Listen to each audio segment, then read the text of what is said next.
Chapter 362. Not only was Ning Shu confused, but Tianwen, Huemo, and even Xiahou Qing found it hard to believe. Tianwen blurted out, "The Prime Minister's son. There are only 2 sons in the Prime Minister's residence. Isn't that Tan Siwei and Tan Xiaoqing? The token of the Prime Minister's residence can't be faked. Yang Chengwei isn't blind either. Then why didn't he say anything? Could it be that he has a guilty conscience? My goodness, do you still remember that Tan Xiaoqing's name was on the brothel keeper's list? Could it be that he lied to us and knew the location of the secret passage? Heaven's Inquisition only made a bold assumption, but it gave him goosebumps. If this case was really related to Tan Siwei, then it wasn't just a simple case. It was a scandal that would shock the whole country. If the Minister of the Supreme Court committed the crime, then the Supreme Court, which had been in charge of correcting cases and punishing serious criminals for the people for hundreds of years, would lose its authority. We can't make baseless guesses without evidence. Based on my understanding of him, Tan Xiaoqing isn't that kind of person." Ning Shu thought of her previous judgment of an acquaintance and calmed down. Did the envoy have any contact with Tan Xiaoqing after entering the capital?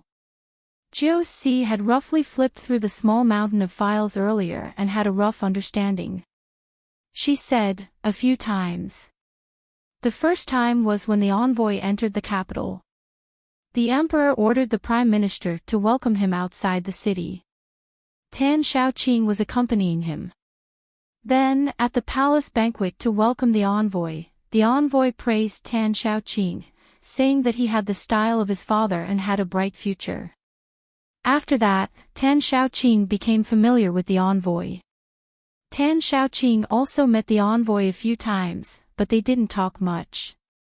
But there was once, 8 days ago, when the envoy had set the date of his return trip, he specially sent a letter to Prime Minister Tan, inviting only Prime Minister Tan to meet alone. Prime Minister Tan used the excuse that he was busy with official business and did not meet. It was Minister Tan who went to meet him. He stayed at the envoy's post house for more than 2 hours before he came out.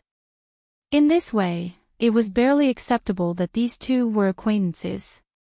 Then, Jiu Si added, according to the spies, when Minister Tan came out of the post house, his face was very ugly, as if he had been greatly offended.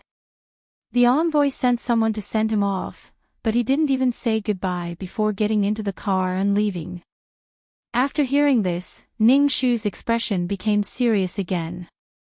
Tan Siwei was like Le Gongqian. He was like a doe that wouldn't get angry no matter how you needed it.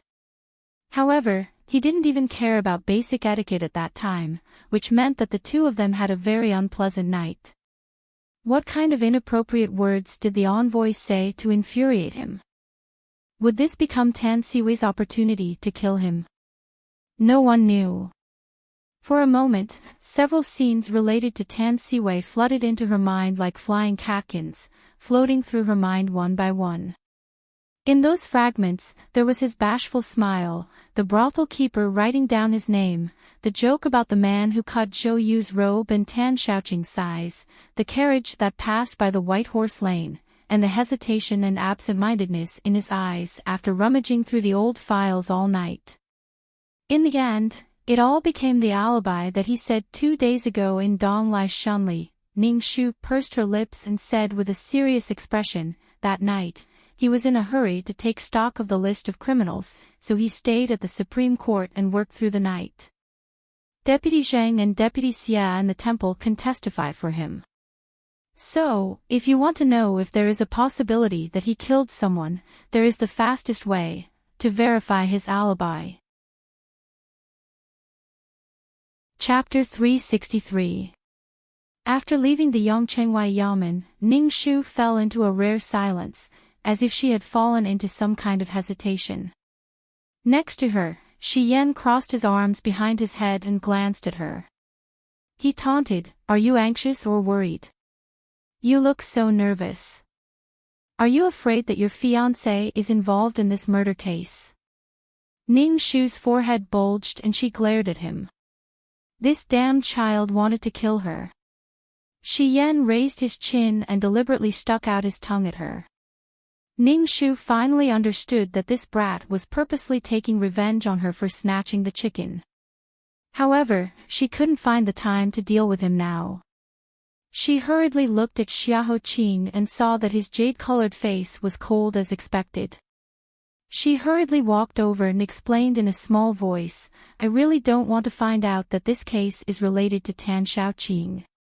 However, I don't feel sorry for him. I just feel that it would be a pity." Xiahou Qing said indifferently, "Just a pity." Ning Shu's face was full of sincerity and she looked as if she wanted to swear to the heavens to express her sincerity, "Of course. Your Highness, you know that Tan Xiaoqing and I had a misunderstanding. It really is nothing." This was indeed her selfish thoughts. In her heart, although Tan Siwei looked childish and pure, he was a rare gentleman. His ambition was not in the imperial court, but because of his status, he had to leave the mountains and rivers he yearned for and was forced to be involved in a complicated furnace that he was not used to. Even so, he had always done his best to do what he was not good at. No matter if it was things or people, he never had any resentment. If such a gentleman were to fall, it would make Ning Shu feel pity. However, when it came to handling cases, it was never about reason, but cold evidence. Ning Shu's attitude of being obedient was good. It dispelled the mist on Xiahou Qing's face. He snorted and reluctantly turned the page. However, he was still unhappy about the word fiancé. However, his pride as the heir of Nanping Prince made him unwilling to show it. Ning Shu secretly wiped her sweat. Xiahou Qing said indifferently, "What do you plan to do next?" Ning Shu organized her thoughts and said, "First, without alerting anyone else, think of a way to find Deputy Zheng and Deputy Xiao Lone and ask them about Tan Xiaoqing's movements on the night of the 12th of May. Second, if Tan Xiaoqing was really the culprit, then what relationship does he have with the Shui family and Shui Hongyi? We need to investigate this as well." Xiahou Qing nodded. "Shi Yan, Tianwen, I'll leave the first task to you. You've been particularly talkative recently. You must be bored to death." As soon as Shi Yan finished his prank, he didn't expect that he would be punished. Extreme joy begets sorrow. Hui Mo, who had been eating meat pies obediently next to him, was even more shocked. God had mercy on him, but he didn't say or do anything. It was an unexpected disaster. How could it be like this? Hui Mo, who had no one to complain to, was dragged by Shi Yan to do the task. Ning Shu, Xiahou Qing, and the others rushed to the Shui family's ancestral grave in the suburbs, which was also the place where Shui Hongyi was buried. This is not good, right? Tianwen swallowed his saliva and hesitated. Ning Shu looked at him. "What's wrong with this?" Tianwen said, "It's broad daylight. What if we are misunderstood by doing this kind of thing? My family's reputation is going to be ruined." Ning Shu's mouth twitched and rolled up her sleeves. "Isn't it just digging a grave? Why are you talking so much nonsense? If you can't do it, I'll do it." "I can. Of course I can. All the men in our Nanping mansion can do it." Tianwen straightened his neck and said, "But I heard that digging up ancestral graves will lead to ghosts and nightmares at night." Ning Shu said fiercely, "I was worried that no one would tell me the truth of that year." "No one. It's not bad if a ghost comes. It doesn't have to wait until night to find me. The sooner the better. It's best if it comes out now. I'll be the happiest." Ning Shu's gloomy smile scared Tianwen. He felt that she was 100 times more terrible than the dead bodies lying in the ground. Tianwen quickly took the shovel and said, "Lady Ning, don't laugh like that. I'm scared. Don't come over. I'll start digging the grave now." Chapter 364. On the other side, Tianwen was sweating profusely with a shovel under the sun. On the other side, Ning Shu was leisurely wandering in front of the hundreds of tombstones in the Shui family's ancestral grave. Occasionally, she would squat down to look at something, then she would get up and continue to walk forward. After she finished walking around the entire cemetery, she wiped her sweat and walked back to the tree where Xiahou Qing was resting. She picked up a bowl of herbal tea. Xiahou Qing sat calmly under the tree. His posture was relaxed and elegant, as if wherever he was, whether it was a desolate and horrifying cemetery or a luxurious and intoxicating palace banquet, it was no different to him. Ning Shu had to admire his composure. After Ning Shu drank the herbal tea, Xiahou Qing opened his mouth. Shui Hongyi has been dead for more than 20 years. Her body should have turned into bones. Ning Shu did not think, I know. Xiahou Qing said, then what do you want to find out by digging up her grave? Ning Shu slyly raised her eyebrows, I want to find out if someone will come. Her eyes were as clear as a mirror. She glanced around and bent down to whisper in Xiahou Qing's ear, this cemetery is very strange. Although there were weeds in front of the other graves, they were not in large patches, and the grass did not grow very high. Only Shui Hongyi's grave was covered in weeds. If it were not for the stone tablet standing here, no one would have known that the beautiful courtesan whose name shook the capital more than 20 years ago was buried under the dirt mound. Does Er know what this means? Her soft lips were less than an inch away from his ear. Her soft breath was like the lush green bristlegrass in spring. It gently and deliberately tickled his ear, tickling him all over. Xiahou Qing's Adam's apple rolled silently. Heat surged in his chest, as if the midsummer evening had arrived. The burgeoning, slightly moist emotions made him restless. His right palm silently pressed on his thigh to suppress a flaw that was about to come out. However, the mischievous person deliberately blinked her eyes and asked in a simple and curious voice, why is your highness's ear red? Was it too hot? I'll fan you right away. Xiahou Qing was so angry that he was at a loss for words. He did his best to put on an unmoved and cold face. With a businesslike attitude, he said, the grass is low and sparse, indicating that it has been regularly cleaned. This place was desolate, and normally, no one would pass by. Moreover, there were over 100 tombs here, so it was definitely not a simple matter to clean them up. Thus, they were either descendants of the Shui family, or family retainers like Bai Hong who were lucky enough to survive. However, Shui Hongyi was left out. There are two possibilities for this.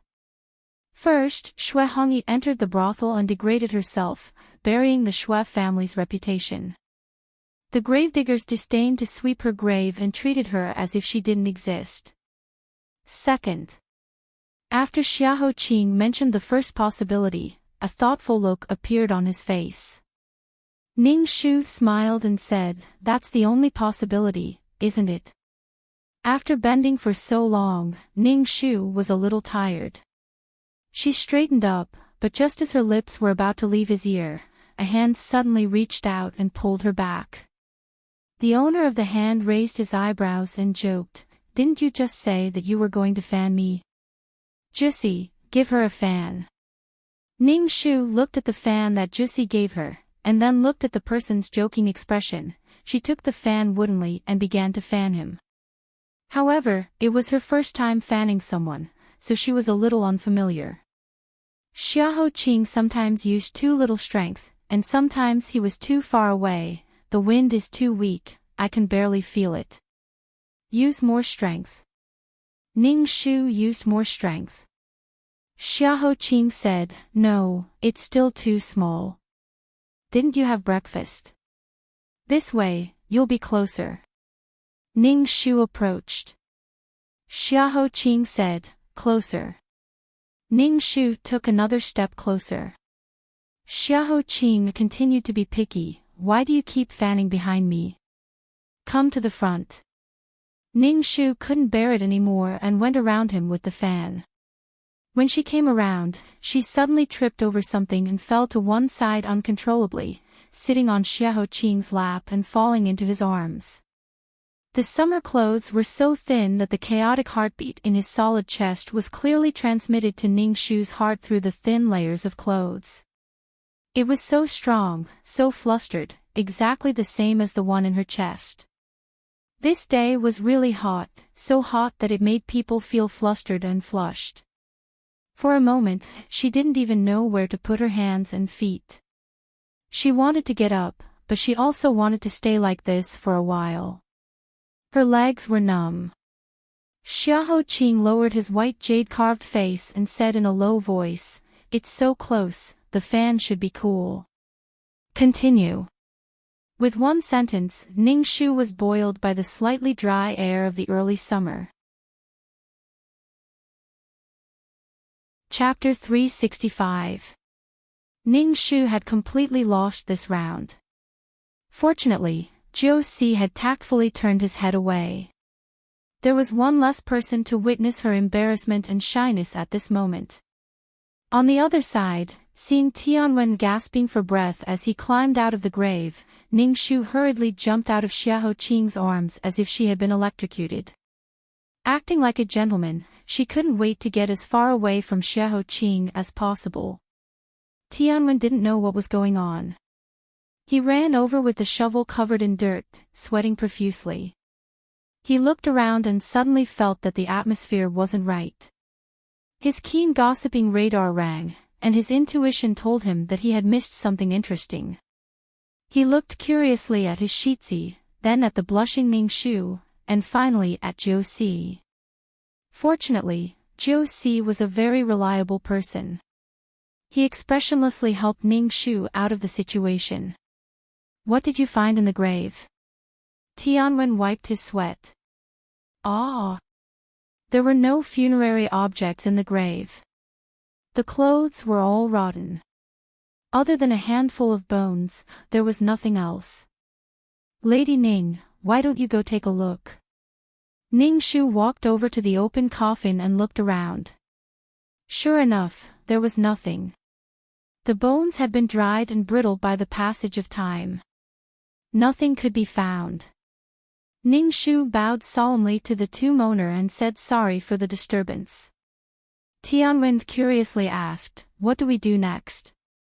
Ning Shu shaded her eyes with her hand and looked up at the dazzling golden crow wheel in the sky. She mysteriously said, "Wait." Tianwen didn't know what she was trying to do, but since she wanted them to wait, she must have her reasons. Since he was sweaty and tired, it was good to take the opportunity to rest. Thus, the group sat leisurely under the lush 100-year-old tree to enjoy the cool air. They also ate lunch while they were at it.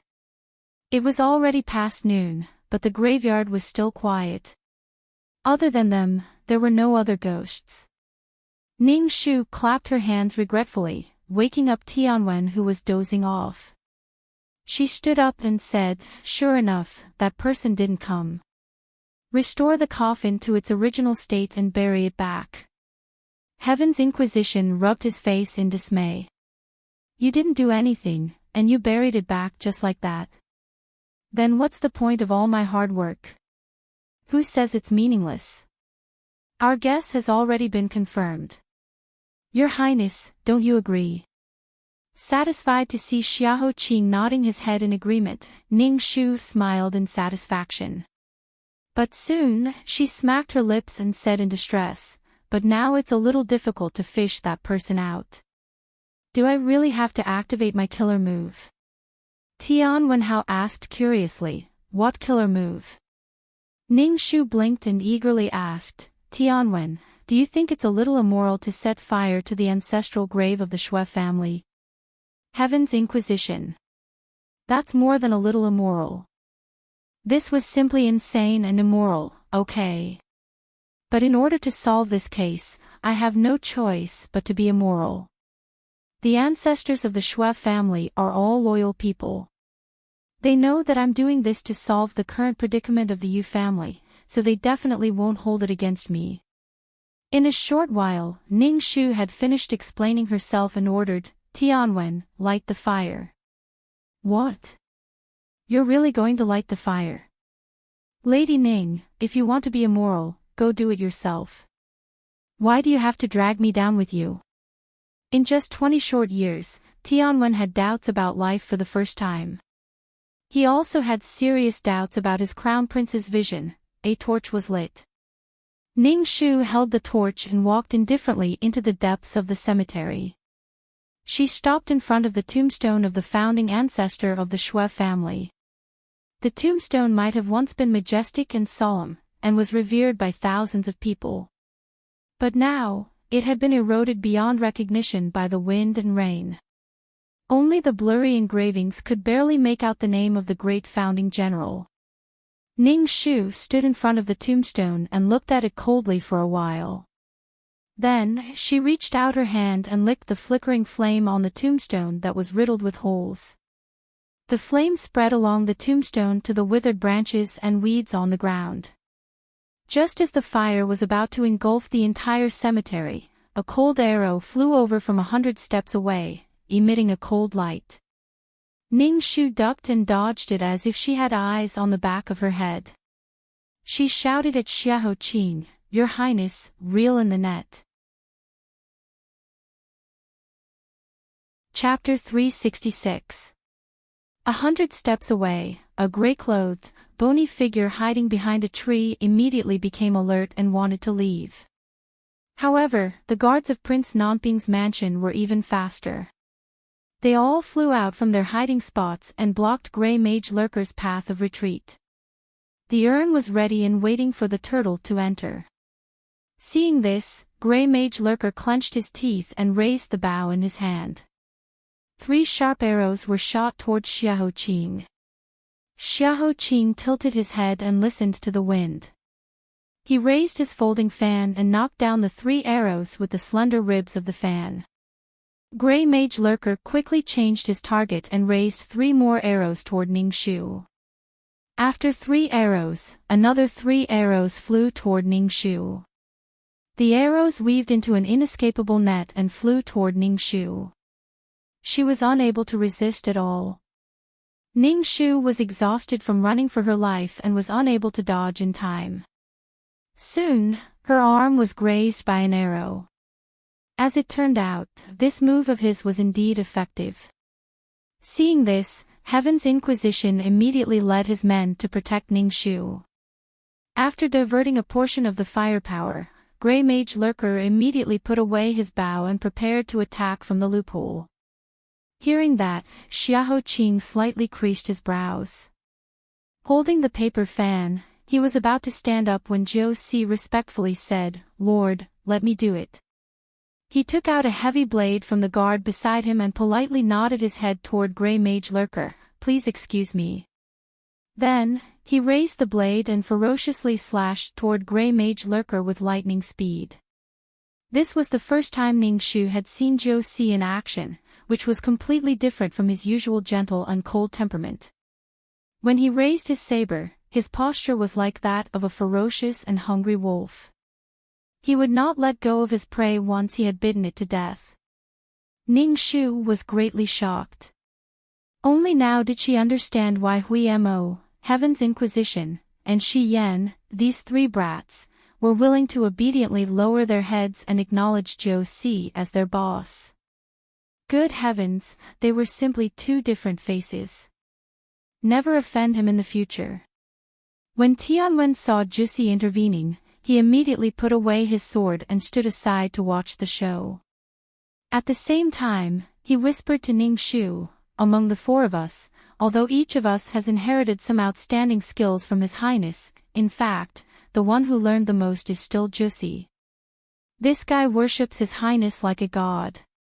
Not only did he learn strategy and martial arts, but he also delved into a particularly domineering saber technique to protect His Highness. This is his secret weapon, which is usually not used easily. Lady Ning, just you wait. In less than the time it takes for 2 incense sticks to burn, you will have him. Reality proved that Heaven's Inquisition was not boasting. Today, they had already set up an ambush ahead of time. On top of that, Grey Mage Lursk's arm was injured 2 days ago. No matter how good his Qigong was, he wouldn't be able to use it if he were to fall into a trap. Furthermore, he had encountered the Dark Jiu Si today.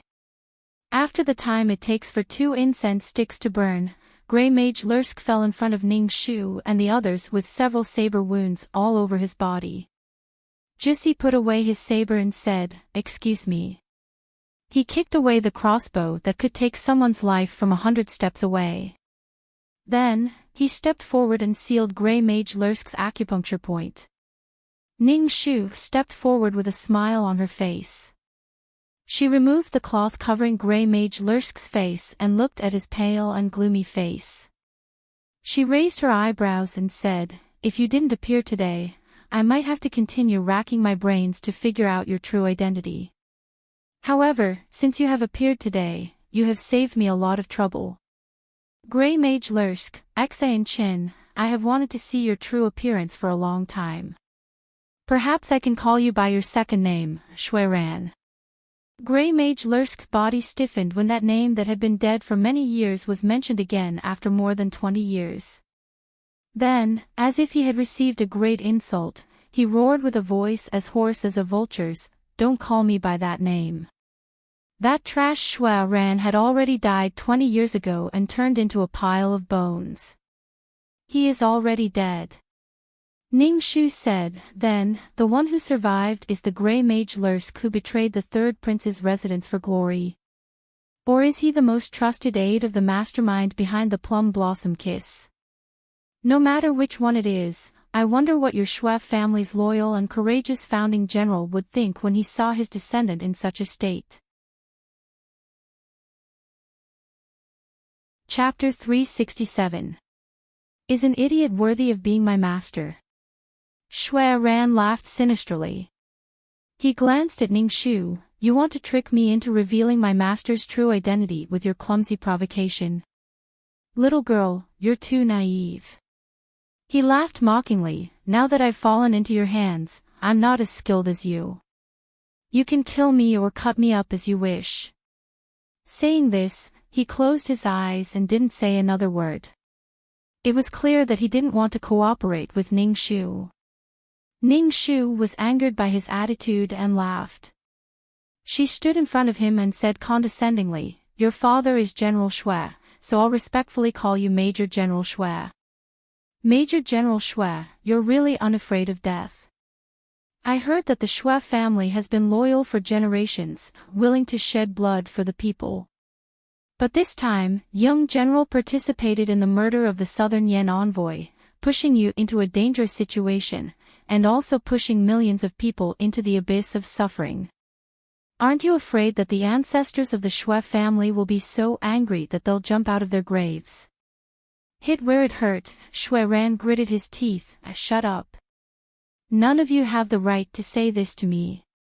Anyone with a discerning eye could see the injustice of our Shui clan.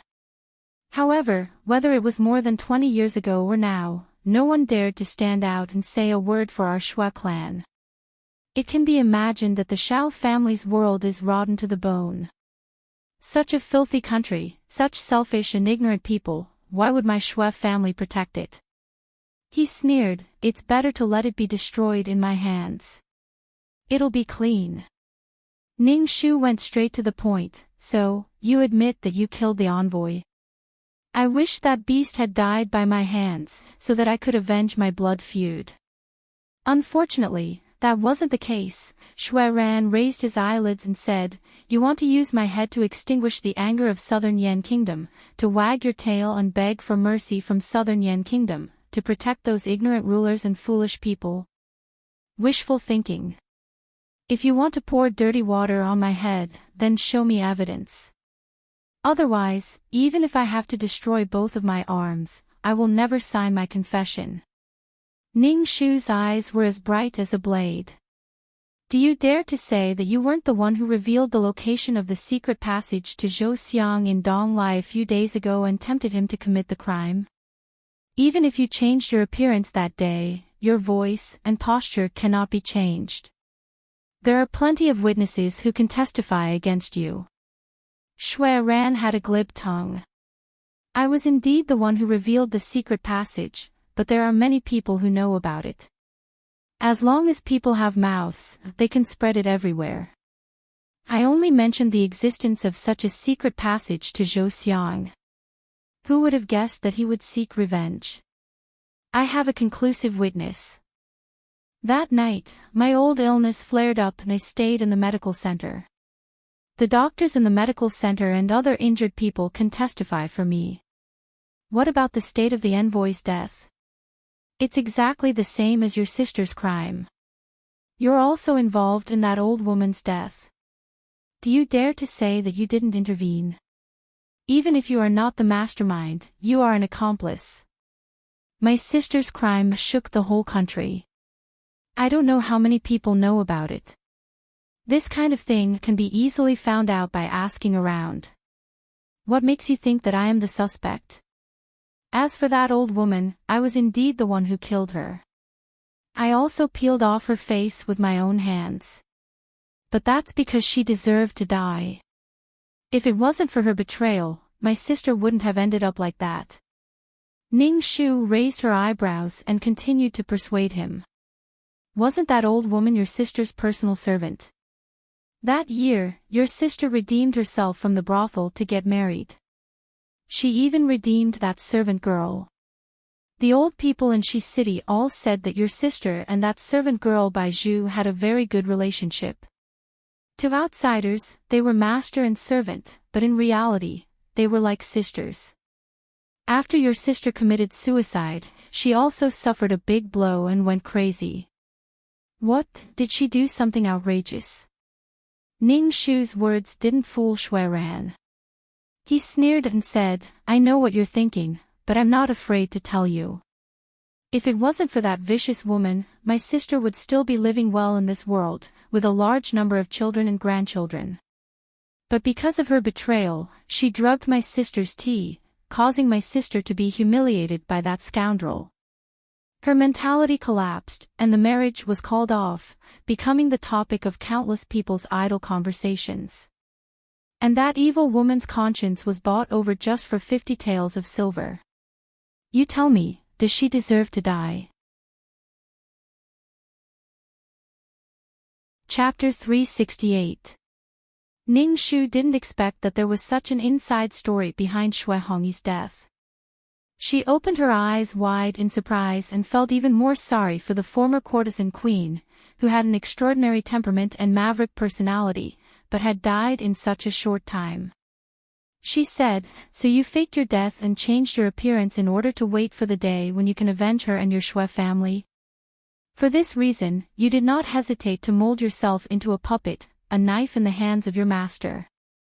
Shui Ran's skinny face was full of malice. He said with a hateful look, you have no right to insult my master. Compared to that fatuous ruler, my master is the most upright and righteous person in the world. Ning Shu and Xiahou Qing's expressions changed at the same time. Xiahou Qing stepped forward and said, you have been hiding for many years. Your purpose should be to wash away the injustice of your Shui family. Why don't we make a deal? If you are willing to reveal the identity of the murderer and the person behind you, I, Xiahou Qing, promise you that I will fulfill your wish. Shui Ran wiped the blood from the corner of his mouth. Okay, I can think about it. But in order to show your sincerity, shouldn't you first unseal my acupoints? Tianwen crossed his arms and said with a blade of grass in his mouth, then don't dream about it. It was not easy to catch you. If we release the tiger back to the mountain, wouldn't it make us look stupid? We don't have the leisure time like Zhuge Liang. Shui Ran regretfully bowed his head. If you don't understand, then don't understand. I have no other choice. Let me think about it carefully. He agreed so readily that Ning Shu became alert. She immediately grabbed Xiahou Qing's arm and took a step back. But Shui Ran suddenly raised his head and spat out a mouthful of poisonous smoke. I've made up my mind. Let's perish together. When Ning Shu saw the black smoke in his mouth, she immediately held her breath. She immediately reached out her sleeve to shield Xiahou Qing, but she was one step too late. Xiahou Qing inhaled a small amount of poisonous smoke, and his originally pale lips turned even darker.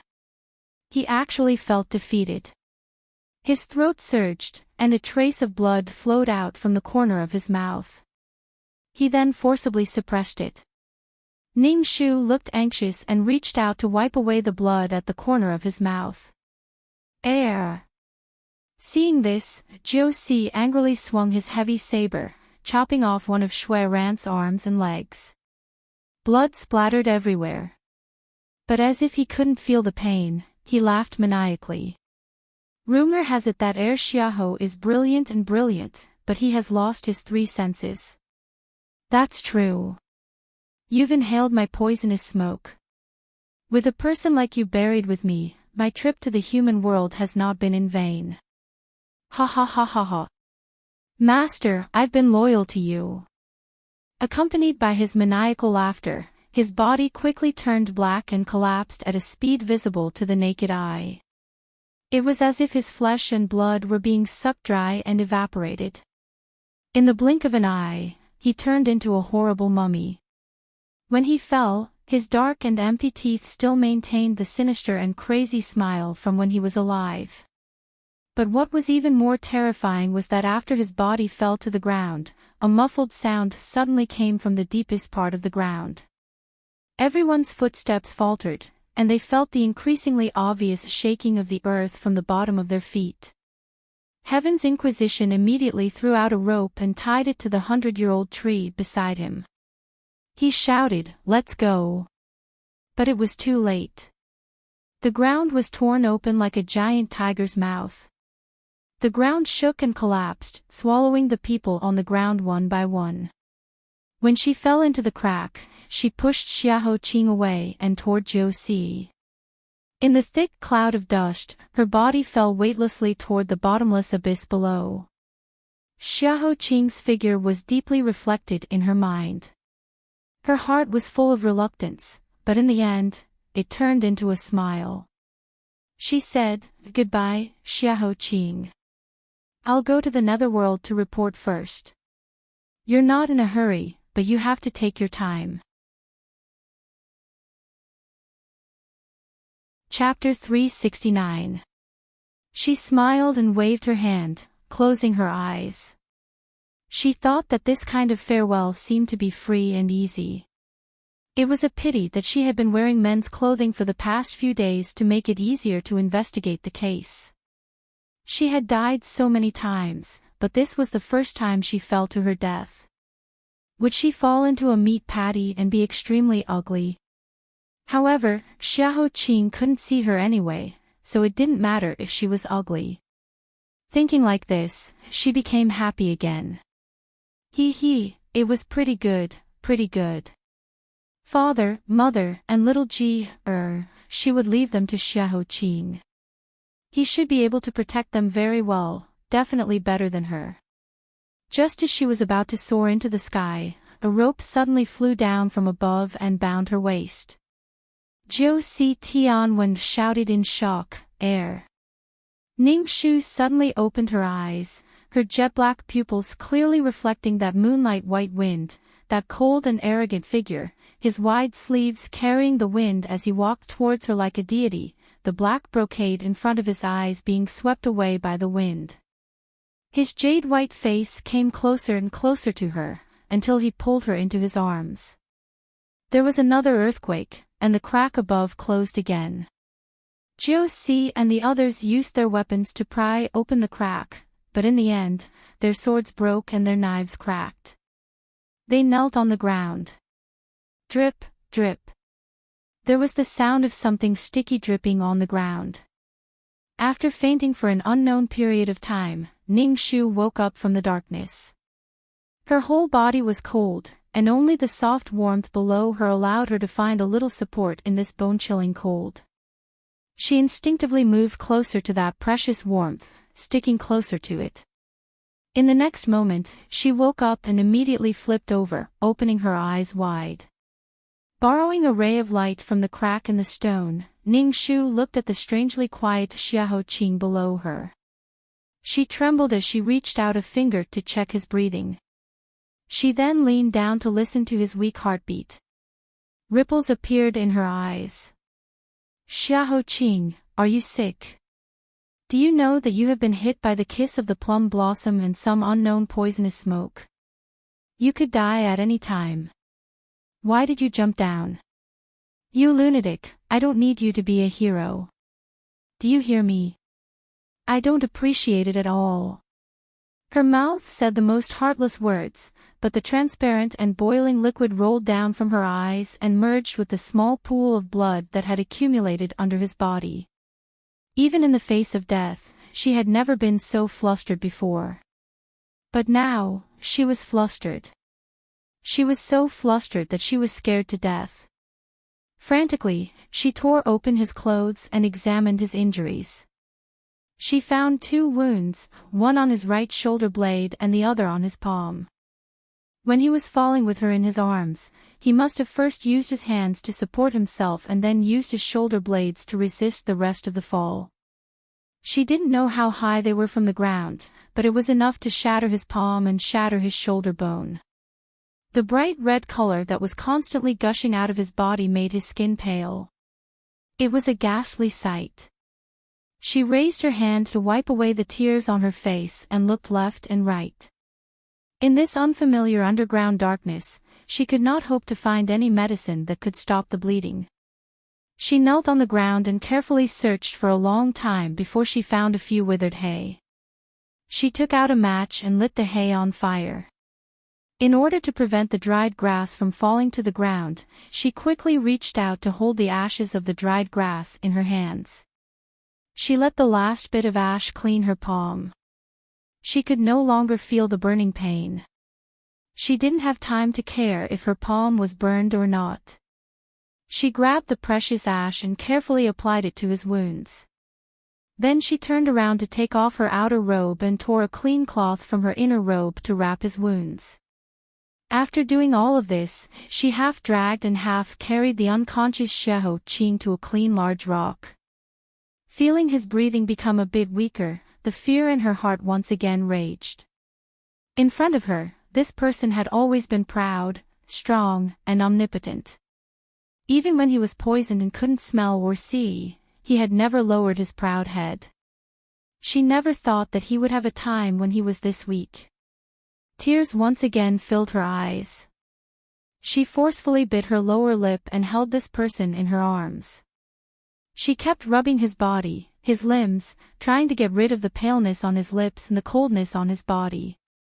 However, it seemed to be in vain. She fiercely said, "Us women are the most heartless. Once a lover dies, we can turn around and find a new one. You better wake up soon, otherwise I won't care about you. Do you hear me?" Chapter 370. Xiaoqing fell into a deep slumber. His lips, which had been pale and bloodless in the first place, turned dark as time passed. Ning Shu could feel that other than the 2 heavy injuries on his body, he was also suffering from the poison. The unknown poisonous smoke was taking away every bit of warmth from his body in an extremely tyrannical manner. But she had no other choice. She did not know where this damn place was and she did not know how to get out. She only knew that she needed fire, a lot of fire to warm his body that was getting colder and colder. There were some withered branches around her, but they were all soaked in the damp underground. She tried everything she could but could not light them up. She could only throw them to the side in annoyance. She had already taken off her outer robe and wrapped it around his body, but it was useless. The thin layer of robe could not stop his body temperature from dropping. Ning Shu bit down hard on her lower lip, her eyelashes fluttering. In the end, she finally made a decision. She walked before Xiaoqing and knelt down. She then pulled the unconscious Xiaoqing into her arms, hugging him tightly. She did her best to bring him close to every inch of her skin, using her body temperature to awaken his weak life force. The summer clothes were as thin as a cicada's wings and could not block anything. Wearing a thin layer of clothing and hugging a man tightly in her arms, they were as intimate as one person. This kind of abrupt and bold action was enough to shock the world. She felt her entire body burning up. She was so embarrassed that she did not dare open her eyes. But she wanted to be even hotter to warm him up. With her forehead against his neck, Ning Shu sniffled and muttered to herself, "Xiahou Qing, you better wake up for me. This lady's innocence has been ruined by you. You must wake up and take responsibility for me. If you don't say anything, then I'll take it as you agreeing." Xiahou Qing could not respond. She took the initiative and nodded, "All right, then it's settled. If you dare to turn your back on me, I will kill you to the ends of the earth. I beg you, you must wake up. I'm begging you." 2 hours passed. Perhaps it was 2 or 3 hours. The anxious wait dragged on for a long time. It was very cold underground. She hugged Xiahou Qing for a long time and her whole body went numb.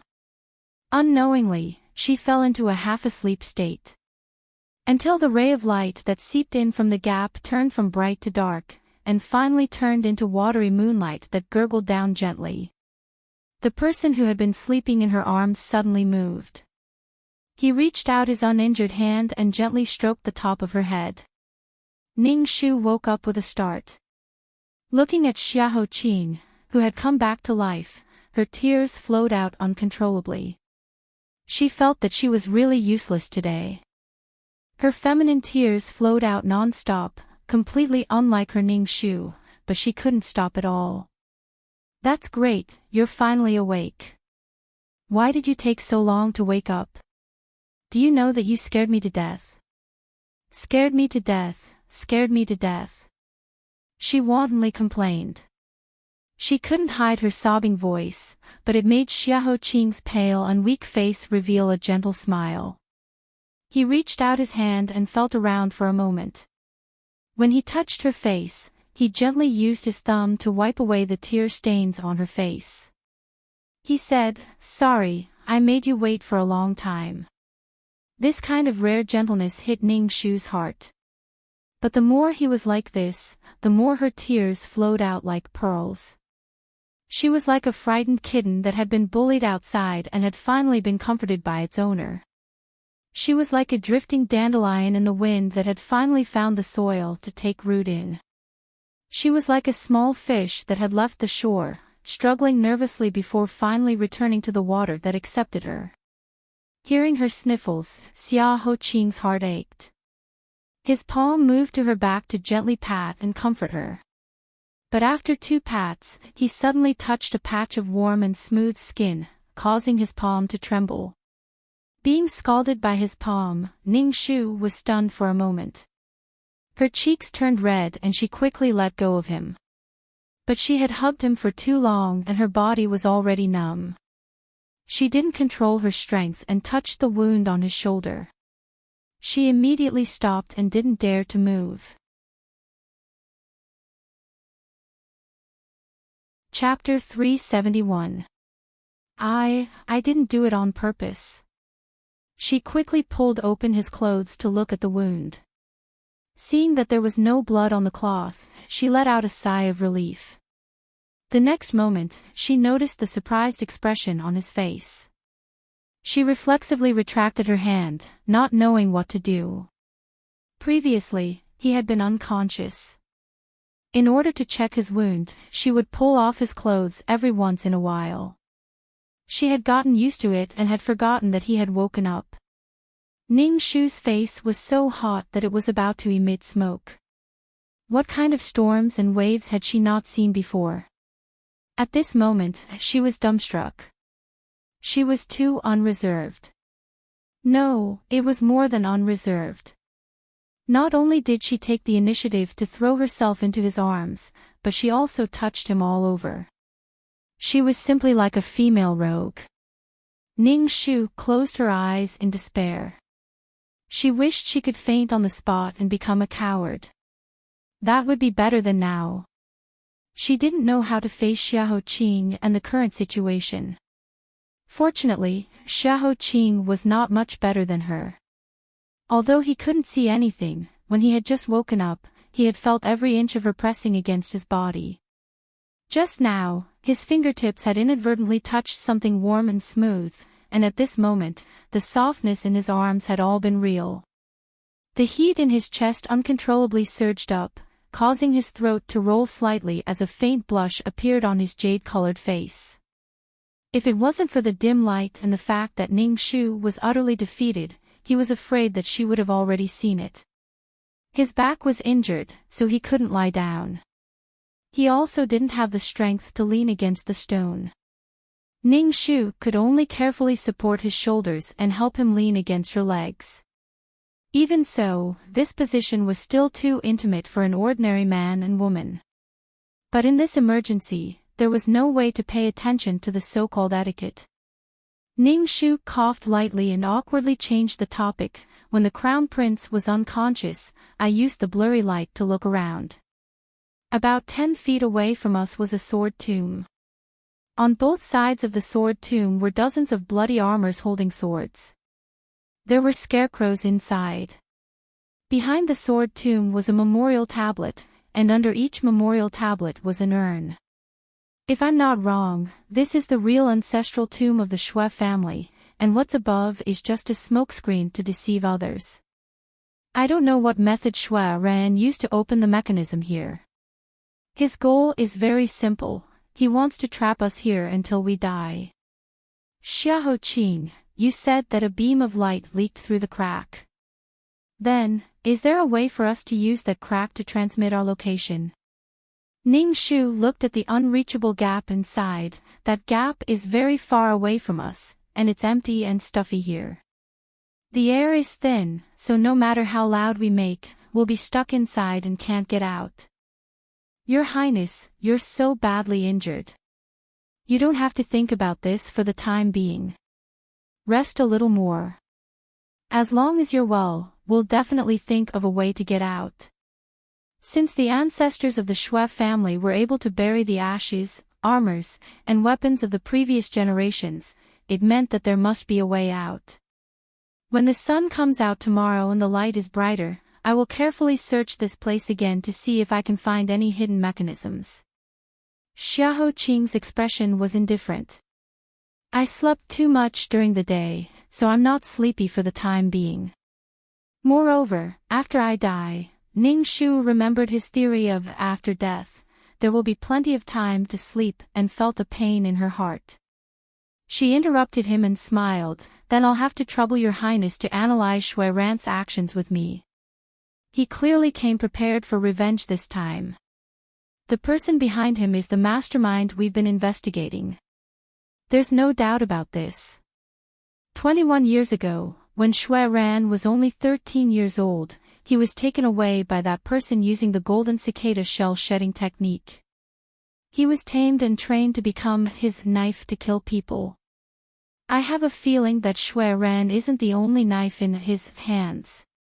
After so many years, he has enough time to gather countless people like Shui Ran from all over the country who have a blood feud and have no other way out.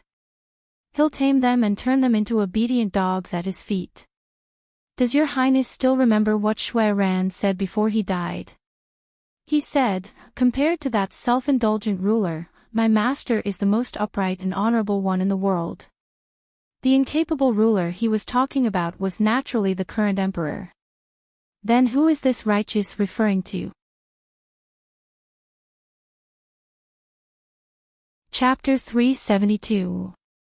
Because he favored the first and second Empress Shou, especially the second Empress Shou, the former emperor did not have many children. The former crown prince's eldest son, the late old Prince Yu, was the fourth. Today's sage was the sixth. In between, a few princes died one after another due to illness or other accidents. Only today's sage and that unreliable prince Kushao Minglan were still alive in this world. In terms of legitimacy, the former crown prince Xiao Minglu was the only one. However, Xiao Minglu died in the Phoenix Algae Palace 25 years ago. He was buried under the sword of the crazy Empress Zhou. This matter was witnessed by countless people. Later, when he was placed in the coffin, today's sage personally inspected the remains before ordering people to close the coffin. With today's sage's scheming mind, there was no possibility of him being able to graft a flower onto a tree. Other than the former crown prince, there were no other legitimate children. Empress Zhou was favored for many years but only gave birth to a little princess. She was pulled into a fire to accompany her into the netherworld. Then who else could Shui Ran be talking about? Could it be Xiao Minglan? But 20 years ago, when the former emperor passed away and today's sage ascended the throne, Xiao Minglan was only a 6-year-old baby. 4 years later, Shui Hongyi committed suicide by jumping into the river. Shui Ran was at his wit's end. Calculating with his fingers, Xiao Minglan was only 10 years old. Would a 10-year-old child have such unfathomable scheming and terrifying desires to set up such a huge trap in advance? Ning Shu did not dare to believe it and was unwilling to believe it. Although she did not have much contact with Xiao Minglan, she really did not want such a lazy and interesting person to be the enemy they had been searching for. But, if she took 1,000 steps back and said it was really him, Ning Shu suddenly shivered. A smiling poisonous snake was far more terrifying than a ferocious beast bearing its fangs. As if sensing the fear in her heart, a hand reached over and covered the back of her hand. Xiahou Qing said softly, "The so-called legitimate does not necessarily refer to the palace coup 25 years ago. The former emperor also has a few brothers who are still alive in this world. For example, Prince Fu of Danzhou, Xiao Yuanli, and esteemed Prince Xiao Yuanchong of Yongzhou. When we get out of here and slowly investigate along this line of thought, the truth will surely come to light. Now, don't let your imagination run wild, and don't scare yourself." A light breeze came from the horizon and soothed the fear and unease in her heart. Ning Shu closed her eyes and exhaled in the darkness. Yes. In the boundless darkness, the two of them maintained their half-hugging posture, their skin touching skin. The surroundings were silent, and only their heartbeats, like two naughty sparrows jumping up and down on the branches, mingled with their inseparable breaths. The moon in the sky seemed to be covered by the clouds. The only ray of light that leaked in through the gap also left reluctantly. Staying in this darkness for a long time without being able to see anything, Ning Shu secretly exhaled into her cold palms. Does Shitzi feel scared when you see this kind of darkness every day? Ever since he lost his sight, the people around him were afraid of hurting his self-esteem, so they never dared to start such a topic. This woman's audacity was as great as ever. He, Xiahou Qing, was naturally proud, and was never willing to show the slightest bit of weakness in front of others. But at this moment, feeling her soft palm on his arm, he said, "At first, I was scared. When I was 10 years old, I lost my sense of smell when I was hit by the plum blossom kiss. From then on, I was no longer able to distinguish between the billions of scents in the world. But at that time, I was still young, and my heart was higher than the sky. I thought that losing my sense of smell wouldn't hinder me, and that I could still move unhindered in Zhouzhou. After that, at the age of 17, I lost my sense of taste again. From then on, I couldn't taste anything. Sour, sweet, bitter, and spicy, to me, all were just to fill my stomach. Only then did I realize that the world's bitterness could only be tasted with the heart. Although I never told anyone, I knew that the next time I lost my sense of smell, it wouldn't be long. Sure enough, on the day I was 20 years old, in front of a full house of guests and in front of my parents, my eyes suddenly turned dark. Although I was prepared for that day, when it suddenly came, my heart was still filled with endless disappointment. From then on, there was no difference between day and night to me. Whether it was pleasing to the eye or ugly to the heart, it no longer had any meaning. I tried my best to show that it didn't matter, but when I couldn't even bathe and change my clothes, and needed someone to remind me whether I was awake or asleep, my heart was filled with mixed feelings. I, Xiahou Qing, lived for 20 years, and returned to the time when I was an infant. I was half a good-for-nothing who needed to be cared for by others. It really made people not know whether to laugh or cry. But Laozi once said, "The 5 colors make one blind, the 5 sounds make one deaf, the 5 tastes make one feel good, galloping in the fields and hunting makes one's heart go crazy." It's hard to come by goods, and it makes one's heart go crazy. It's because the saint is the stomach, not the eyes, and so I went for it. Although this plum blossom kiss was hateful, it brought me one step closer to becoming a saint. It could be considered a blessing in disguise. When he spoke, his tone was calm, and even had a hint of self-mockery. But the more he was like this, the more it made Ning Shu's chest feel stuffy and sad. She couldn't help but say, "In the future, I will be with the air. No matter how dark it is, I will be your eyes." Chapter 373. She couldn't help but blurt out those words. Only then did she realize that what she had just said was no different from openly declaring in front of him, "My heart is in love with you, and I hope to grow old with you hand in hand." She was extremely embarrassed and her whole body was in a mess. It was one thing to secretly say something bad behind his back, but it was another thing to say it in front of him. Although face wasn't very useful, it was still good to have it occasionally. I mean, we are originally allies. Now that we have gone through life and death together, we can be considered close friends. The moonlight tonight is really good. Your Highness, it's late. You should rest a bit more. Your injuries will heal faster. She couldn't be more stiff in changing the topic. He said, "I'll remember." In the unfathomable night, there was a faint smile in his deep voice. "I'll remember what you said just now. If you don't do it or forget, don't blame me for taking you back to Nanping Wang's residence and making you copy it 1,000 times. Ning Shu. Previously it was 500. Now it's 1,000. Your Highness is really generous. There was even a price increase." This was really Xiahou Qing. "Xiahou Qing, if you think 1,000 isn't enough, 2,000 is also fine. Shizi's kindness, my daughter doesn't have the fortune to enjoy it. In this world, only you can enjoy it." Ning Shu's face turned red again. "Shizi still has the mood to joke with me. It seems like your injuries are no longer serious. Don't worry. Although my body isn't very good, I won't die in a short time. I'll try to live a bit longer, long enough for you to fulfill your promise. Then is it too late for me to back out now? There is a saying among the people, once you've boarded a pirate ship, don't think about getting off.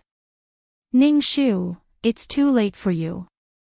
The two of them coincidentally chose this method of bickering, trying their best to dispel the uneasiness in each other's heart in the pitch-black darkness. They also secretly expressed that they cared about each other. The corners of their mouths curved, and their hearts were filled with love. Until the two of them leaned against each other and fell into a deep sleep again. When the light returned to the underground palace, it was already the next morning. Ning Shu opened her eyes and found that the outer robe was back on her body.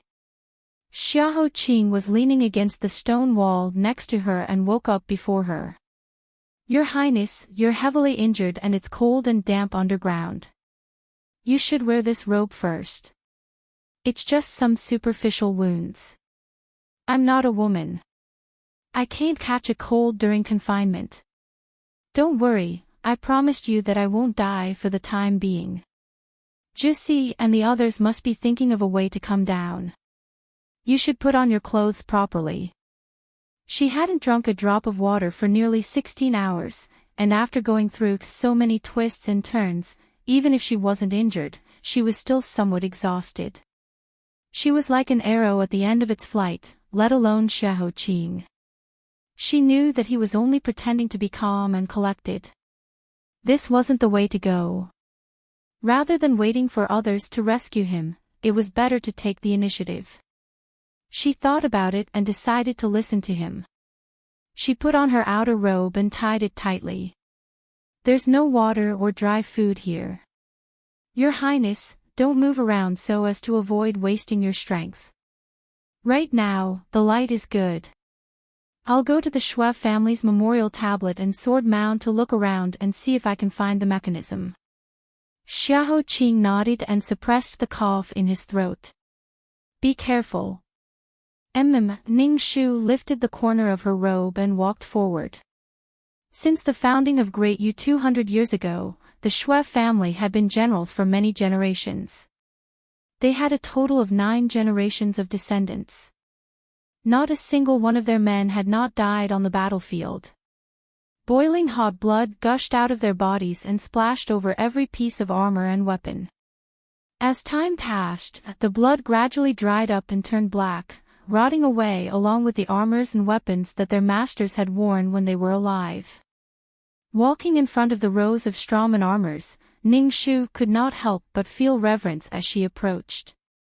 Thinking about how the Shui family, who had sacrificed their lives for the country, ended up with their entire family dying a horrible death and being cursed by the people of the world, her emotions became even more complicated. Fortunately, the heroes had died. Otherwise, she would have shed tears. And the Shui family's example could very well be her Ning family's example. No, it couldn't be like this. Even if she exhausted all her strength, she wouldn't let the Ning family follow in the Shui family's footsteps. Ning Shu's fingernails dug deep into her palms to wake herself up. She then took a deep breath and walked to the rows of silent memorial tablets in front of the Shui family. She respectfully bowed. Seniors, if I may be so bold as to offend you. After bowing, she began to investigate. She knocked on the surrounding walls one by one, but the sound was dull and there was no echo. Yesterday's violent earthquake did not collapse a single piece of stone. She thought that the stone walls were made of molten iron and were incomparably sturdy. She took out more than 40 iron swords from the sword tomb and examined them one by one. There was no mechanism underneath. The armor was too heavy to move. Ning Shu tried a few times and could only give up. She focused her attention on the memorial tablets. There were a total of 142 memorial tablets for the 9 generations of the Shui family. Most of them were modeled with paint over the years. Only a few of them were still written clearly. Ning Shu's gaze swept over the memorial tablets one by one. Her gaze suddenly settled on a new memorial tablet in the corner, and her pupils abruptly constricted. Ancestor Shui Hongyi's memorial tablet was erected in the year of Huaiyu in the year of Axian Mao.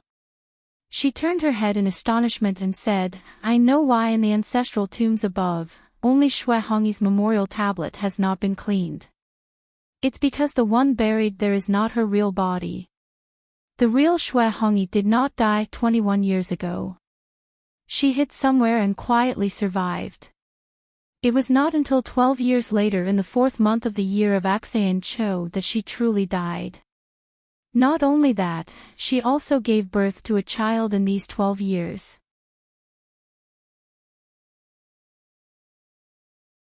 Chapter 374. Xiahou Qing leaned against the stone wall and did not respond. She called again, Shizi. Xiahou Qing still did not move. Her heart tightened. She quickly abandoned the memorial tablet and ran back. She found that Xiahou Qing had already fainted. She touched his forehead and found that it was burning hot. His lips were an abnormal gray color. Oh no! His poison was acting up. No wonder before she woke up, he had already moved to the stone wall to lean against it. It was to not let her find out and not let her worry. He had been holding on. He would rather quietly endure the suffering of the poison than let her know. Xiaoqing, you really are. Ning Shu knelt on the ground and carefully checked his breath. It was not much stronger than a gossamer thread. It was about to break, but at least it was not broken. Her throat was choked. She tightly gripped the corner of his clothes. Really, so annoying. Her vision became blurry again. She did her best to suppress the tears that had yet to come. She said firmly, I won't let you die. Even if the King of Hell and the 10 Kings of Hell come to steal you from me, I will take you back from him. With me, there is no such thing as death for you. She forcefully bit her lips, her teeth digging deep into her flesh. She used the sharp pain and the smell of blood to help her maintain her calm and clear mind. She walked back to the memorial tablet. There was a cinerary urn under each memorial tablet. Could it be that the mystery was hidden in these cinerary urns? At this moment, she no longer cared about the dead or being struck by lightning. If she really wanted to blame someone, when she entered the underworld, she would personally kowtow to the Xue family's martyrs 1,000 times. But she had to save Xiaoqing's life. She opened the cinerary urns one by one and did not find any problems. Then she tried to move the cinerary urns, but there was no movement. No, it was not like this. Or was there a problem with the arrangement of the straw men's armor? It was said that the ancestors of the Xue family had left behind a set of special military strategies for their descendants. However, those who knew about this military strategy were almost all dead. Only Xue Hongyi's child, whose name was unknown, was left alive. That child had spent many years planning today's revenge. Even if he knew, he wouldn't tell her. Ning Shu, calm down. Think again. There must be a solution. She was like a tireless spinning top, constantly running around this gloomy and damp tomb. She didn't know when her fingers had been cut by a rusty weapon while she was searching, but she didn't feel it at all. Xiaoqing's breath was getting weaker and weaker, like a strand of spider silk stretched to its limit, which could break at any time. Ning Shu pressed her head against his chest and pleaded softly, Xiaoqing. Hold on a little longer, wait for me. I will definitely think of a way to get you out of here. Just wait for me for a while, just a while, okay? However, the transparent spider silk still broke. Suddenly, her brain exploded with a bloody mist. Her heart felt like it had been cut by a knife, turning into a bloody mess. Her 2 hands covered in blood held his cheeks. Like a madman, she pressed her lips tightly against his, passing air into his mouth. It was like she was using this extremely clumsy method to connect the spider silk. You said that since I had already boarded your pirate ship, I shouldn't think about getting off. You said that you wouldn't die for a while, and you even made me copy 1,000 times as punishment. I haven't even copied a single word. How can you go back on your words? No, I won't allow it. Come back for me. A huge sense of confusion and fear came at her from all directions. It was so fierce that it almost crushed her whole body. After her rebirth, she had been in danger many times, but only this time, she was at a loss and fell into a state of fear. What should she do? Who could tell her? What should she do? 10 Kings of Hell, black and white impermanence, come out. I'll make a deal with you. How about giving half of my life to him? She kept sucking in fresh air, passing it into his mouth without stopping for a moment. After an unknown amount of time, she felt the tip of his tongue move. Gently, like a small fish, it touched her tongue. In an instant, Ning Shu cried. Tears fell under his eyes. As if he was scalded by the tears, Xiaoqing weakly trembled his thick eyelashes. The tip of his tongue moved again, licking her lips that she had bitten. Ning Shu opened her eyes wide and pulled her lips away from his. Why are you crying? His voice was extremely hoarse, but his eyebrows were wrinkled. Ning Shu turned her head away to wipe her tears. This lady isn't crying, I'm just hungry.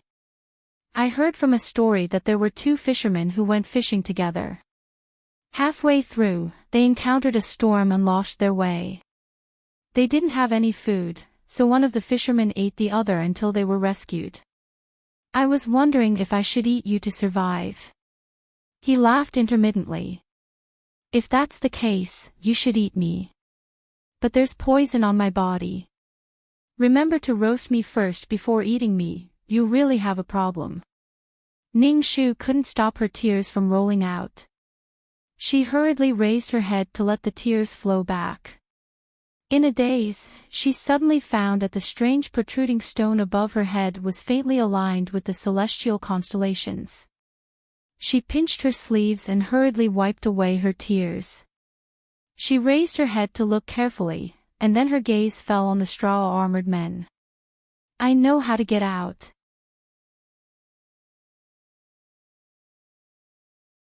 Chapter 375. Without a moment of hesitation, Ning Shu immediately rushed over and pulled out the broken swords one by one.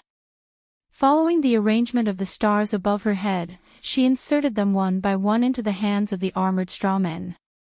In less than half an hour, the 42 strawmen holding the swords corresponded to the stars one by one. Shui family's insignia Fire Tiger corresponded to the 36 Mansion star. The remaining 6 stars, Dubhe, Merak, Phecta, Migres, Alioth, and Mizar, were in the shape of the Big Dipper. The only one left was the army destroyer. With beads of sweat rolling down her forehead, Ning Shu thought for a moment and clenched her fists. She looked back at Xiao Qing, closed her eyes and took a deep breath. Then she lifted her feet. Xiao Qing seemed to be aware of her intention. He shouted in a hoarse voice, Ning Shu, what are you doing? Come back. He struggled to get up from the ground. There was a fishy taste in his throat. He bent over and spat out a mouthful of blood. But he was not in the mood to pay attention to it, only the army destroyer is left among the 43 stars. It symbolizes a dangerous situation. You want to replace it? Do you want to die? Because of the anger in his heart, blood flowed out from the corner of his mouth again. He covered his chest and slowed down his voice. He waved his pale hand at her and coaxed, there must be more than one way to get out. Be good and come back to me. I don't feel well. He rarely called her by her name. It was even more rare for him to take the initiative to show his weak side to her. Ning Shu's heart ached as if someone had dug out a piece of it. She pulled up the corner of her mouth and smiled, the Big Dipper's handle points to the east. It symbolizes the vitality of spring. I believe that the Shui family has been loyal and benevolent for generations. They will leave us a way out. Don't worry. She said and walked towards the direction of the army destroyer step by step. Until she took the last step, she stood still. When she took the last step, the dome above her suddenly made the sound of a mechanism turning. Shio! Shio! Shio! Shio! 4 swords shot out from the 4 directions at the same time. The target was Ning Shu. Her pupils constricted and she closed her eyes subconsciously. However, the pain she had imagined did not come. She opened her eyes and found that the 4 swords had landed by her feet and sides.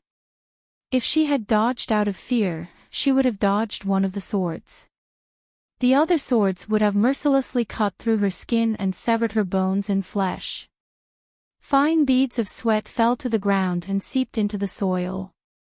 Ning Shu's face showed a smile of having survived a disaster. When she took a step forward, she realized that her legs were already numb. Which ancestor of the Shui family set up such a tricky test? When she entered the underworld in the future, she had to properly pay respects to this senior. This was simply too cruel. But fortunately, she passed. After a short while, the underground palace roars even louder. Just behind the position of the Vanquisher star where Ning Shu is standing, a small door suddenly opens in the molten iron wall. It is dark and deep inside the door, but it represents the sweetest rebirth in the world. Ning Shu. Xiahou Qing called out worriedly after not hearing her voice for a long time.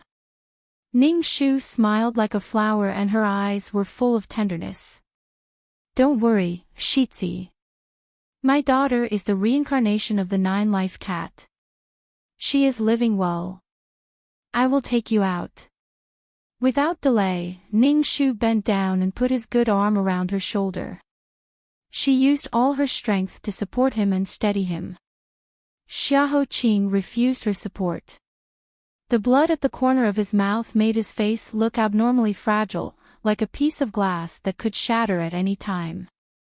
However, this person made of ice spoke with a serious and cold tone that she had never heard before. You're lucky that you didn't die today. If there's a next time when you make your own decisions without consulting me and risk your life, you don't have to stay by my side. Our alliance can also be cancelled. Ning Shu, do you understand?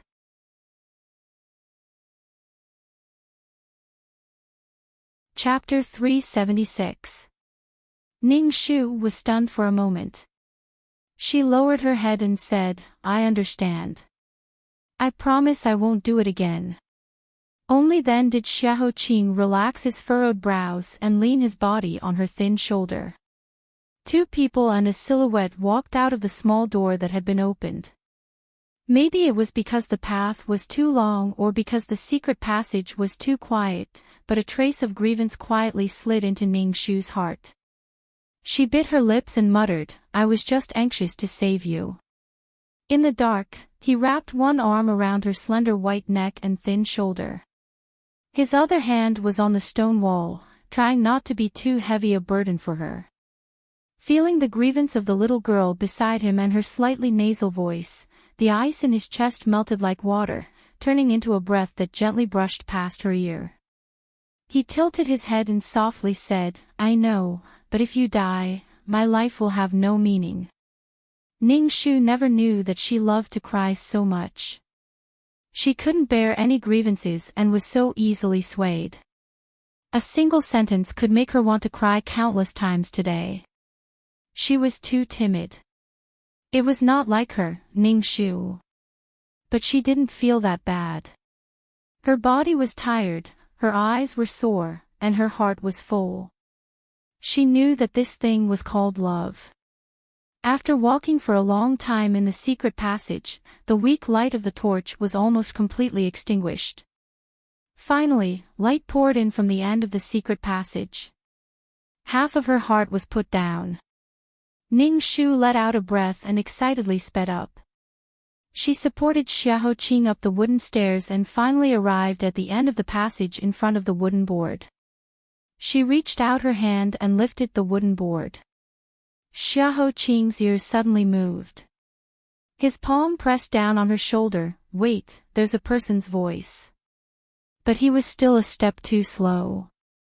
Ning Shu was about to stop, but the wooden board had already been moved by her.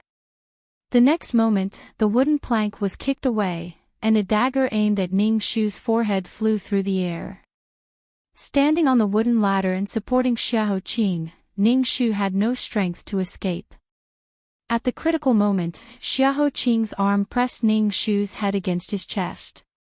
His bloody hand hugged her waist and flew out of the secret passage. The sound of a sharp weapon cutting through flesh was heard. Xiahou Qing let out a muffled groan from the bottom of his throat.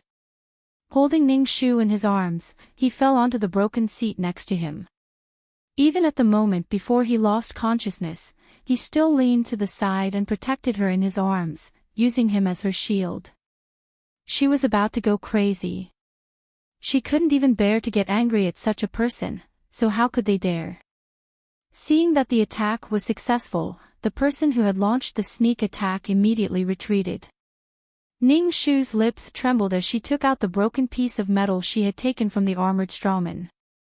However, through the gap between his arms that were wrapped around the back of her head, she saw a pair of astonished eyes that she could never have imagined.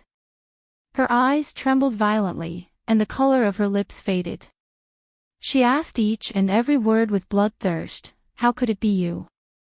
The owner of the pair of eyes retreated a few steps in shock, almost falling down in a sorry state. He dodged and turned his face away. This person had a friendly round face, and his eyes were also round. He was known to have a good temper. He would smile at anyone he saw, and would never get angry. This person looked like a young man, but he had the sense of responsibility and manliness that many old and cunning officials lacked. This person had once said to her anxiously and expectantly, "I admire the mountains and rivers. If there comes a day when I'm lucky enough to fulfill my promise with my father and leave the capital, would you be willing to travel with me?" When this person found out that he was the one who had been deceived, he turned around and apologized to her, saying that he had been reckless and had caused such a misunderstanding. He also swore that he would never reveal her secret. This person had once said with incomparable sincerity, "Before you really make a decision, could you please let me continue to admire you? I know this is very presumptuous, but I really can't control my heart. I'll do my best to not cause you any trouble. If I've accidentally caused you any trouble, feel free to tell me. I'll definitely keep my distance." She didn't have any romantic feelings for this person, but in her heart, he was a gentleman who was worth befriending, a friend who was worth being honest with. But it was also this person who had just shattered all the good impressions she had of him, leaving only a detestable face. "Tan Si Wei, tell me, why is it you?" She hissed and questioned, her hands desperately trying to cover the bleeding hole in Xiahou Qing's back.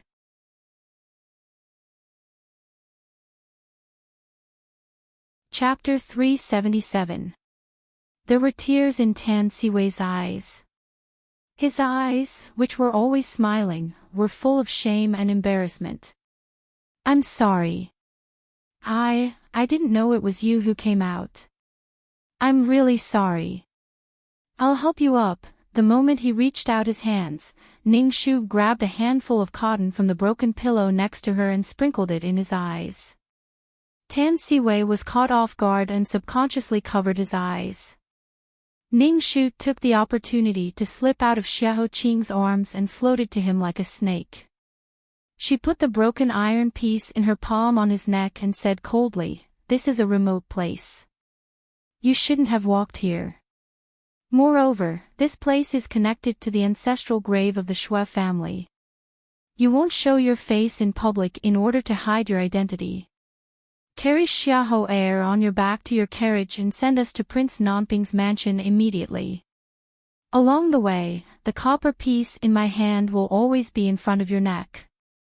If you dare to have a trace of disloyalty or delay, don't blame me for disregarding our friendship and beheading you. Tan Siwei, I mean what I say." The thin iron piece mercilessly drew a line of blood on his neck. Tan Siwei never thought that Ning Shu, who had always been gentle with him, would have such a ruthless side. He also didn't expect that they would come to this point. He was forced to raise his head and be controlled by her. He lowered his eyes and looked at her bitterly. "Don't worry. I'll do whatever you ask me to do. I won't act rashly. Lower the iron piece. I'm going to bend down and carry Xiahou heir on my back." Ning Shu's red eyes stared at him without blinking. She watched him carry Xiahou Qing on his back and then leave the deserted hut step by step. He boarded the carriage and then ordered the driver to put Xiahou Qing down carefully. The driver was scared out of his wits. Just as he was about to loyally save his master, Tan Siwei closed his eyes and shook his head gently at him, motioning him to quickly get the carriage. Along the way, the four of them didn't speak. Ning Shu held the thin piece of metal in one hand and pressed it against Tan Siwei's neck, not leaving it for an instant. She also diverted some of her attention to use her teary red eyes to pay close attention to the completely unconscious Xiahou Qing lying on her lap. She looked at the person she had painstakingly pulled back from the gates of hell not long ago. That weak life force once again poured out from his body. She desperately screamed in her heart, begging him to hold on a little longer. Just 2 more hours, no, half an hour would be enough. She had countless words that she wanted to shout out, but when they reached her throat, it was as if she had lost her tongue and could not utter a single word. All she could do was desperately use her hands to cover the bloody hole couldn't be blocked. How could there be so much blood in a person's body? Xiaoqing, could it be that you were made by the river of forgetfulness? I order you to stop bleeding. I beg you to stop. Her previous calmness and indifference were all thrown out of the window. She once again cut the metal piece into Tan Siwei's flesh. Like a madwoman, she shouted at the coachman outside, "If you want your master to live, you better go faster. I want this horse to run faster than anything else. So fast that it could catch up to his flowing life." Hearing Tan Siwei's pained cry, the driver's heart tightened. He quickly swung the horse whip hard. The horse let out a neigh and dropped its hooves even faster.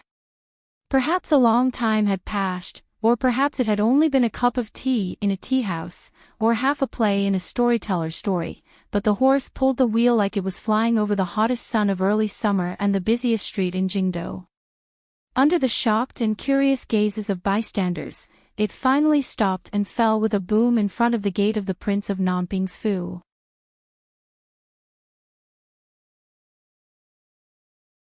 Chapter 378. She stumbled out of the carriage and shouted hoarsely, "Come on! Save him! Come on! Save him! Quick!" The guards of the mansion recognized that the half-blooded man in front of them was bodyguard Ning. They rushed over and carefully carried out Xiaoqing. Hearing the news, Hui Mo stumbled out of the mansion. When he saw Xiaoqing's condition, his face turned pale. He quickly took out a 9 turns life-prolonging elixir and fed it to Xiaoqing. "What are you waiting for? Carry young master in immediately. I'll kill you if you're late." He hurried to catch up.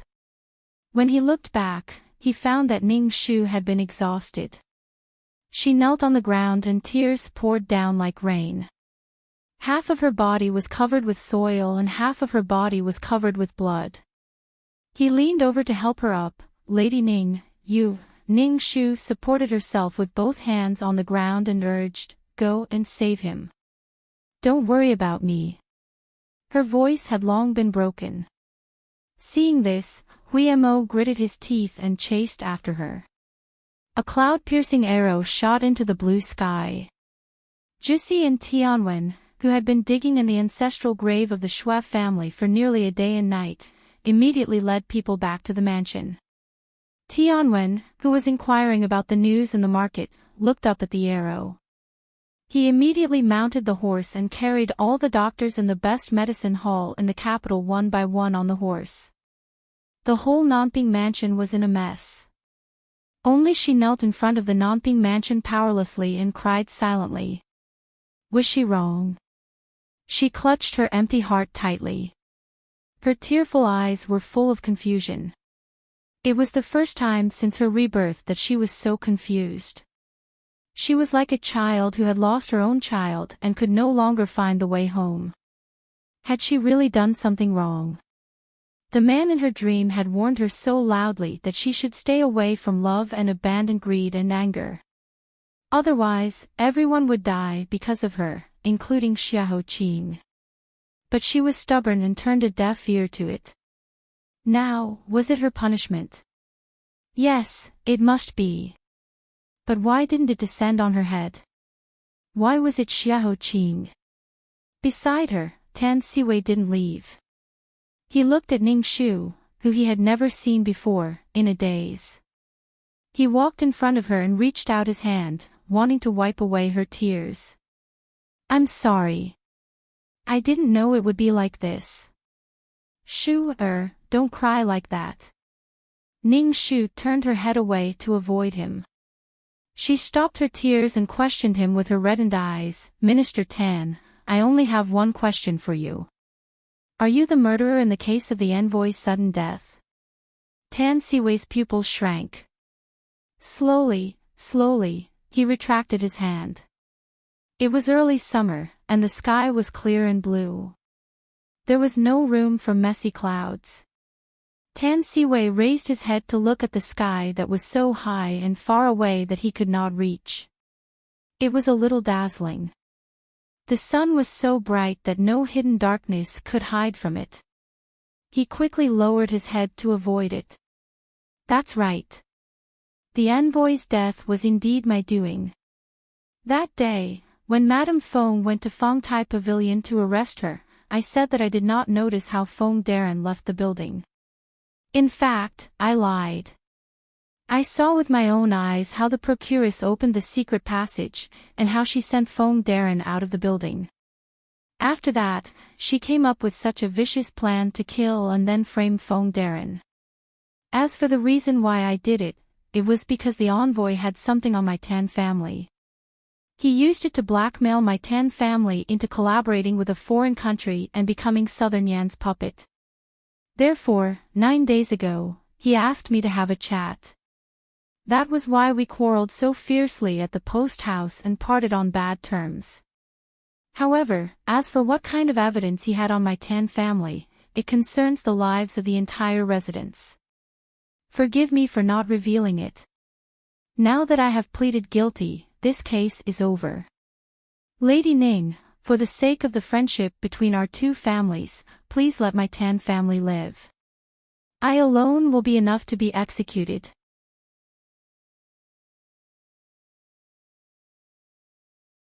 Chapter 379.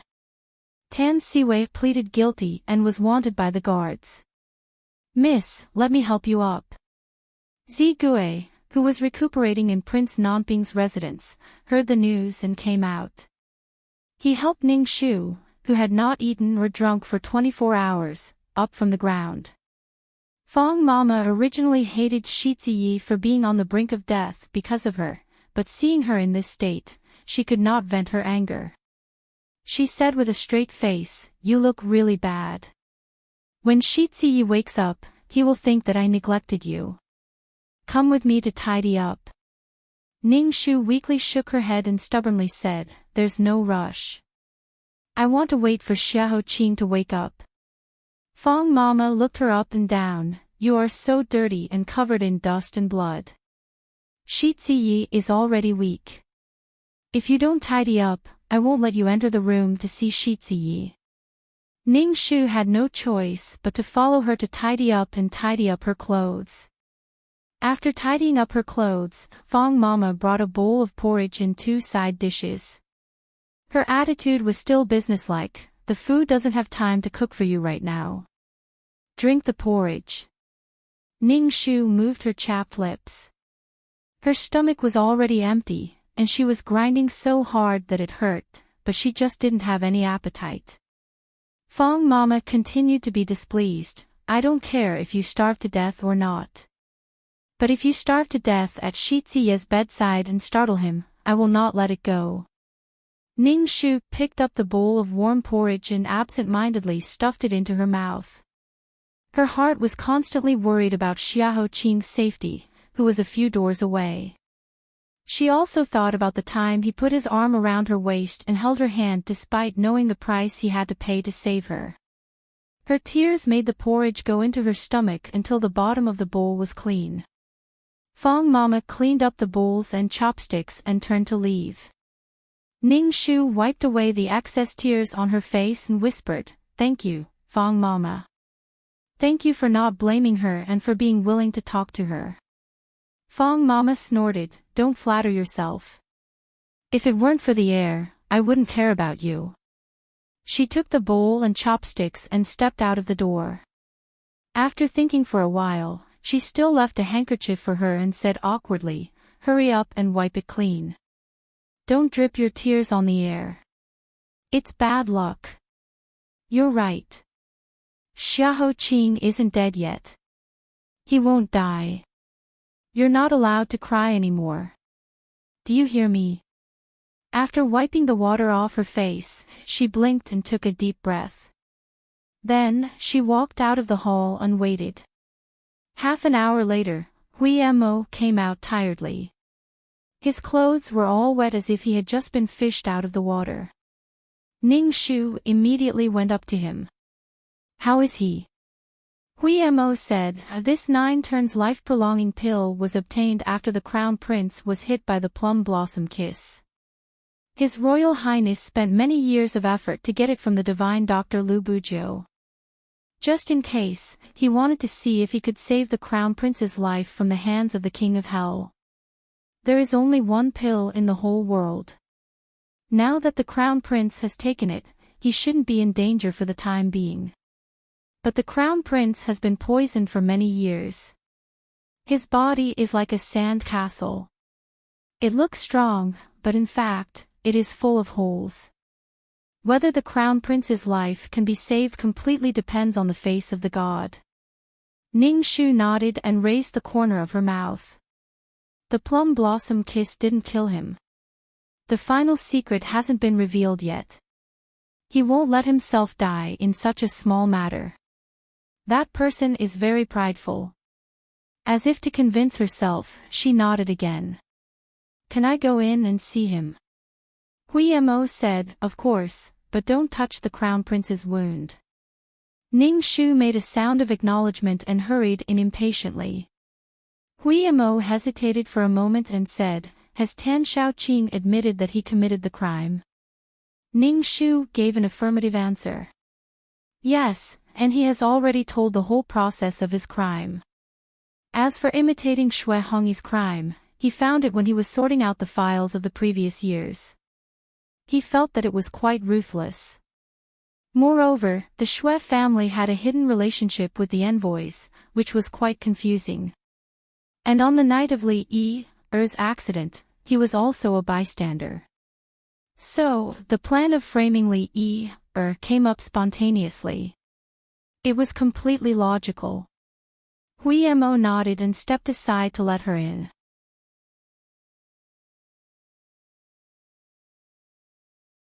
Chapter 380. Because the 2 serious injuries were on his back, Shaoqing was carefully propped up on a soft pillow. In the past, he was someone who cared so much about his face that even if there was a crease on his clothes, he would force her to iron it 3 times. He couldn't even see it and had Nurse Fong supervise her work. Now, his hair was messy and hung behind his back and on his face. Ning Shu walked over quietly and bent down to tidy his hair one by one. She laid the cold black satin on the other side of the pillow. She curved her lips and said slowly, "Don't worry, I won't laugh at you. You have such a face, no matter what you do, you will look good. I won't lie to you." Shaoqing was sleeping soundly and didn't speak. Ning Shu said to herself, "You haven't bathed for 2 days. You must be very uncomfortable. Anyway, I have seen most of your body, so I won't be polite with you. I am so considerate, don't be too touched. If you were really touched, I would have to accept it." She brought over a basin of hot water and mixed it with some cold water. After carefully testing the temperature of the water, she rolled up her sleeves and began to wipe his face.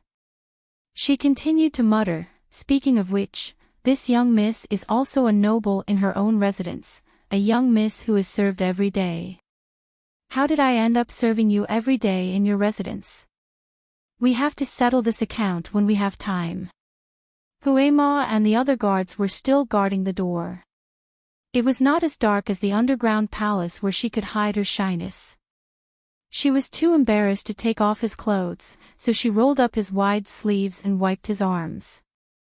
When she wiped the inside of his left arm, Ning Shu suddenly froze. The handkerchief in her hand fell to the ground. Yesterday, she was anxious to check his wounds. Moreover, the underground palace was dark. Except for the 2 bloody wounds, she couldn't see the rest of his body, let alone the inside of his arm. At this moment, the golden afternoon sun shone through the lattice of the window into the hall. Everything was very clear. Ning Shu narrowed her eyes and looked at Xiahou Qing in disbelief. She asked Hui Mo, "Where did the pattern on your Shizi's arm come from? Why does this shape look so much like a bite mark left behind by an angry woman?" There were 3 red dots at the top and bottom of the pattern, which looked like a bite mark. Hui Mo didn't doubt her and said honestly, "Well, don't talk nonsense.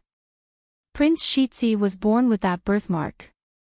Ning Shu continued to smile and said, "That must be the love debt that your young master owed in his previous life. The girl must have bitten his arm with extreme hatred. Even reincarnation won't be able to dissipate it." At the same time, in her shocked heart, she recalled 100 years ago in the underworld, when she had returned from her 5th life after a tragic death. She had dared to sneak into King Chujiang's palace and coincidentally bumped into him bathing. At that time, she had just been skinned, and she had nowhere to vent her anger, so she disguised herself as a floating ghost and quietly walked to the side of the bathtub, wanting to see the true appearance of this famous flower in the underworld. 10 feet, 8 feet, 3 feet, 2 feet. She hid her body and was about to swim in front of him. Suddenly, an arm as heavy as a mountain attacked her and hung above her head. His face was still shrouded in thick fog. Only his eyes could be seen. His voice was like a cold bell, "Ning Shu, how dare you break into my palace without permission? You don't know life from death." At that time, Ning Shu, who had died 5 times, was tired of death. She was not afraid at all. She smiled and said, I know life from death the most. There is a saying in the mortal world, if I die under a peony flower, I will also be a romantic ghost. If your Highness King Chujiang can let me see your peerless elegance, I will be willing to die 10 more times. King Chujiang seemed to have been shocked by her shameless and shocking words. You are simply, after stuttering for a long time, he was unable to say another word. He withdrew his arm and said solemnly, quickly withdraw. However, her eyes were sharp. In a short time, she had caught a glimpse of the birthmark on his left arm. She casually made a joke about King Chujiang, one of the 10 kings of hell. "Ah. Why does the pattern on the inside of your Highness's arm look like a tooth mark? Your Highness must have owed a love debt in the past, which caused the girl to bite your arm so deeply." She raised her eyebrows wickedly. "I didn't expect your Highness to have such a romantic history. You really make me have a whole new level of respect for you." The atmosphere around King Chujiang changed a few times. In the end, he shouted, "Men, seize her."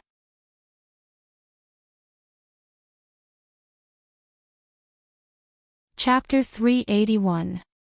In those long 300 years, she made him angry again and again, but time and time again, he could not bear it anymore, but in the end, he still gently put her down. Later, she became used to teasing him for fun, so that she could dispel the pain of being smashed into pieces every time she was punished by heaven. Later, under the bridge of helplessness, by the river of forgetfulness, he used up 1,000 years of cultivation to send her back to this life, to make up for 100 years of regret. Hui Mo stood by the side, looking at her crying, laughing, sighing, and frowning expression with a complicated expression. He directly suspected that she was too emotional and went crazy. "Lady Ning, you, don't go crazy, I'm scared." Ning Shu gently exhaled, "Don't worry, I'm very sober now." Hui Mo's eyes were even more suspicious. "Oh, I heard from Tianwen that all crazy people say that they are sober." Ning Shu did not know whether to laugh or cry. Too lazy to pay attention to him, she picked up the handkerchief on the ground, went to change it for a new one, and continued to wipe Xiahou Qing. Her heart finally confirmed this fact. So he was King Chujiang. That King Chujiang who was mysterious and reserved every day, always had a cold attitude towards her, and was unwilling to say a single word to her. yet had silently accompanied her for 300 years. Many inexplicable emotions, which even she herself found inconceivable, had a source. It was no wonder that when she first met him, her neck had almost been broken by him. However, she had a vague feeling that she wouldn't die, so she decided to steal his jade pendant. No wonder they met by chance and did not have a deep friendship, but she had a trust in him, firmly believing that he would lend a helping hand and form an alliance. No wonder he had to endure her countless times, but he still endured it, because it had already become a habit in the depths of his soul to indulge her. No wonder she had clearly made up her mind to not touch love in this life, but slowly, she still could not help but sink her feet into the mud. No wonder, Ning Shu softly sighed in his ear, "You, as a ghost, why did you come to the human world to be immortal? You even put yourself in such a sorry state. You're really the most undignified immortal. There's no one like you in novels. If you don't get better soon, you won't be able to raise your head in front of your colleagues from the 10 halls. Why didn't I guess it? Both of you are very similar in personality. Both of you are secretive and serious all day long. Both of you are cold and aloof, like icebergs from beyond the heavens. Both of you attract bees and butterflies wherever you go. In the netherworld, you attract those beautiful female ghosts, and in the human world, you attract young ladies everywhere. In the past, you didn't even let me see your face. All day long, you used a camouflage spell to block my view. I tried my best, but I couldn't get my way. Now that I've seen most of your body, you didn't expect it, did you? When you regain your memories in the future, I'm going to make fun of you." Outside the window, the sun was shining brightly, carrying with it a wisp of cool breeze, shining on the two of them. It was as if two clouds were leisurely strolling on the horizon, coincidentally being blown by the wind of 10,000 li, merging into one place and becoming indistinguishable. She said again, "Wait for me here, I'll go and finish this case first. After 72 hours, I'll come back on time to find you, bringing my favorite lily shortcake. The shortcake is delicious, you'll like it too. When the time comes, you must wake up and eat all of it, otherwise I'll make you restless." After saying that, she put down the handkerchief and got up, leaving him to Huimo. When she stepped out of the door, her eyes had returned to the previous clear determination, like a sword that had been tempered by fire and washed by water, more determined than before.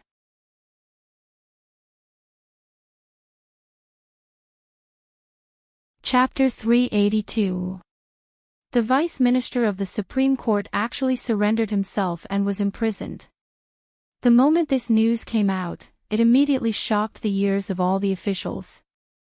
When Feng Jing heard of this, he was so shocked that his old bones almost fell off his armchair and onto his back. This time, he didn't have time to pretend to be weak. He crawled up from the ground and rushed to the imperial palace with unprecedented speed to report this news to His Majesty.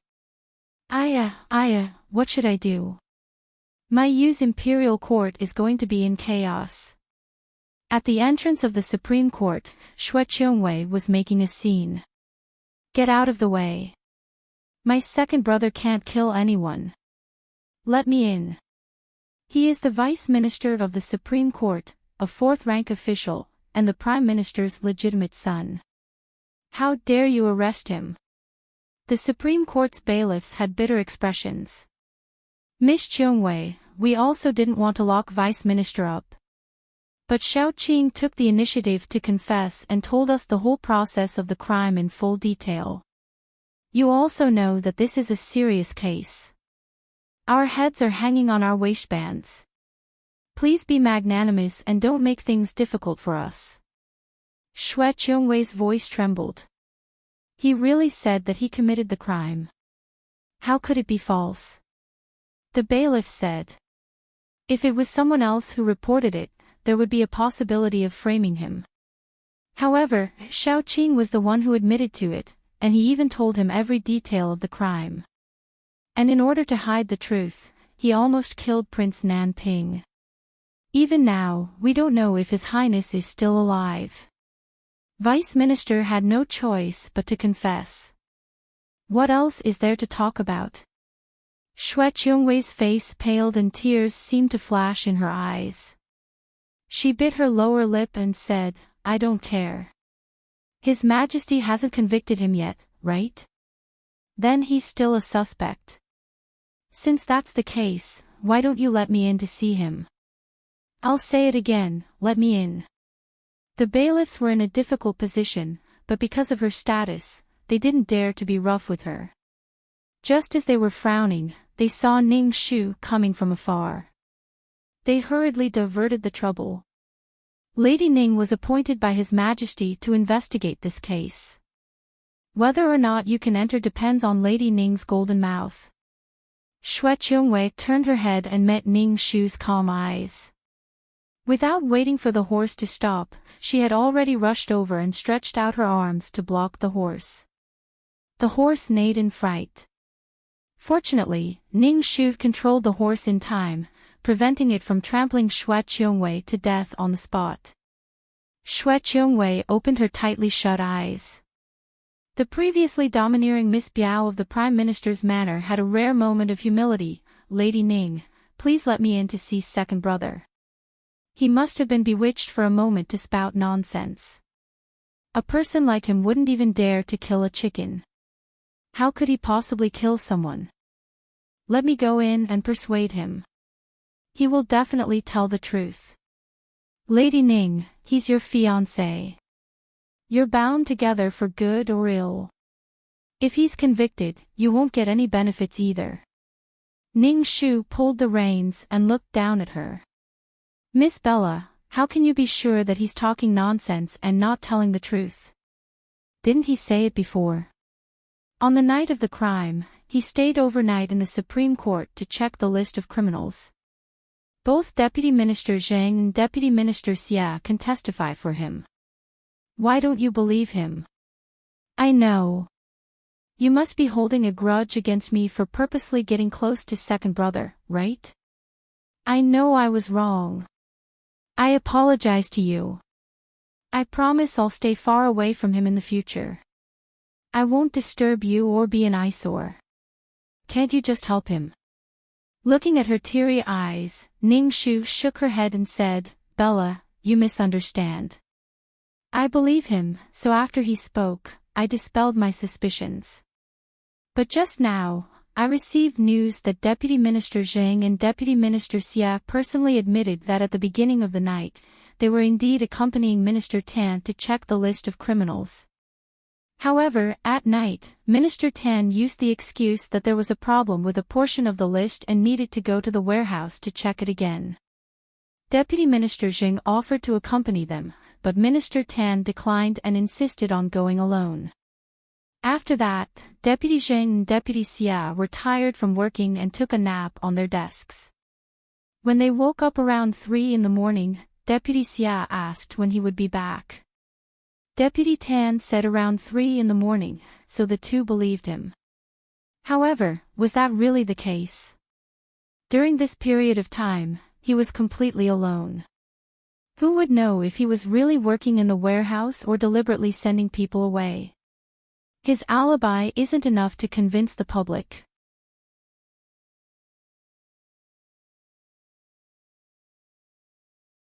Chapter 383. Xue Qiongwei clenched her fists tightly and her eyes reddened. She clenched her teeth and said in a trembling voice after a long time, no matter what, I believe him. Lady Ning, I don't have any excessive requests. I just want to see him and talk to him. I won't affect your case. As long as he tells me personally that he was the one who committed this crime, I won't say anything else. Xue Qiongwei's expression was almost pleading. Ning Shu thought for a moment and jumped down from the horse.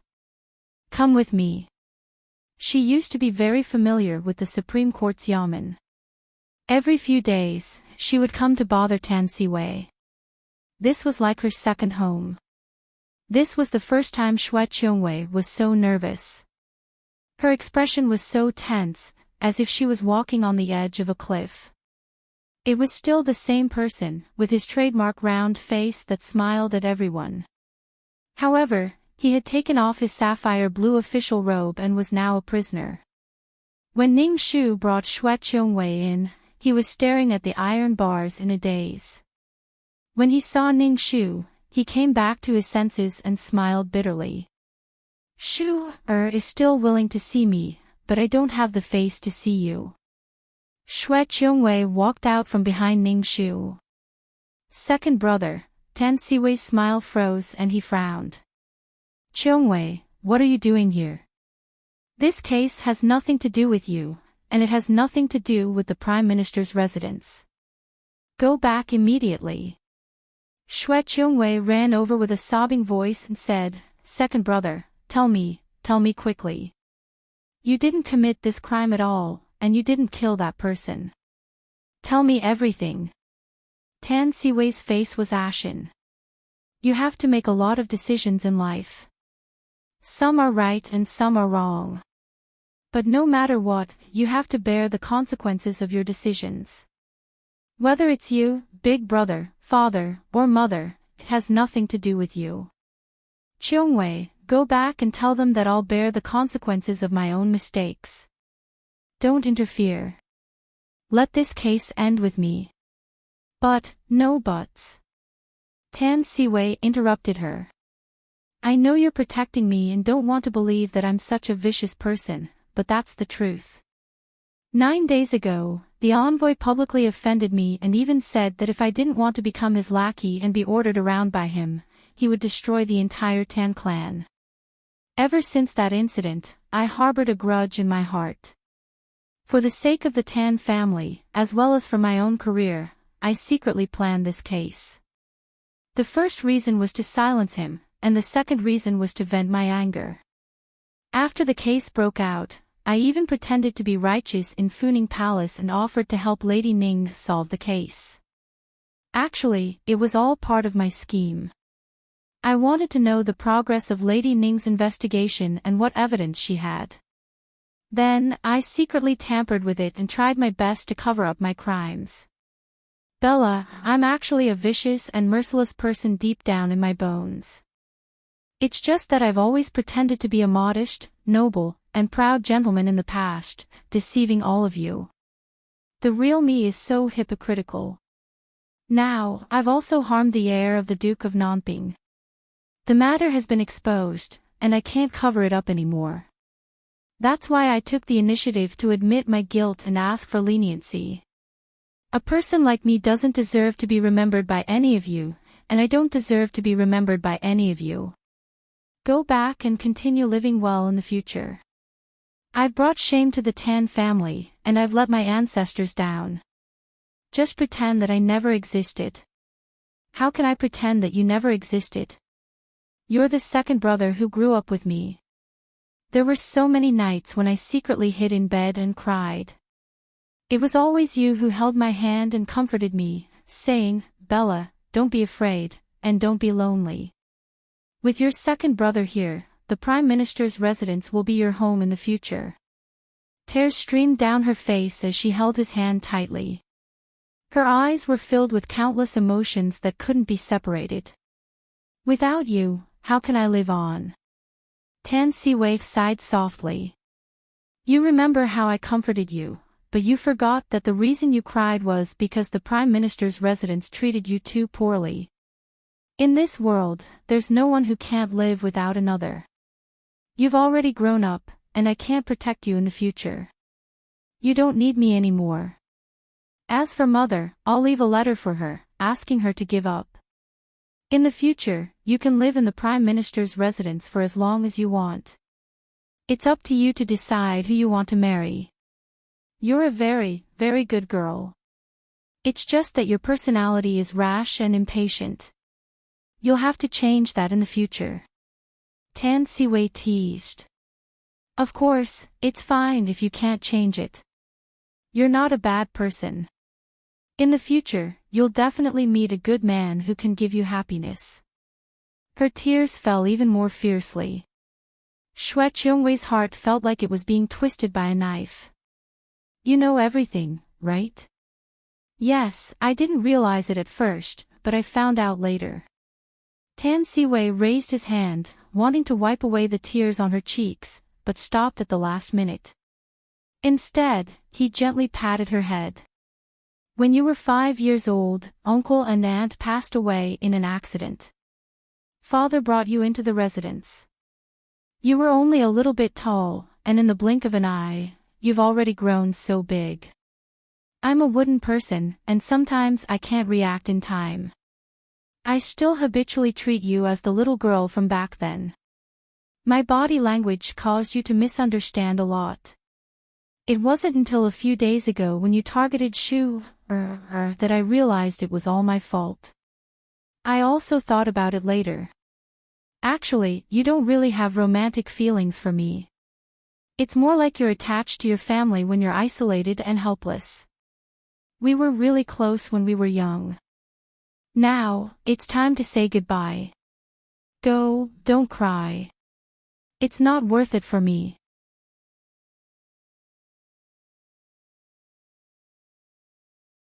Chapter 384.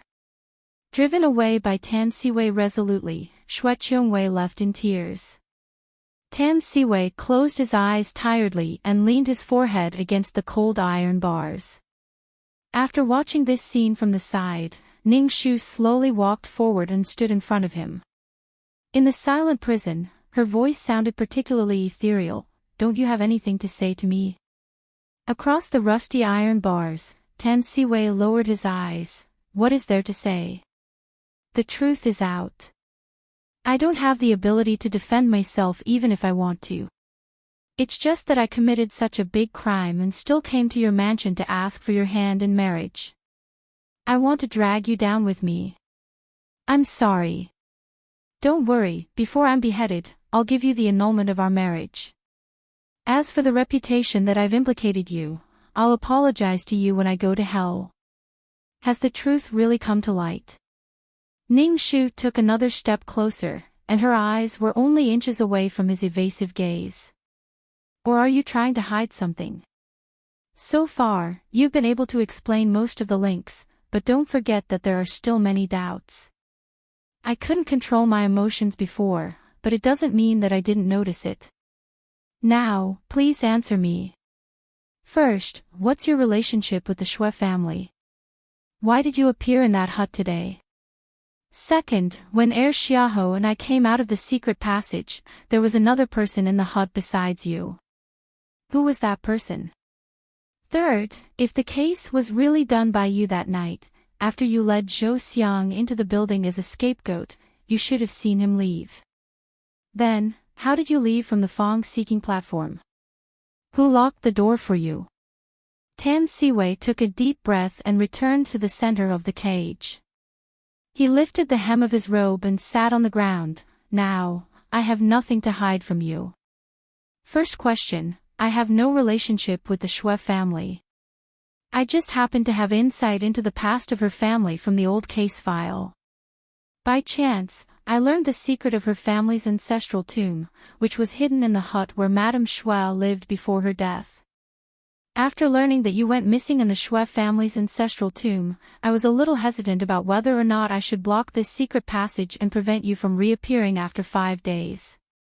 The case of the envoy will be smoothly pushed to Zhou Xiang according to my plan, and the case will end there. It's just that I didn't expect that you would come out so coincidentally just as I arrived. The second question, the man who left was my personal servant. He had some skills. In a moment of desperation, he attacked Xiaoho. I was afraid that his life would be in danger, so I ordered him to leave quickly. The third question, you should have guessed the answer. It's Su Su. The identity of the Vice-Chancellor of the Supreme Court is too convenient.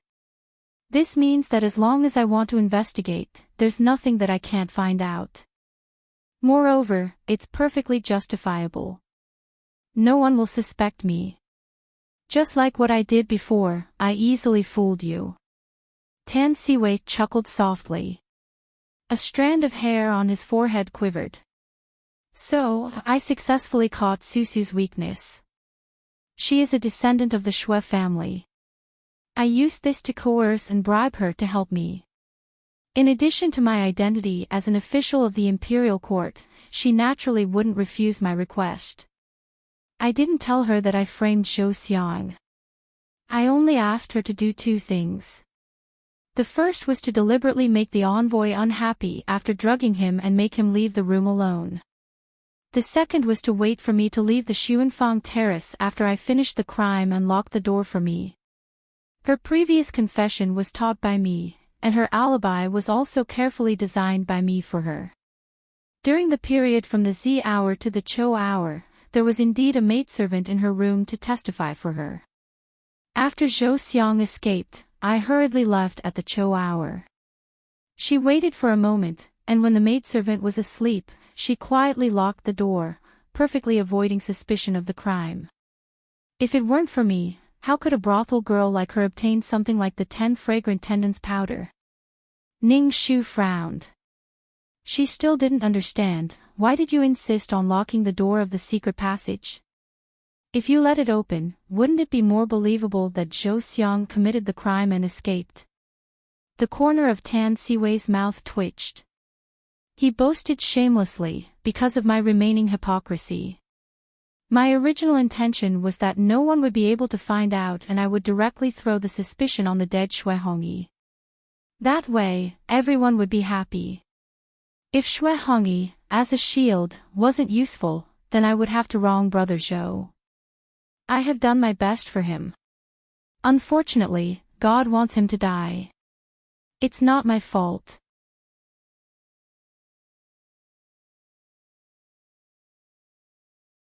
Chapter 385. Such shameless words attracted the attention of the other bailiffs. No one would have thought that the generous and kind Tan Shaoqing, who was always smiling like a Buddha, was actually such a despicable person. Only Ning Shu still maintained that calm and composed expression. Then Shui ran. How did you find his tracks, and why did he help you set up the trap? Tan Siwei shook his head. I didn't find him. He approached me. I don't know how he found out that I had fallen out with the envoy. He approached me several times and fanned the flames. Of course, I wanted to kill him, so I didn't need him to do anything. So the two of us, one wolf and the other wolf, each with their own thoughts, became a perfect partner. Together, we did this big case that shocked Jojo. No matter how bright the sun was outside, it couldn't shine into the Supreme Court's dungeon. After years of immersion in this darkness, the surroundings were filled with a bone-chilling cold. Looking at Tan Siwei who sat on the ground expressionlessly, Ning Shu didn't know why, but she had an inexplicable feeling in her heart. Tan Siwei had clearly matched every detail of the case, but her intuition told her that the truth was not so simple. Tan Siwei was still hiding something from her. There must be more. She said, Shaoqing always says that you're not an official material, but I think you're too modest. Shaoqing's logic is tight and his thinking is better than others. Every piece of evidence is tightly connected and no one can find a flaw. Besides you, there's no other suitable candidate for the position of Supreme Court Shaoqing. There's only one thing. In the hut, in order to save the servant's life, you ordered him to leave quickly, but you stayed behind to face me and Prince Xiahou. This doesn't make sense. Is that servant's life more important than Shaoqing's own? Tan Siwei said, that servant and I have been friends since childhood. At that time, I also wanted to leave, but I was too weak and didn't have time. I had already chosen a broken vase to knock you out, but when I saw how weak half of your body was, my indecisiveness acted up again. In the blink of an eye, you saw through my disguise no matter how much I wanted to hide. If I was given another chance, I might not be so soft-hearted. Ning Shu chuckled softly. In that case, I have to thank Shaoqing for sparing my life. You're welcome. Coming out of the prison, Ning Shu's expression was unusually solemn, as if she had encountered an even bigger problem. Deputy Qiu, who she had arranged to interrogate by Susu alone, also came out. Ning Shu asked, what did Bai Susu say? She changed her statement, Minister Chiu said. Previously, Minister Tan promised her that he wouldn't implicate her. But now that Minister Tan can't even protect himself, Bai Susu confessed everything after losing her backer. According to her, everything she did was because Tan Xiaoqing threatened her. Tan Xiaoqing was also the one who killed her. At most, she can only be considered an accomplice. Thank you, sir. Thank you for your hard work. After sending Minister Chiu away, Ning Shu's eyes flashed with a faint light. She ordered someone to bring Forsythia out of the prison for interrogation. Lian Chao blinked and said seriously, Miss, after I listened to your orders and joined them, I've been sticking to Bai Susu all the time like a piece of plaster. I can guarantee with my eyes that ever since she was sent to prison, Tan Xiaoqing has never come to see her alone, not even once. Absolutely not. In the past 2 days, did anyone interrogate Bai Susu, or did anyone pass her anything? Did you notice anything? Forsythia's head was like a rattle drum. No. It was peaceful these 2 days. Even when the guards came to deliver the food, I was the first to rush over to check it secretly. Then, I distributed it to the others. I really didn't notice anything wrong. Ning Shu's eyes flashed with a long thought. Could it be that Bai Susu was telling the truth this time? Was the murderer really Tan Xiaoqing?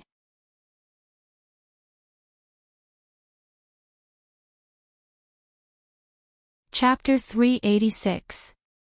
It was the beginning of summer in the capital. A sudden gust of wind blew through the capital, bringing with it a patch of dark clouds. The wind and clouds stirred with each other. Not long after, it began to rain. Separated by the fine, needle-like curtain of rain, everything in the world seemed to be covered in a layer of illusion. In that illusion, the head eunuch, Zhao Bin, walked into the Supreme Court with an imperial edict, announcing that Tan Siwei would enter the Golden Imperial Hall for trial. Wearing heavy shackles, Tan Siwei stepped through the threshold of the Supreme Court. He slowly turned his head and looked at the words, Justice and Justice, that Emperor Gaozu had inscribed on the screen wall. A self-mocking smile appeared on his face. He then turned his head and walked further and further away, finally going in the opposite direction. In the heavy rain, Madame Tan braved the rain to arrive. Before the carriage had even stopped, she hurriedly jumped down. More than 20 years ago, before Madame Tan had been married, she had been a famous talented woman in the capital. She was gentle and well-mannered, and after marrying into the Tan family, she was even more graceful and proper. Everyone in the circle of noble women in the capital praised her for being gentle and virtuous. No one had ever seen her lose her temper, and no one had ever heard her speak loudly. She was always so kind and gentle. However, this exemplary wife and loving mother was now like an angry lioness. She bared her teeth and extended her claws, recklessly standing in front of Tan Siwei. Tan Xixian anxiously chased after her, holding an umbrella. She wanted to persuade her, but Madame Tan couldn't do anything. In the heavy rain, she glared hatefully at Zhao Bin. She glared at these enemies from the inner palace who were trying to steal her son. She angrily said, "Who dares to take my son away?"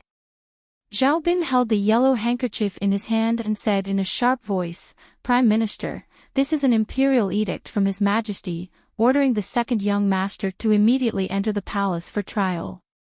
Look, the imperial edict is still here. You must watch carefully. If you dare to do anything that goes against His Majesty's orders, even the Prime Minister's golden signboard will collapse one day. I advise you to think twice before you act, lest you fail to protect your son and instead become a death sentence. My son isn't the murderer. Why are you arresting him? I don't have time to chat with you about this. Whether he is guilty or not depends on whether he admits it or not, and whether His Majesty believes it or not. How can a woman like you interfere?" After Zhao Bin finished sneering, he still cared about her status as the Prime Minister's wife, so he took a slow breath and said, "Of course, Madame Tan doesn't need to be too worried. Right now, she's only going to the palace to listen to the trial, and she hasn't been directly convicted yet. Perhaps second young master will be released if he is innocent." Madame Tan was like a mountain all by herself. Go to the palace and listen to the trial. Do you think that I, Wang Sivan, have read thousands of books for nothing? Had she been the mistress of the Prime Minister's manor for more than 10 years for nothing? The 5 days promised to the southern Yen kingdom is approaching, and everyone is looking forward to the appearance of a scapegoat. Finally, there is one.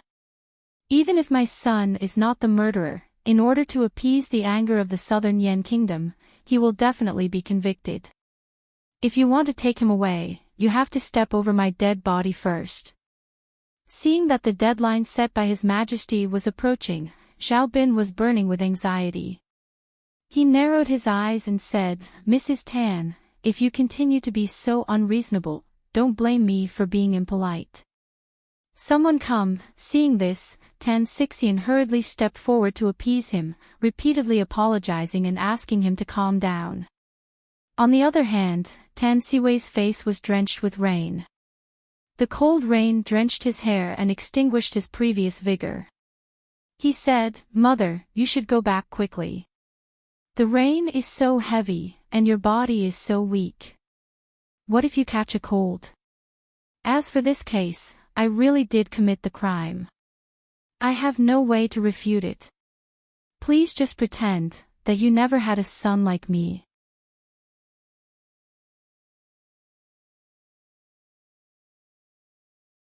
Chapter 387. Madame Tan shook her head in resistance. Her voice was full of sobs. My silly child, why did you confess? You must have your own difficulties, right? Tell them quickly. Tell them that you were coerced.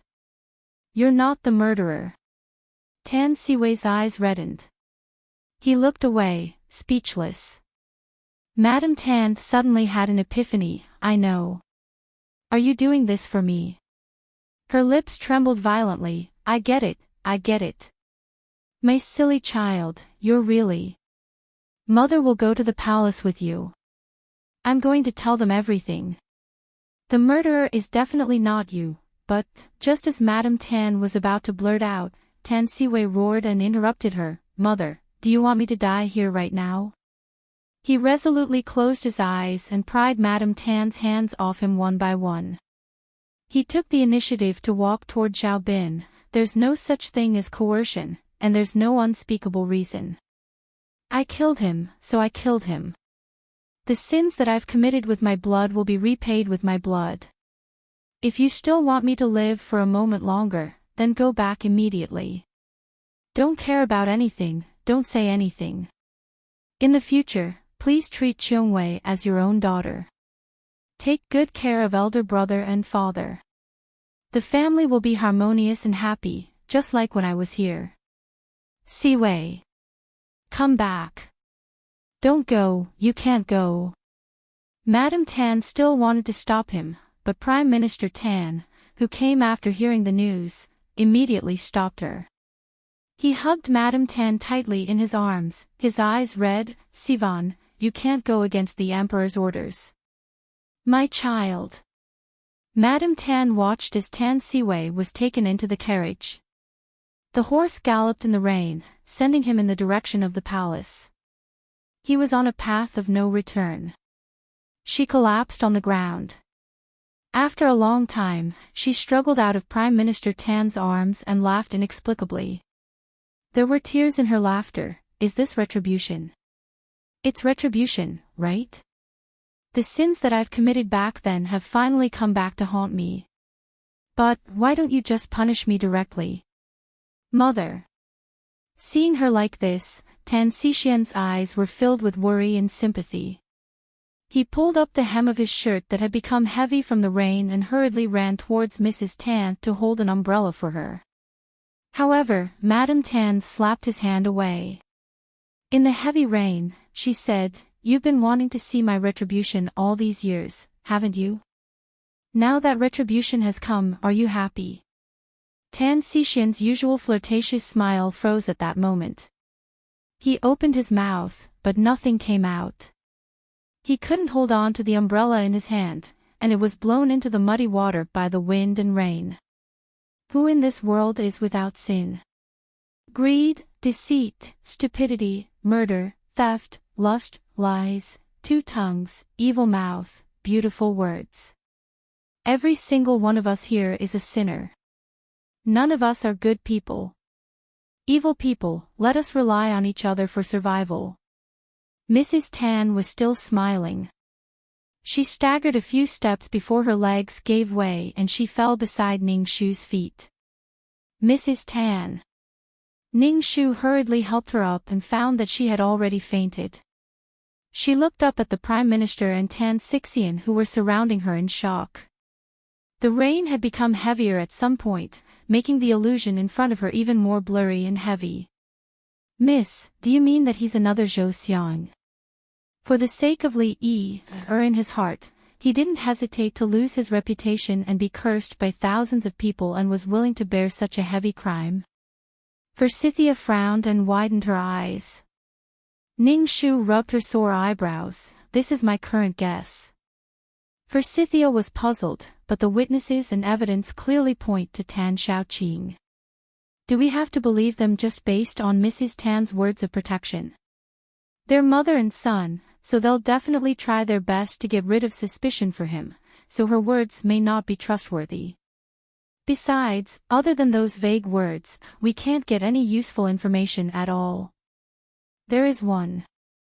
Ning Shu relaxed her eyebrows and nodded with certainty. The Tan family is hiding a big secret, and this secret involves many people. If this secret isn't solved, this case won't be solved. His Majesty is interrogating him today, but due to the Tan family status and Tan Xiaoqing's sensitive identity as a court official, he won't be convicted too quickly. Let's go, we'll investigate immediately. Seize this last bit of time.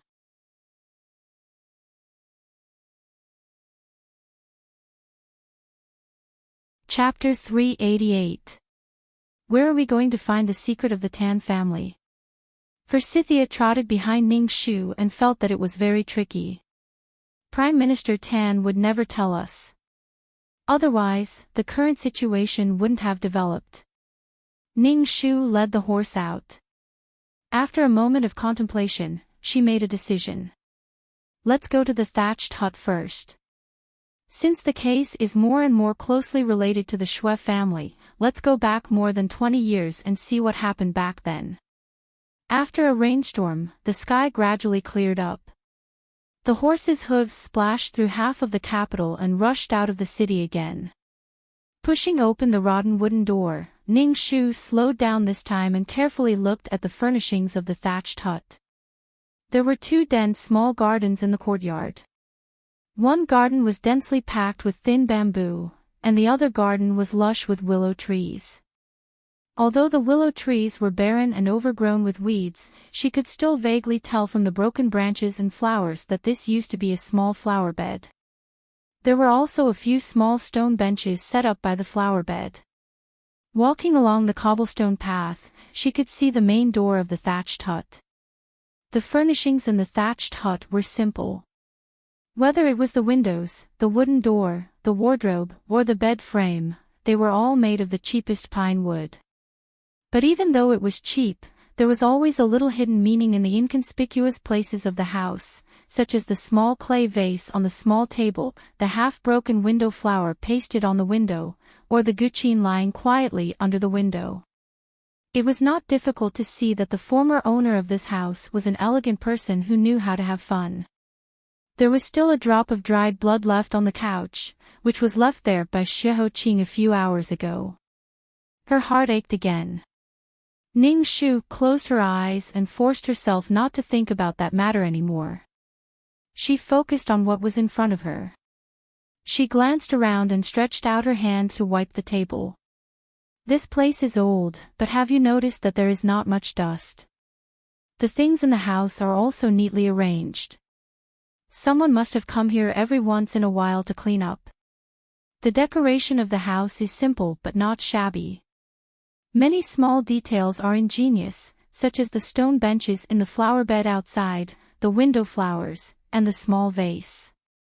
It shows that this house once had a very qualified mistress. There are a few baby toys like rattles on the bedside table. She should have a child. Then Ning Shu opened the wardrobe and frowned. Most of the clothes in the wardrobe are women's clothes, mainly made of coarse cloth. There are 2 or 3 infant clothes, but there aren't many, and the biggest one is only half a year old. Where did her child go? She continued to read. There are also a few sets of adult men's clothes.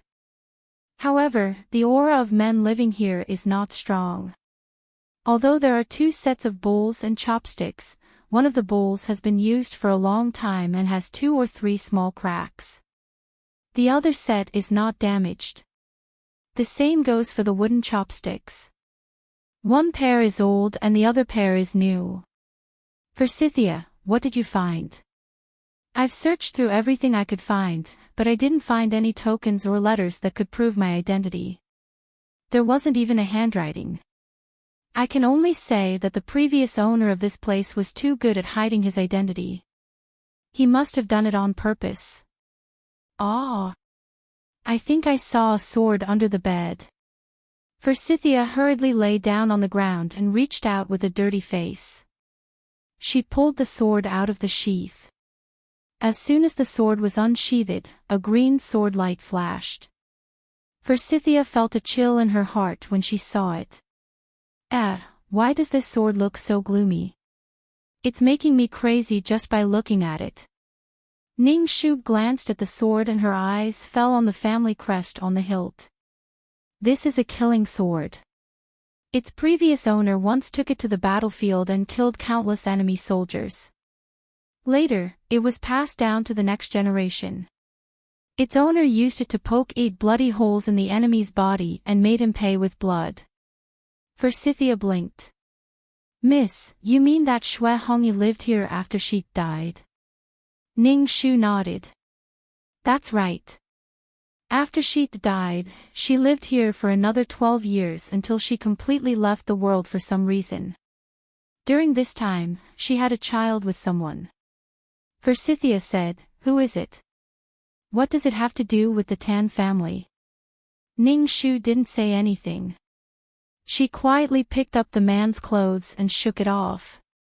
She placed it on the wall for comparison and then estimated the man's height. Look at this body. Doesn't it look like a person? This height is above average for men, but there are millions of people in the capital, so it's a bit hard to recognize. Miss, from your expression, it seems like you already have doubts in your heart. Don't keep me in suspense, hurry up and tell me. Forsythia was very anxious and tried her best to act coquettishly. Ning Shu turned around, her dark eyes shining like the stars in the night sky. She slowly said, what if the scholar who secretly promised Xue Hongyi to marry him was the current Prime Minister Tan?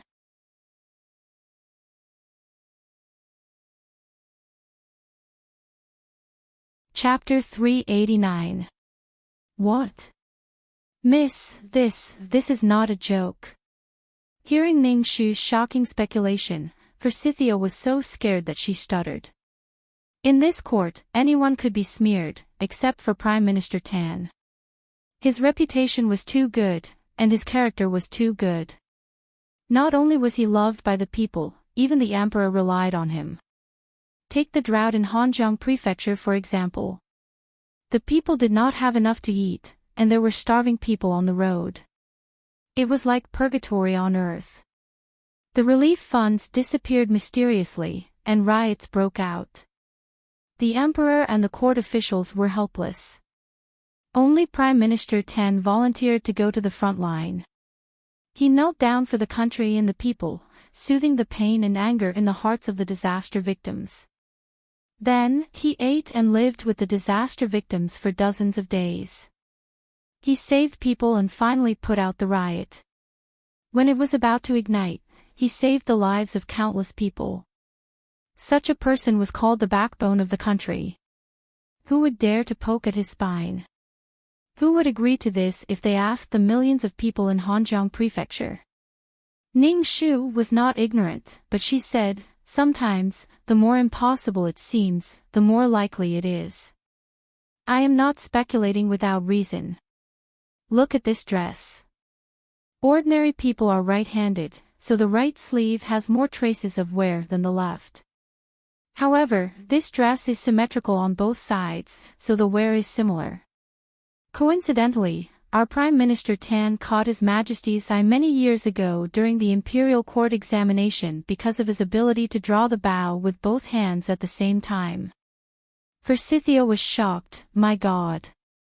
But, what if there are other people who can use both hands flexibly? Ning Shu walked to the window and gently plucked the guqin that no one had appreciated for a long time. It was unexpectedly clear and melodious, and the lingering sound lingered. Closely related to this case, being protected by Tan Siwei in every way possible, the age must match, and the hands must be dexterous. The range of suspects who meet so many criteria at the same time is really not wide. However, a nameless piece of clothing was not enough to be used as conclusive evidence.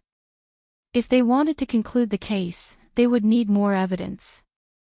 Ning Shu put the dress, shuejian, the rattledrum, and a pair of tiger-headed shoes into a bag and went straight to Shi City.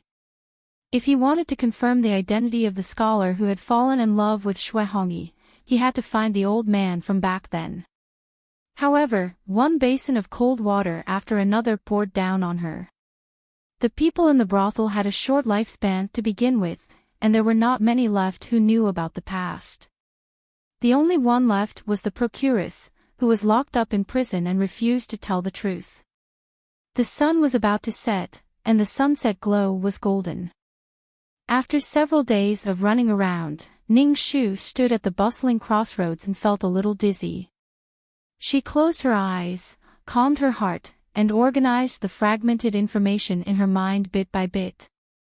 The fragments were like waves splashing in the white river, and under the snow-white waves, the scales of the swimming fish shone with silver light under the sunlight and the river water. She suddenly thought of something and said, "Has the procuress of Sun Fong Tai been interrogated alone these past 2 days?" Forsythia said, "No, but I had a stomachache last night. It was so painful that I rolled around on the ground.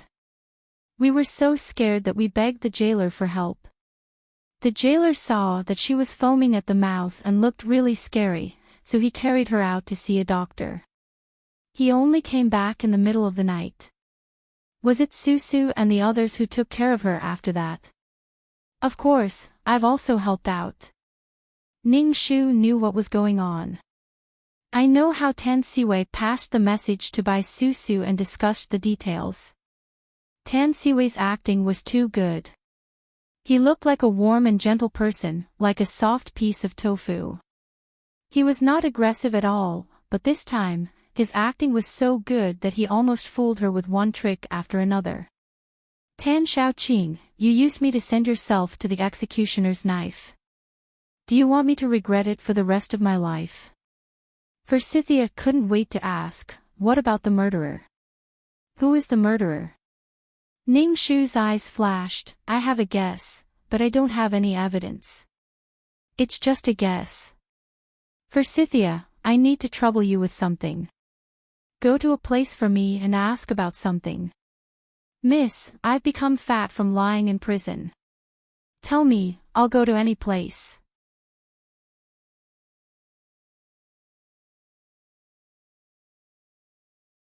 Chapter 390.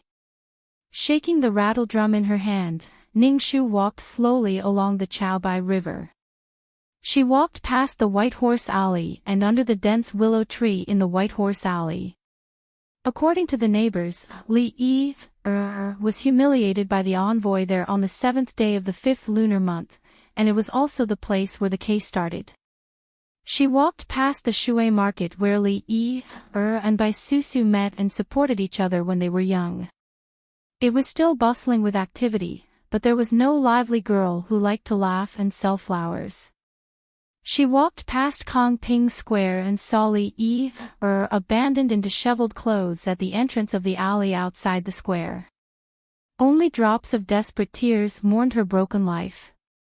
Finally, they arrived at the small courtyard of the Bai family. The courtyard was not big, and the walls were mottled with green vines. Bai Hong and his wife's sighs mixed with coughs could be heard from within the courtyard walls. Ning Shu stood silently under the green tiles and white walls for a long time. On a certain night in August last year, a man in brocade clothes drove by Su home in a carriage. When he opened the door, he used his left hand.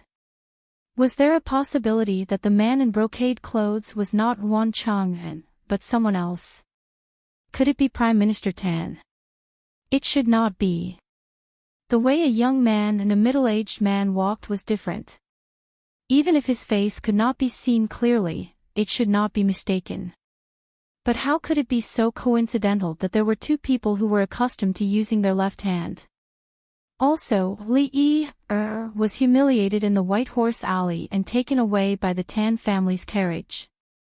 Why was she still disheveled when she was found by the neighbors the next morning? This was not in line with Tan Siwei's character. Or perhaps, the man that night was not him at all. Or had she been guessing in the wrong direction all this time?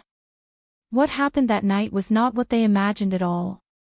If only Xiahou Qing was by her side. That person was a man of few words, but he would always be able to find an alternative path for her when she was stuck in a deadlock in her thoughts. Xiahou Qing, Xiahou Qing. Her heart ached slightly when she thought of this name. She looked up at the moon in the sky and prayed silently. Are you awake now? You must be fine. You must be fine. No matter how many doubts she had in her heart, time still rushed forward without a care. The celestial being pulling flowers stopped the last ray of the sunset.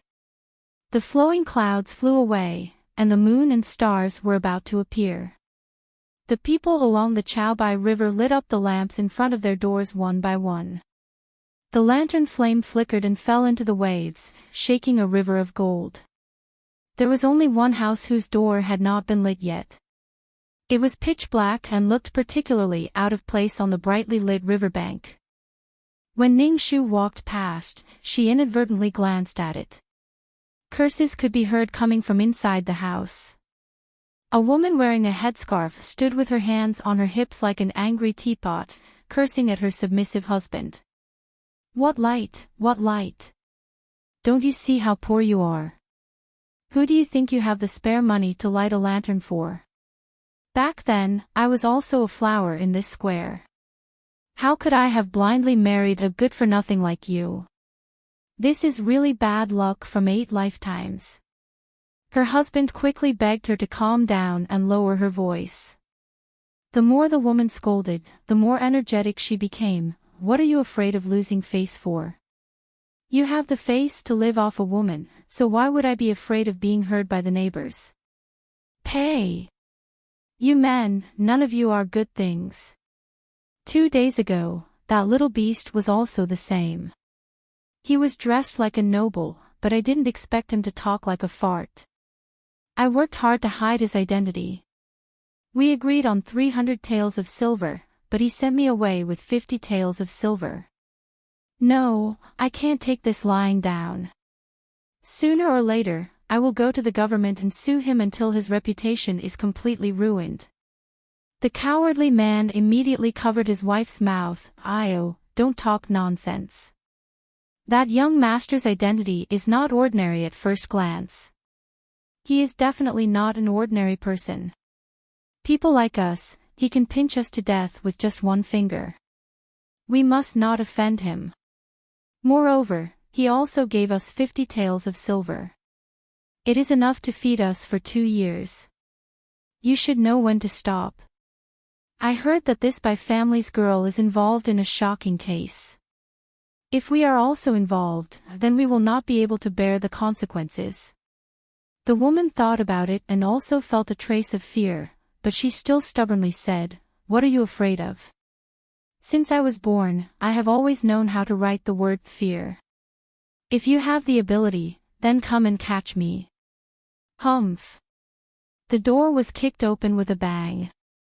A golden token came in front of them. I am His Majesty's Imperial Envoy, Ning Shu, to solve the case. Why haven't you all quickly knelt down and surrender? The woman's face trembled.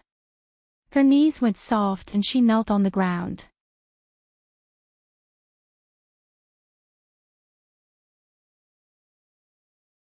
Chapter 391. Under the dense moonlight, Ning Shu cast a long shadow under her feet. She held the golden order in her hand, looking imposing. Amused, she looked at the woman who was kneeling on the ground and shaking like a sieve. She coldly said, "Do you know how serious the punishment is for falsifying a confession and delaying a case? The lightest punishment is 50 slaps and a fine of 20. The heaviest punishment is 100 beatings and 5 years of exile. The heaviest punishment is that you are an accomplice of the criminal and should be sentenced to death. It seems that this Andy's life is very tough. You don't know how to write the word fear. Then, how many strokes does the word death have? Do you want me to teach you on behalf of His Majesty?" When the woman heard this, her face immediately turned gloomy. She regretted her actions and said, "No, no need. This commoner knows how to write the word fear. I know it very well." Just now, this commoner was brainless and boasted shamelessly, offending the Imperial Envoy. I beg the Imperial Envoy to give this commoner a way out. Please don't arrest me. I beg you, this commoner will slap myself. Ning Shu sneered, "You want to avoid prison with a few slaps? You're dreaming. When you accepted bribes and concealed the truth, did you not expect this day to come? This commoner was only momentarily blinded by the money. The Imperial Envoy doesn't know that this commoner has suffered." The woman cried and pretended to be pitiful. "Money, I will take out 50 taels of silver without missing a single tael. Also, I will tell you what I saw that night without missing a single word. I beg you to give this commoner another chance. This commoner swears that if I dare to conceal anything and deceive the Imperial Envoy again, this commoner's family will die a horrible death." Ning Shu crossed her arms in front of her chest and calmly watched her act. "Then tell me. If what you say satisfies me, perhaps this Imperial Envoy can consider it." "Good, good, good. Imperial Envoy, please sit down. This commoner will tell you. My family lives diagonally across from the Bai family. Last August, when I came out to pour some night incense, I saw with my own eyes a young master in embroidered clothes send the Bai family's girl home. At that time, it was already in the middle of the night. The Bai family's girl was also acting mysteriously, so I watched for a while. However, I only watched and didn't take it to heart. Who would have thought that a few days ago, 2 groups of people came to inquire about that matter? 2 groups of people? Ning Shu frowned. When and who were they? The first group came the day before yesterday. They said that they were from the government and were here to inquire about the Bai family. At that time, I was possessed and had some thoughts that I shouldn't have. I only said a few words and didn't tell the whole story. Not long after the officials left, the second group of people came. It was a young master in embroidered clothes. He gave me 50 taels of silver and told me to keep my mouth shut and not talk nonsense. He also told me to help them cover up a lie and said that after the matter was settled, the remaining 250 taels would be handed over to me immediately. Thus, when the envoy came the second time, I pushed the blame to young master Wan Zhonghen. I didn't expect that after waiting for a long time, I still didn't get the rest of the money. So I cursed a few times in anger. You heard it.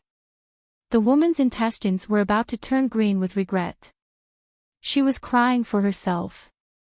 In the second wave, what does the silk-robed man look like? Is he the one who sent by Susu home last August? The woman nodded her head like a rattledrum. Yes, I'm sure it's him. Although I'm a commoner and don't know many words, my eyes and memory are as sharp as snow. When the young master came the day before yesterday, he deliberately wore a mask to hide his identity. Only his eyes were exposed. But his height, posture, and voice were definitely the same as the young master that night. You mean that you also heard the young master speak that night? Yes, I was curious, so I went to the east wall of the Bai family and leaned against the wall to eavesdrop for a while. After the young master entered the Bai family, the sickly Bai Hong excitedly got up from the bed as if he had seen an important guest. He knelt down and shouted something about young master. The young master said something like, "General Bai, please get up quickly. You've suffered for so many years. I'm here to visit you on behalf of my grandfather and mother." After listening for a while, I panicked and ran away. Ning Shu's heart skipped a beat. What does the young master look like? How does he dress? Tell me everything. His appearance is thin and tall. He's a bit taller than my husband. He looks like a scholar. The way he talks is also quite elegant. I really can't see his face clearly. The woman frowned and thought for a while. Suddenly, she said, "His exposed eyes are very special." How do I put it? Oh, right. They're like the handsome guy who plays Pandan in the opera. He has a pair of romantic peach blossom eyes.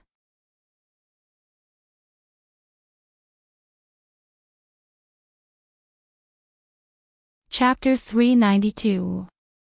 When Heaven's Inquisition came looking for her, he saw Ning Shu holding a rattledrum, lost in thought under the willow tree.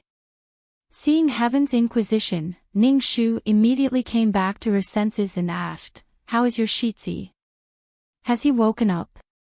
Heaven's Inquisition wiped the sweat off his forehead. "Oh, I'm here to tell you about this. Shitzi woke up after using the 9 Revolutions life-prolonging pill, but he's not in good spirits. After waking up for a while, he fell asleep again.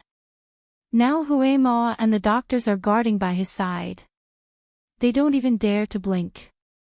Ning Shu closed her eyes and exhaled heavily.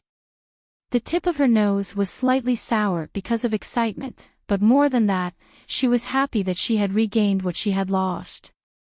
Great, Xiahou Qing, it's really, really great," Heaven's Inquisition said. "When Shitzi woke up, he asked about the situation of the case and ordered me to come and help you. Lady Ning, if there's anything I can help with, just let me know." Ning Shu's nose was even more sour. Why was this person so nosy? He was still seriously injured, but he still had the time to worry about her. "Xiahou Qing, are you deliberately making me cry? You're so annoying, don't you know that?" At this moment, she had 10,000 impulses to go back and see how he was doing, but her rationality told her that she couldn't. The case was at the most critical moment, and any hesitation would make all the previous efforts go to waste. She had promised that she would definitely get to the bottom of this case, and then bring the final mystery to him. After listening to Ning Shu's simple explanation of the current situation, he was stunned. Tan Xixian. You mean the polite and amiable eldest son of the Tan family, Tan Xixian? This is too scary, this is simply too scary. Ning Shu's expression was also dignified. The current situation was getting more and more complicated, and it had completely exceeded her expectations. If Tan Xixian was the blood of Shui Hongyi and Prime Minister Tan, then Tan Siwei's behavior of taking the blame for his brother could be explained. Then, the person who injured Xiahou Qing in the thatched hut and immediately ran away should be him. In this world, other than his biological parents, perhaps only blood-related brothers and sisters could make Tan Siwei disregard everything, break his principles, and risk his life to save them. But what about the person who knocked Zhou Yang down that day and cut off a strip of cloth from his body? Whether it was Zhou Yang or the old woman selling embroidery nearby, they all said that the man was not tall, shorter than Tan Xixian by a bit, and that the man was good at using his left hand. Previously, she had mistakenly thought that there were only two left hands in this case, but now she realized that she had miscalculated. It was very likely that there were three. What kind of connection was hidden between the three of them? What kind of fog had they set up to prevent others from seeing the source of the matter? Ning Shu muttered, "At present, we lack evidence. Tan Siwei is determined to take the blame. Just based on Tan Xixian's visit to the Bai family last year, we can't lock onto him as a suspect. If we want to be sure, we must first investigate Tan Xixian's background. It would be best to investigate the whole story of Xue Hongyi's humiliation. I have a feeling that we are not far from the truth. Madame Tan's behavior in the rain was too strange. She kept questioning Tan Xixian, all these years. You have been waiting to see my retribution, right? Now that retribution is here, are you happy?" She was clearly saying that she was at fault for Xue Hongyi's case. Heaven's Inquisition patted his chest without hesitation. "Gossiping is my specialty. Leave it to me." Tianwen came and went without a trace, like a myna bird, flapping its wings and disappearing into the night. Ning Shu picked up a branch and squatted on the ground, combing it one by one. If Tan Xixian had worked hard for 20 years just to avenge his mother's family, then so far, the maid who betrayed Xue Hongyi had died, the chief culprit who ruined the Xue family, the envoy from southern Yan, had died a horrible death. Madame Tan, who had once taken away the love of Xue Hongyi's life, was currently suffering the suffering of her only bloodline. The only enemy left for the Xue family was the loyal and brave Zhu family who colluded with the envoy from southern Yan to falsely accuse the Xue family. Could it be that Tan Xixian's last target?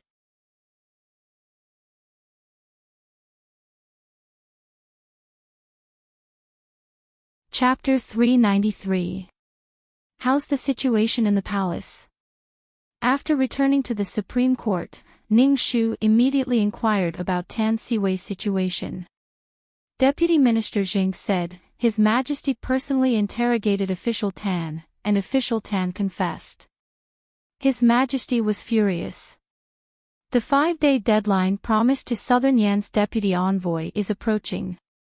His Majesty has already issued an order to summon Southern Yan's deputy envoy to the palace tomorrow afternoon to jointly interrogate Official Tan and completely conclude this case. Ning Shu rubbed her temples. Tomorrow afternoon, there were less than 16 hours left. There really wasn't much time left. Deputy Minister Zhang saw that she had just returned and was about to leave, so he hurriedly chased after her. Lady Ning, it's already so late. Where are you going? Ning Shu didn't even turn her head. I'm going to the Prime Minister's residence. With so little time left, if the mountain didn't come to her, then she would go to the mountain. She didn't believe that the Tan family was an impenetrable wall that couldn't even find a crack. But the curfew has already passed. Before Deputy Minister Zhang's voice could reach her ears, it had already been swept far away by the wind by her ponytail. In the night breeze, the lights were bright, and the summer was slightly tipsy. The warm wind urged the horses to gallop faster. Under the bright, mirror-like moonlight above her head and the swaying lights in the mortal world, Ning Shu's expression was resolute. She urged her horse to leap over the green bricks of the capital's wide streets, like the wind and like a dragon. When she reached Zhuke Street, a group of soldiers suddenly stopped her. It was Yang Chengwei. Stop. Who is Nightwalker? Ning Shu pulled on the reins and replied in a clear voice, Duke Ning's eldest legitimate daughter, Ning Shu. I've been ordered by the Emperor to investigate the case of the sudden death of the envoy. The leader of the guard said, Lady Ning, the curfew has already passed. If you don't have an official seal, you can't go to the capital at night. Yesterday, when she fell into the Shui family's ancestral tomb, the only official seal that His Majesty bestowed upon her was also lost in the chaos. Previously, the fake one was a carrot carving that she casually took out under Lien Qiao's orders to fool people. It was not a problem to fool the market aunties, but if she wanted to fool the Longqing guards, she was afraid that her face would be exposed. Ning Shu thought for a moment and said, "I have an important case at hand and forgot to bring the token with me. I will definitely bring it later. Please make an exception. This is the law, no one can defy it." Ning Shu frowned. Just as she was thinking about how to fool them, a voice pushed through the crowd. It was as steady as a chime. "Let her go." Young Chengwei dismounted one by one and bowed to his former master on one knee. "Your humble servant greets the sixth prince." Behind the crowd, Xiao Yini slowly walked out from the dark blue night. He had taken off his sharp armor and was wearing a white robe that made his aura gentler. Only his cold eyes were still his true self. Seeing that the young Chengwei were hesitating, Xiao Yini put his hands behind his back and said coldly with a frown, "Can't you understand my words? I said, let her go." "Yes." Young Chengwei looked at each other and finally gave him face and let Ning Shu go. "Lady Ning, please." Ning Shu nodded in thanks. When she passed by Xiao Yini, she thought for a moment and still dismounted. "Thank you, Your Highness." Xiao Yini's lips twitched. "I said the night before that if you need anything, you can come and find me at any time. It's just a sentence, why are you being so polite with me? Are you deliberately trying to keep a distance from me? Don't worry, I'm not so shameless as to cling to you." Ning Shu smiled awkwardly when her thoughts were exposed. Xiao Yini said lightly, "There are more than one Yang Chengwei patrolling the city. There will be more in front. Let's go, where do you want to go? I'll send you there."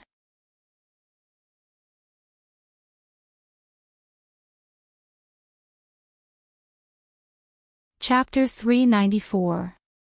He was so open and honest. If she continued to refuse, it would seem that she was too petty. Besides, time was tight and it was not the time to be pretentious.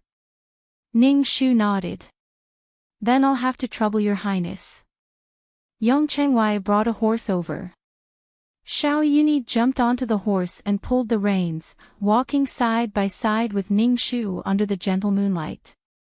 Xiao Yuni said in a low voice, "I heard that you fell into a trap these 2 days and met with danger." Ning Shu bit her lower lip and nodded slightly.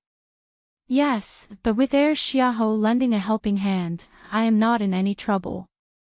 Xiao Yini glanced at her and said, "Seeing that you can still come out in the middle of the night and are so lively, I know that you're fine. What about Xiahou Qing? Is he dead?" Ning Shu's willowy eyebrows suddenly furrowed. "Prince Xiahou is blessed with great fortune and will definitely be fine. Sixth Highness, please pay some attention to your words." Seeing her like this, Xiao Yini laughed. "The way you're protecting him now is very similar to how you defended me when I was bullied by fourth brother and fifth brother in the palace. I remember that the fiercest time was when I was 11 and you were 8. During the equestrian class, the master taught us to ride and shoot. Father was also present and ordered us brothers to have a small test. I couldn't control myself and wanted to show off in front of father and win against the two of them. After school, they worked together to coax me into a cold palace and beat me up with the servants. After that, they accused me of being disrespectful to elder brother, so I didn't dare to complain in front of father. This was not a glorious thing and I didn't want you to know, but I didn't expect you to be so careful and not be able to hide it from you. You were so angry that you thought of a trick the next day. You lied to them that you saw a white spirit beast in the imperial garden and coaxed them to catch it and give it to father. I didn't expect you to hide a hornet's nest behind the rockery and stung their faces with poisonous needles, making them roll on the bed and cry for a month. Speaking of the past, Ning Shu was suddenly speechless. She said in a low voice, "I was naughty and absurd in the past. I made your highness laugh." Xiao Yuni smiled faintly. "Don't laugh at me. I have nothing now and only these past events can make me feel better. I should be the one laughing at you." His tone was so calm and his smile was so light, but it was like a lancet had cut Ning Shu's heart slightly. There was nothing else, only a sigh. It was a good thing that Xiao Yuni did not dwell on this topic and the two of them continued to rush on their journey silently. From Vermilion Bird Street to the Prime Minister's manor, they met two more groups of young Chengwai along the way, but Xiao Yuni came out to chase them away. When they arrived in front of the Prime Minister's manor, Xiao Yuni pulled on the reins. "I'll send you here. You can do whatever you want to do next." Ning Shu bowed and saluted. "Your Highness, thank you for your trouble along the way." "Your Highness, please go back." "Hold on." Ning Shu turned back. Under the almost transparent ink-blue night sky, Xiao Yuni's expression was as calm as water, only his bright eyes were shining with a hazy light. He laughed softly. "You always say that you should remember a great favor in your heart, but it's not as practical as eating it. You should treat me to a meal one day to repay my favor." Ning Shu was speechless and immediately said, "No problem, it's my honor to treat your highness to a meal. I'll remember it. Don't think about going back on your word. I'm very familiar with where Duke Ning's door is." After joking, he added, "Be careful and try not to get hurt. If you get hurt, I won't be like Xiahou Qing and risk my life for you." Ning Shu also smiled, feeling relieved. She knew that the thing that had been stuck in their throats together had finally disappeared, turned into fluorescent powder and was blown away by the night's breeze. Bowing to him again, Ning Shu dismounted and turned to knock on the door of the Prime Minister's manor. The two of them parted ways. "Lady Ning. My eldest young master is not home, please go back." As soon as the door opened and he saw Ning Shu's face, the gatekeeper rolled his eyes and slammed the door in her face.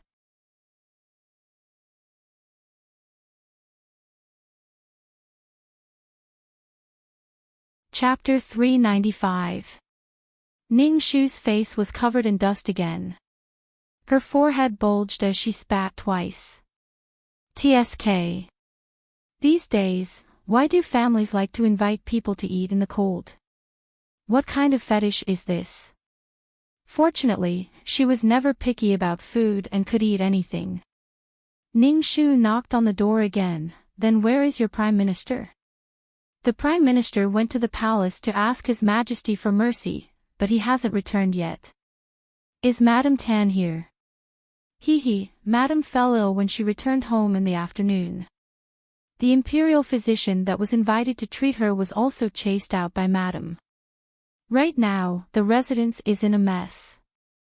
Speaking of which, it's all thanks to you." Since she had asked this, it seemed like there was no hope. Ning Shu sighed and could only return home. When she passed by Qintai Road, she suddenly heard the sound of flustered footsteps in front of her. It was a woman's anxious figure in the middle of the night. It was so late and it was a woman. Ning Shu was afraid that something had happened to the other party, so she urged her horse to chase after her. When she recognized the other party's appearance, she was surprised. "Miss Qiongwei." That figure suddenly froze. Xue Qiongwei turned her head and her eyes narrowed. That delicate face was covered in panic sweat, without a trace of blood. In such a dark night, her entire body was trembling, like a paper butterfly that could be torn apart by the wind at any time. Meeting Ning Shu's puzzled gaze, Xue Qiongwei immediately looked away helplessly. Ning Shu didn't say anything, but what happened? "Where are you going?" "Perhaps I can give you a ride." She clenched her fingers and smiled with difficulty. "It's nothing, I just had a nightmare. I dreamed of the scene of my parents' death." I also thought of myself being alone and living under someone else's roof. My heart was filled with grief and I lost control of my emotions and ran out. However, I'm much better now. Thank you for your kindness. The Prime Minister's residence isn't far, so I can go back by myself. Ning Shu reached out her hand. It's good that you've thought it through. However, it's not safe for a girl to be outside in the middle of the night. I'll send you back to the Prime Minister's residence. Xue Qiongwei seemed to have been set on fire. She shook off her hand and took a few steps back. She said emotionally, I said no need. I can do it myself, I don't need your fake kindness. Didn't you hear? I really don't need you to send me off. You stole my second brother's heart. I really don't want to see you. I beg you, just let me go alone. Her expression was complicated, and her eyes were covered with a layer of sparkling water. Her hands tightly gripped the corner of her skirt, and she felt like she was going to cry at any moment. Ning Shu frowned, and the doubts in her heart deepened. At this moment, a burst of fire suddenly appeared from a street not far away. The silent night was dyed red as flames soared into the sky. The quiet street suddenly became noisy. The sleeping commoners heard the cries of the fire and woke up from their sleep. They pulled their families to hide from the disaster and shouted loudly. They were exhausted from running for their lives. The braver men rushed into the backyard to grab wooden buckets and pots to help put out the fire. Bang! Bang! Clang! Clang! It was a mess. Xue Qiongwei's entire body trembled as she subconsciously rushed towards the flames. However, she was caught by Ning Shu. Xue Qiongwei, what are you doing? The fire was so big that it would be dangerous to approach it rashly. You stay here and don't move. I'll go take a look. Such a big fire quickly attracted the Yongchengwei patrolling nearby. Even the bailiffs from the government came to put out the fire. In addition to the commoners who helped, over 100 buckets of water were poured down. Not long after, the fire was brought under control. After another half an hour, the last flame was completely extinguished. Everyone's face was covered in soot. They put down their buckets and let out a sigh of relief. The bailiffs still had to cover their mouths and noses as they rushed in to see if there were any casualties. After the fire was extinguished, the people who had retreated gradually gathered around and looked around. This is the home of the widow, Xiao Yu, right? Why did her house suddenly catch fire? No one ran out after so long, and I didn't hear anyone calling out. Could it be that she's dead? Who knows? She's such a playboy, fooling around with those dubious men all day long.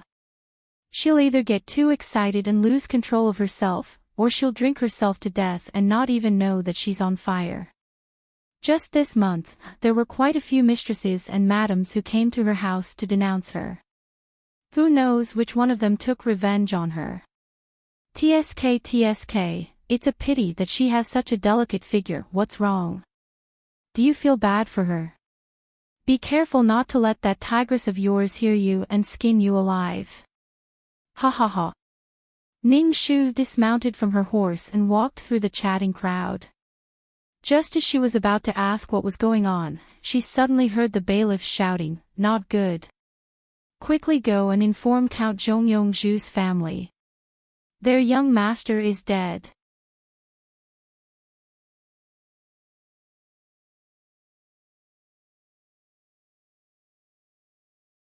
Chapter 396.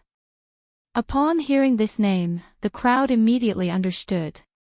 It was because Zhu Guangzhou, the young master of Count Zhongyong's Zhu family, was a famous playboy in the capital. This person's interests were unusual. Most playboys liked to hang around brothels, pleasure boats, and red light alleys. They also liked to flirt with young ladies walking on the street. However, Zhu Guangzhou's interests were very niche. He liked to patronize beautiful widows who had lost their husbands, especially those who were in their early 30s. He didn't like those who were too young. Because of this, he had been beaten and scolded by his elders many times. However, the more he was beaten, the braver he became. They couldn't really beat him to death, so they could only turn a blind eye and let him be. Who would have thought that the famous flower Taiswei in the marketplace would run into a ghost after walking around at night for a long time? That night, it would die. He could have died at any time, but he just had to die today. Ning Shu's heart skipped a beat. She pushed aside the crowd and officials blocking her way. I am Duke Ning Shu, the imperial envoy appointed by the emperor to solve the case. Let me in. The officials were like headless flies. When they heard her introduce herself, they immediately let her in. After stepping over the blackened door and collapsed beams, she came to Yunyang's bed. Ning Shu finally knew why the officials were so shocked just now. Not only was Zhu Guangzhou dead, but his half-burned corpse had 7 to 8 holes. His lower body was incomplete, his eyeballs were dug out, and his face was cut beyond recognition.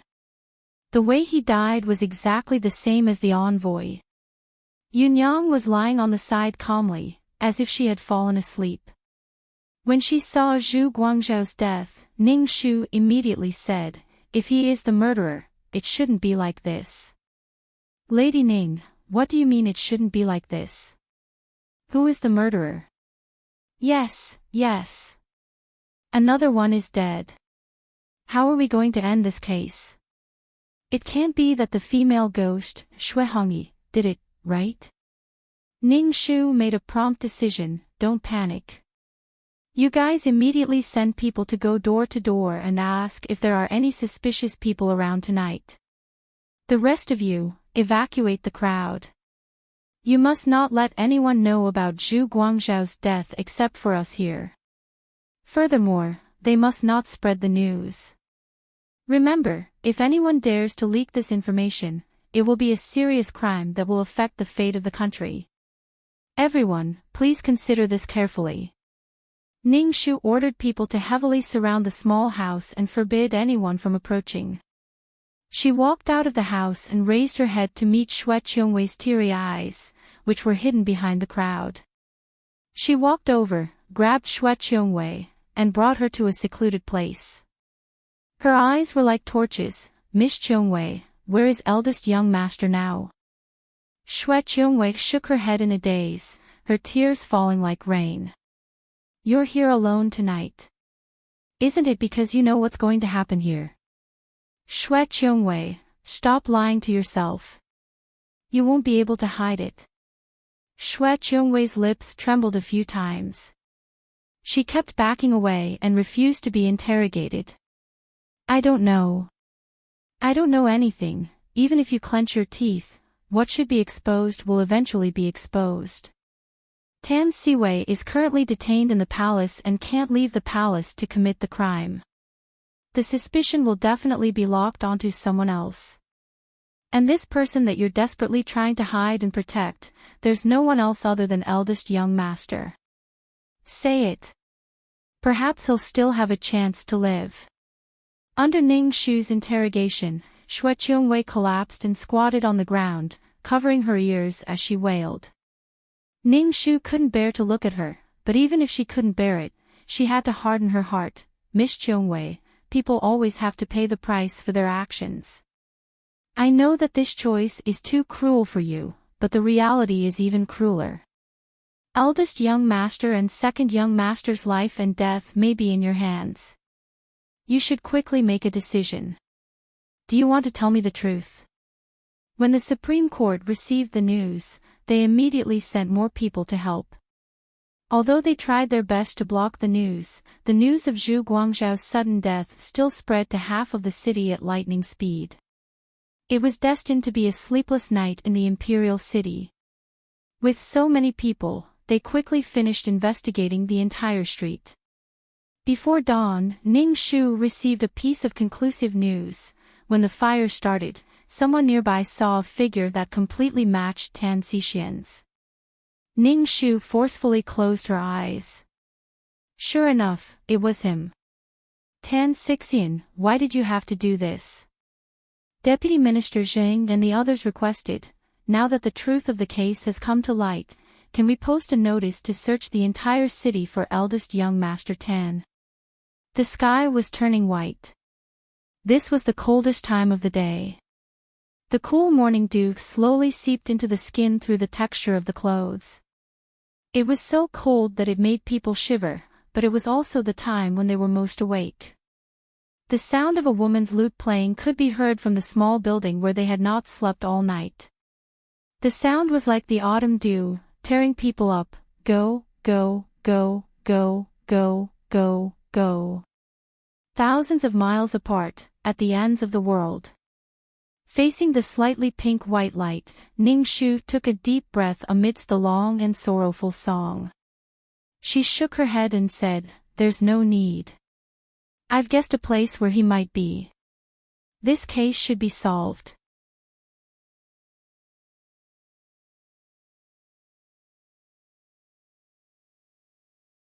Chapter 397. The surrounding candlelight burned holes in the pitch-black underground palace. Tan Xixian stood quietly in front of the memorial tablets of the Shui family's ancestors. He was dressed in a bamboo-green silk robe, like the morning breeze, outstanding and lonely. When he heard the sound of footsteps coming from the secret passage, he turned around. His signature peach blossom eyes curled up slightly as he revealed his signature smile. "You're here." As expected, as long as Miss Ning is here, there is no place for me to hide. However, I've been waiting for this moment for a long time. Now that I've taken my revenge, my long-cherished wish has been fulfilled. Let's go. In the flickering candlelight, Ning Shu's figure was soft and firm. "Eldest young master, are you not going to say anything else?" Tan Xixian sneered. "What's there to say? Since you found me, it means that you've got something on me. No matter how much I quibble, it'll just be a waste of energy. I'm a businessman. I know that I won't do business that I've lost money on. The only pity is that I only had time to kill Zhu Guangzhou and let the rest of the Zhu family escape this calamity. When we meet in the underworld in the future, I'll definitely take revenge for my Shui family." "Eldest young master, are you really the murderer?" In the empty and quiet underground palace, Ning Shu's voice was like drops of clear spring water falling on a stone stream, echoing coldly. "Or is it that in this series of cases, you're the only murderer?" Tan Xixian's calm expression froze. Then he raised his eyebrows and joked, "Lady Ning, what do you mean? Could it be that you can't bear to see me in prison, so you're purposely helping me clear my name? Then I'll have to thank you for your kindness." Ning Shu wasn't angered by his deliberate words. Her thoughts were organized and clear as a string. Yesterday, when Tan Shaoqing was brought into the palace for interrogation by head steward Zhao, Madame Tan's words indeed made me very suspicious of you, eldest young master. At one point, I really locked the suspicion on you and mistakenly thought that Tan Shaoqing took the initiative to admit his guilt to protect you, eldest young master.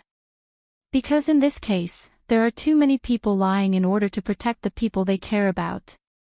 One lie after another, like layers of fog, the truth in front of our eyes was changed beyond recognition. Even I was temporarily blinded by the mixture of truth and falsehood. Just before the fire broke out last night, I was still thinking that if you were the real culprit, the next target would be the Zhu family. However, on second thought, he immediately rejected the idea. Because if the real culprit is you, you don't have to be in a hurry to make a move. You can wait for the second young master to be convicted by His Majesty and let him take all the blame for you. Then you can use other methods to take revenge on the Zhu family and plan slowly. This way, what's done cannot be undone and no one will suspect you. Oh. It seems that Lady Ning trusts me a lot. Tan Xixian sighed faintly. Thousands of flickering candlelight dragged out countless chaotic shadows under his feet. It was a kind of calmness towards death. It's a pity that I was seen by a passerby last night. At that time, the fire had already started and many people had surrounded me. I didn't have time to kill him to silence him. That's why I was caught, so I panicked and hid here. It's really a stroke of luck. The heavens aren't helping me. Ning Shu softly said, "Is it really the heavens that aren't helping you, or is it that you have painstakingly planned this?" Tan Xixian didn't know whether to laugh or cry. What plan? Lady Ning, the more you say, the more suspicious it is. This Tan is actually confused. Could it be that I am framing myself? Could it be that you aren't? With one sentence, the cynicism on Tan Xixian's face was completely broken. Ning Shu looked deeply at him, her eyes full of pity and helplessness. Eldest young master, to be honest, you are indeed smarter than the second young master. You deliberately used the same method of murder to create a new case and used this new case to perfectly cover up the old case, attracting everyone's attention to you. The world will naturally think that the other case was also done by you. However, this is not the case. You are too deliberate. You chose such a time and method to commit the crime, and deliberately made such a big commotion. You simply want to let the whole city know as soon as possible, let the emperor know, let the world know that this case was done by you. At the same time, it was this deliberate fire that made me fall into a state of contemplation. What kind of person could make you and the second young master risk your lives to protect him? Until I finally understood, there was no other person who could be this person, only, following Ning Shu's analysis, the expression on Tan Xixian's face froze inch by inch. When he was about to blurt out the answer to the riddle, the beautiful and perfect smile on his face that was like spring snow shattered and splashed in all directions, leaving only a ghastly white. Ning Shu did not see his pain, but she had no choice today. She was determined to be the villain. She took a deep breath and said word by word, "Only the cousin Xue Qiongwei. She is the real descendant of the Xue family."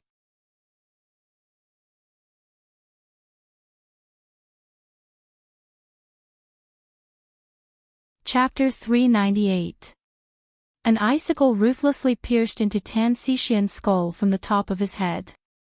A huge pain spread from his brain to his spine, all the way to his limbs and bones.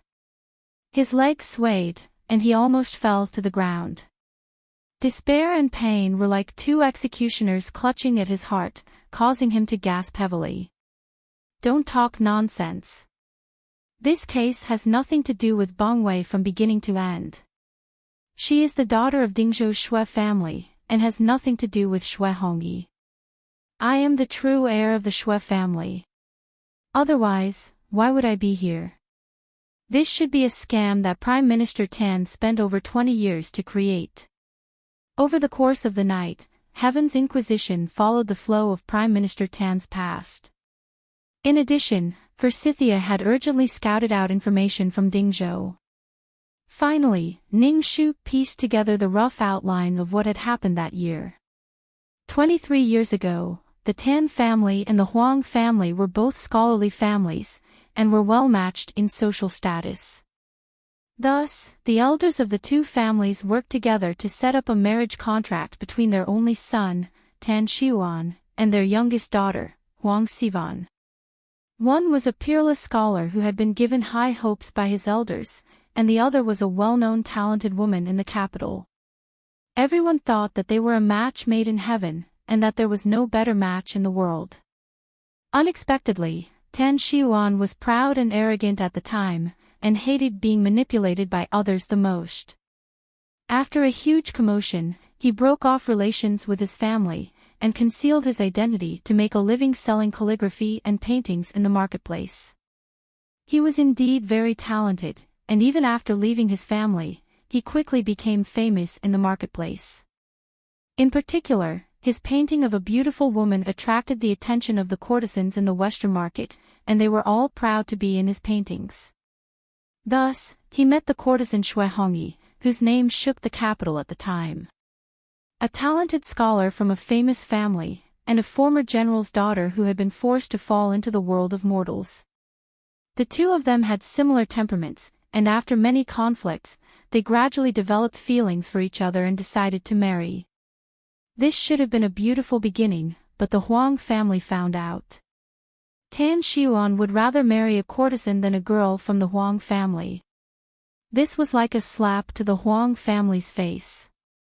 For the proud Huang Sivan, this was a great humiliation. Thus, on the eve of Tan Xiuan and Xue Hongyi's wedding, a hoodlum suddenly appeared and bribed Xue Hongyi's maidservant, leading to a series of tragedies. In order to protect Xue Hongyi, Tan Xiuan returned to the family and was willing to become a puppet that he had once disdained, marrying Huang Sivan. However, how could Tan Xiuan, whose heart was filled with boundless hatred, be willing to play along with Huang Sivan and pretend that the past had never happened? Therefore, not long after the marriage, Tan Xiuan brought a baby boy from outside and pretended to be his illegitimate son as the most ruthless revenge against Huang Sivan. From then on, this husband and wife became the most harmonious and envied on the surface, but the most despicable resentful couple behind the scenes. After Xue Hongyi was rescued from the river by the golden cicada shedding its carapace, she was already deeply traumatized. When she found out that the love of her life had become her husband and her younger brother's whereabouts were unknown, her heart was even more traumatized. She hid in the thatched hut where her mother and younger brother used to live and mourned her death. A few years later, she became pregnant with Prime Minister Tan's child. This child should have given her a bit of luxury, but for some reason, she was taken away from her and sent to Tan Siwei's aunt and uncle who had been married for many years. She became their child, also surnamed Xue. After another 5 years, her aunt and uncle passed away in an accident, leaving no one to take care of the child. Finally, Prime Minister Tan took her in as his cousin, and she became his niece, as well as Tan Xixian and Tan Siwei's younger sister. As for Xue Hongyi, she was all alone. Finally, after 12 years of living dead, she completely left this filthy world. Tan Siwei had been kept in the dark until that night when he was asked by Ning Shu to look through the second volume of files related to Xue Hongyi. He discovered his father's name, and also discovered the shocking secret hidden in his family for 20 years. Eldest young master, you should have known the truth long ago. Therefore, after the envoy entered the capital, you immediately made connections with him and did everything you could to get close to him. This was to prevent Miss Bongwei from doing something stupid that couldn't be undone, and to prevent her from harming herself in her impulsiveness. However, you didn't expect that there were some things that you couldn't stop even if you tried your best. Ning Shu's voice was very soft, like a soft feather, for fear of hurting the person who was curled up and covered in cuts and bruises on the ground. She said, on the 7th day of the 5th month, the one who was truly humiliated wasn't Li'er, but Miss Bongwei, right?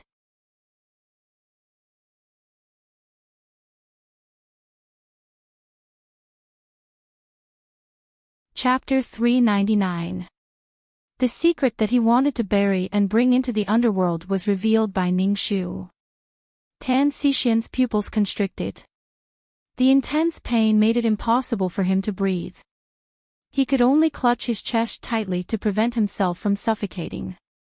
His eyes trembled rapidly and he said in a hoarse voice, "You've guessed it." Ning Shu lowered her eyes. The candlelight at the side cast a long shadow under her thick eyelashes. I've always been puzzled. Why did Li'er flee when Tan Xiaoqing was humiliated by the envoys on the 7th day of the 5th lunar month? Even if Tan Xiaoqing's martial arts were sparse, according to his temperament, even if he was beaten to death, he would not run away. Also, after the envoy succeeded and left, Li'er was taken away by the Tan family's carriage. Why was she still disheveled when she was found by the neighbors at Kongping Square the next morning? Also, on the 12th of the 5th lunar month, Li'er knelt in front of the two-faced Buddha for an entire night and silently recited the words "I regret." Was this regret just because she betrayed her good sister? Then why did she not regret it for such a long time? Why did she suddenly repent after being humiliated? There were so many questions that troubled me. I could not understand them no matter how hard I tried. It was only when I began to have doubts about Miss Bongwei that these questions were suddenly resolved. The Li-er in our hearts may not be that Li-er, but rather the eldest young master's sister, Xue Qiongwei. Ning Shu said softly, if my guess is correct, Li-er was almost humiliated that night. It was Miss Bongwei who passed by to stand up for her. You didn't expect that after saving Li-er, you would end up in hell, right? Tan Xixian took a deep breath and slowly turned his back. His eyes gazed blankly at the flickering candlelight in front of him. He smiled faintly and sorrowfully. When Bongwei was brought into the manor from Dingzhou, it was not long before I discovered her past. It was because she was too similar to father. Siwei and I were good with our right hands. Only she could use both at a young age like father. Moreover, she was interested in painting and calligraphy. Not only that, father's love for her could not be hidden. When she first entered the capital, she was not acclimatized and fell seriously ill. Father stayed outside her room for 3 days and 3 nights, unable to eat or sleep well. Siwei and I had never experienced that before. Moreover, as she grew older, her features became more and more similar to those of the Tan family. This resemblance could be said to be that she resembled her aunt, but upon closer inspection, it could also be said that she resembled her father. There were 3 children in the family, but gradually, I realized that I was the only one who didn't look like a member of the Tan family. What a joke. I grew up being neglected by my mother. Although my father and mother never mentioned my past to me, the elders in the manor weren't blind and their mouths weren't mute. From those broken words, I spent a few years piecing together the love history of my father. After that, I suddenly realized that the crystallization of that love history wasn't me, but Bella. I was just a stray dog that was picked up from some wild place, a shield, a tool for revenge. However, I couldn't bring myself to hate Bella, because her nature was similar to mine. We were both pitiful creatures in this world. She was 7 years younger than me. Her eyes always timidly looked at everyone around her. They were stubborn and sad, as if tears would fall at any moment. One of her soft little hands pulled Siwei, while the other held me tightly. When she had nightmares at night, she would always curl up in her bed and cry all night, until dawn. However, she didn't dare to cry at all. Looking at her, I felt as if I was looking at my younger self. Thus, I instinctively walked over and hugged her small and soft body. In order to protect the secret of her identity from being exposed, I began to remind her to avoid using her left hand in the manner, especially in front of others. She also had to be more careful in front of mother to not arouse her suspicions. I only hoped that Bella could grow up well and peacefully into a young lady. Then, she could completely break away from the manor and break away from the past. Tan Xixian closed her eyes and a tear fell from her eye. But later on, I realized how naive my thoughts were.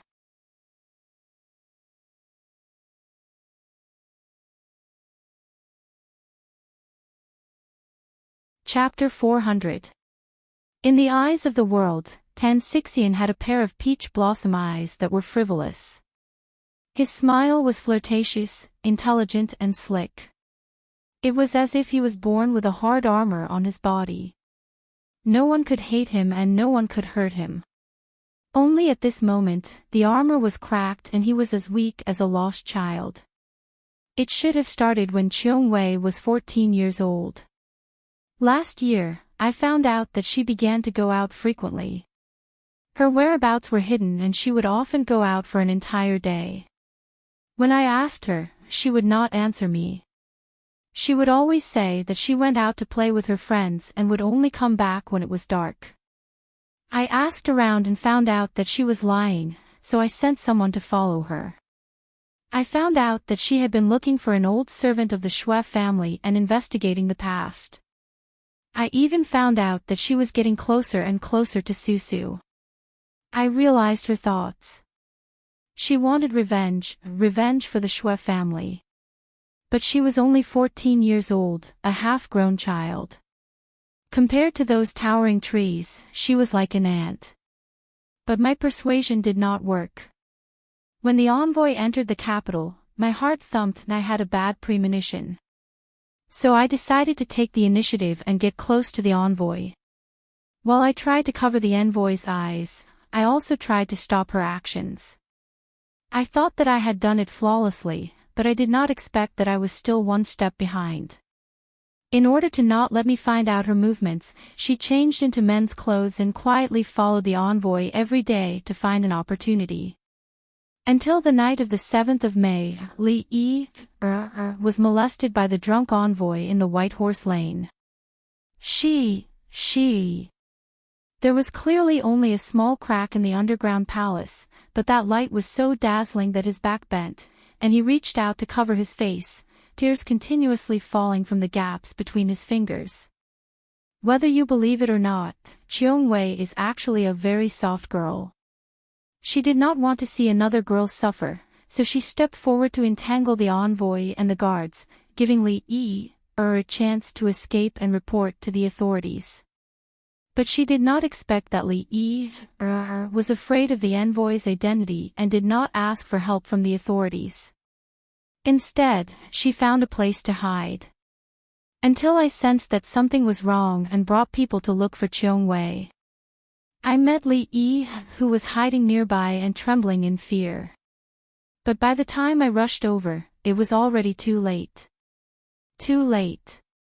My Bella had already suffered the greatest injury in this world. I was the one who knocked Li Yi out and dumped her in Kongping Square. I wanted her to have a taste of the pain that Bella suffered. Even if it was only a fraction of Bella's pain, or even 100th of it. Because that was what she deserved. That cowardly woman deserved it. Ning Shu didn't expect the inside story to be like this. She couldn't help showing a stunned expression. The scene of Shui Qiongwei baring her fangs and brandishing her claws flashed before her eyes.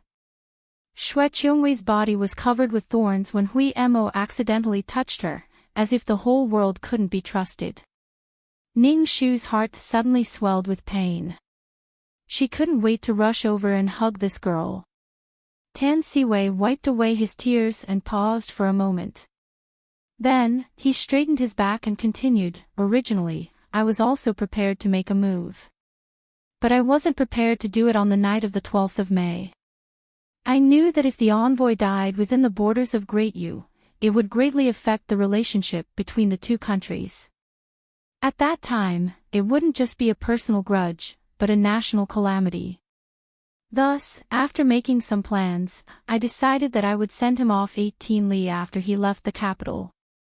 Furthermore, I would secretly feed him poison. It was a slow-acting poison. When he returned to southern Yen, the poison would take effect, causing him to bleed from his 7 orifices and die. But I didn't expect that Bella had her own plans. She actually collaborated with Bai Susu to steal the key to the Search Fong platform's secret passage and set up a trap. At the same time, she also used her own method to take revenge for Li Yi's betrayal. When I returned to the residence, I discovered that Bella hadn't returned at midnight. When I rushed back to the Search Fong platform, I discovered that everything was already done. Seeing Bella covered in blood and silently crying and laughing, my heart ached so much that it felt like it was being torn apart. Thus, I forcefully sent her out of the building and relocked the secret passage. I stayed in the secret passage until dawn, waiting for the officials to arrive. Then, I pretended that I had just arrived at the Search Fong platform during the chaos to assist you in your investigation. During this time, I erased all the clues that could prove that Bella was here.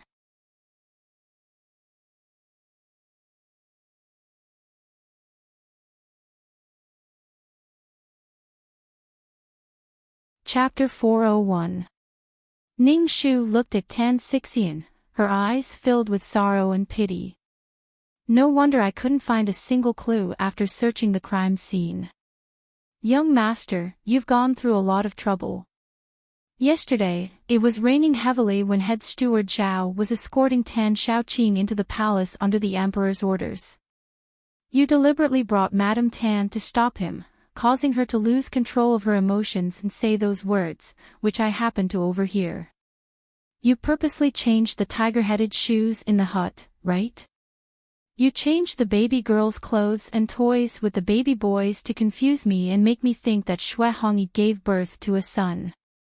Also, Bai Susu's neighbor's family must have been bribed by you. As soon as they noticed my arrival, they loudly cursed and lured me to ask about it, which led me to expose you. Otherwise, there's no way to explain why I happened to overhear such an important clue when I was passing by. On the one hand, you had to save your brother who grew up with you before His Majesty convicted Tan Xiaoqing.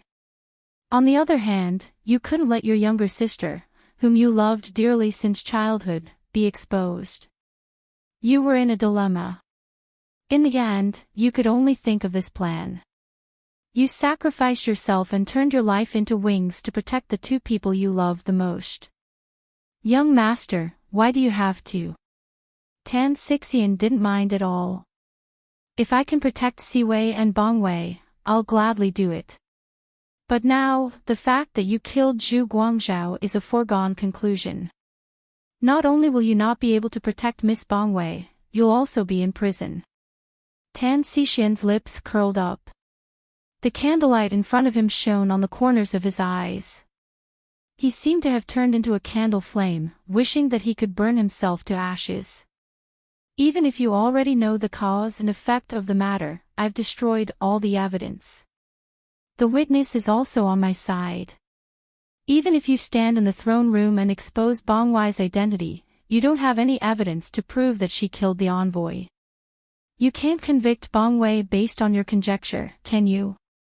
Drip, drip, drip. Too many candlelight tears slowly dripped from the candlestick onto the cold ground. In the empty silence, in the midst of Tan Xixian's satisfied smile, Ning Shu slowly shook her head. There's a witness. Tan Xixian thought she was bluffing and didn't believe her at all. He sneered, impossible. Ning Shu stared at him and let out a silent sigh. That night, there was an old man selling incense who closed his stall late. Around midnight, he saw a red shadow flash by the Chaobai River and left on a boat. At that time, his words were mixed in with the tens of thousands of onlookers, and no one paid attention to him. After the big fire yesterday, I suddenly remembered. I immediately sent someone to invite that old man. He said that the red shadow he saw was definitely a slender woman. It was definitely not a man.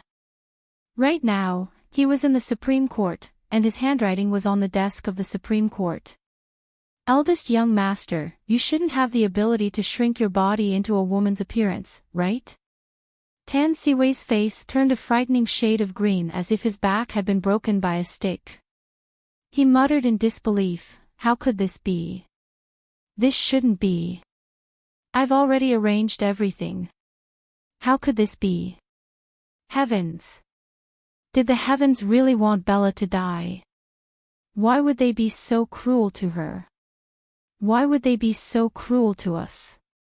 Because he was too agitated, his words had already gone crazy. Halfway through his words, his throat suddenly surged as he bent over and spat out a mouthful of blood.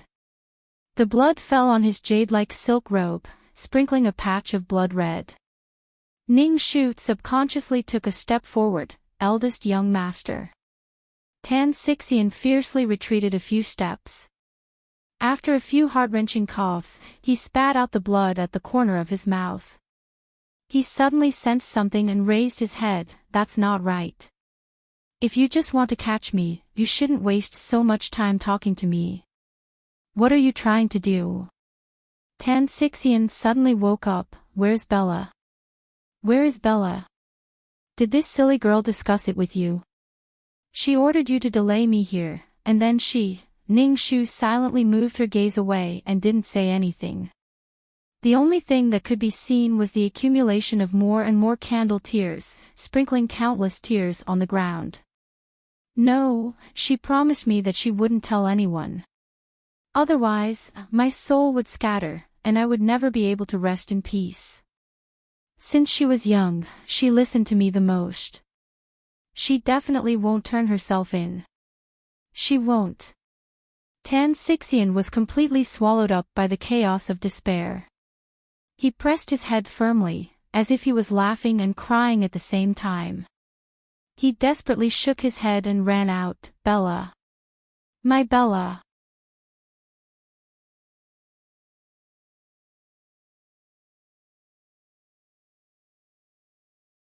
Chapter 402. In the throne room, hundreds of officials lined up. His Majesty sat solemnly on the dragon throne, coldly staring at the girl who was kneeling on the golden bricks like an ant. The deputy envoy of Southern Yen stood on the side, glaring like a tiger watching its prey. He was quietly waiting for someone to die to extinguish the anger of Southern Yen. Tan Siwei's hands were tied and he was forced to kneel on the other side of the throne room.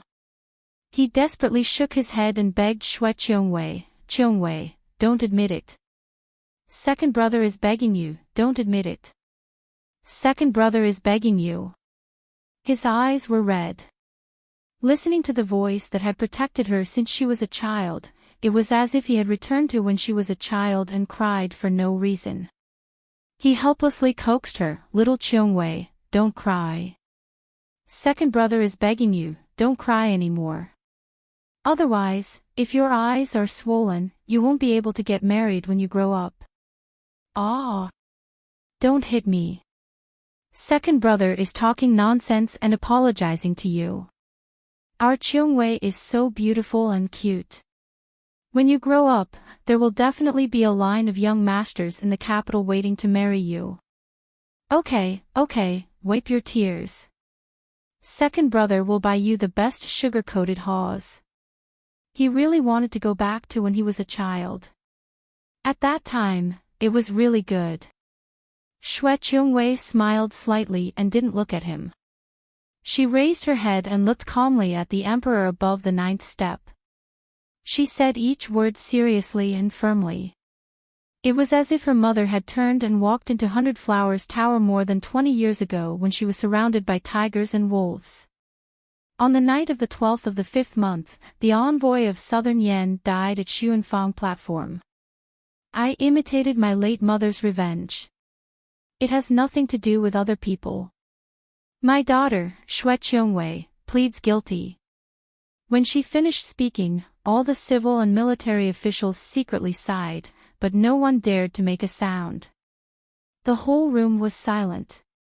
Hearing the word Xue, the emperor's eyes flashed with a myriad of emotions. A moment later, he lifted the corner of his mouth and said coldly, "Xue family's daughter, Xue Qiongwei, is extremely daring. She murdered the envoy of Southern Yen and almost caused a rift between the two countries.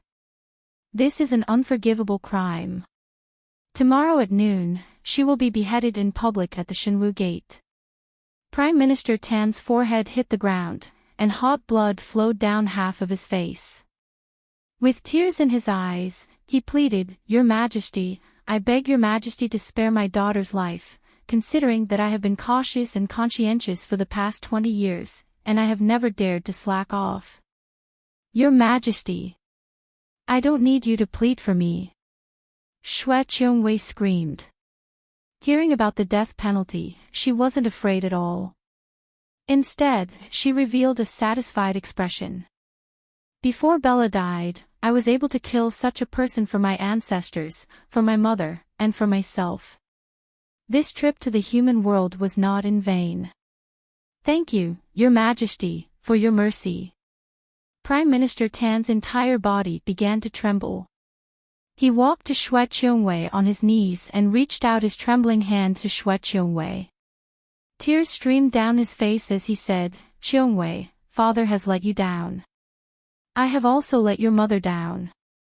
But you have just turned 15, you cannot die. I can't watch you die. Xue Qiongwei showed an extremely disgusted expression and avoided his hand. You're not my father, so don't mention that word in front of me.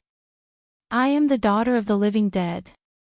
My mother died in the Chaobai River 23 years ago. My birth was the result of hatred.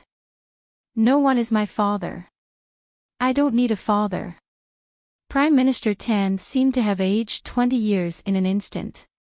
His lips didn't have a trace of blood as he said numbly, "Do you hate me? You've been hating me for so many years, right?" Xue Qiongwei's eyes also turned red. If you hadn't forcefully taken me away from my mother back then, my mother might not have been so depressed and left this world in her 30s. If I had always been by her side, perhaps I wouldn't have so many regrets and hatred. My life wouldn't have turned into a pile of stinky cotton wool. You took away a woman's body, heart, and everything she had, but you watched as she was bullied and humiliated. You were powerless to protect her, and in the end, you even married the daughter of the family that had persecuted her. In the end, you even forced her into a dead end with your own hands. You are such a weak and useless man, why can't I hate you? Tan Xiuan, even if the world thinks highly of you, even if the people admire you, I will never think highly of you in this life. Back then, I had no choice but to take you away from Hong Yi. Back then, when she jumped into the river to commit suicide, she was already determined to die. It was I who forcefully pulled her back from the gates of hell. She knew that what happened back then was the Huang family's scheme. She hated Sivan to the bone, and hated me even more. Under such a strong hatred, she lost her mind and thought of ways to hurt herself every day. In those 6 years, I tried everything to stop her, to protect her, to love her. Gradually, I saw that she was getting better. I thought that this hurdle had finally passed, and we could return to the harmonious life of immortals. Then, you came. At that time, I was very happy. Everyone thought that my career would be smooth and that I would be able to rise to the top. But only I knew that my life was as full of holes as your mother's. It was sad and pitiful. Your arrival was like a beam of light that illuminated our struggling life. For this, I was willing to shorten my life by 10 years, or even 20 years. But what I didn't expect was that your arrival was like a key that opened up the darkness hidden in Hong Yi's heart. She relapsed, and this time, it was even more terrifying than before. As long as she saw something sharp, she could pick it up at any time and stab it into her own flesh, my heart, or even you, who had just been born. I really had no other choice. Qiongwei, I really. The high and mighty prime minister of a country was now crying like a wretched child. You were Hong Yi's and my most precious treasure. I couldn't watch as such a small and soft person like you died in Hong Yi's and my hands. I could only send you to Dingzhou.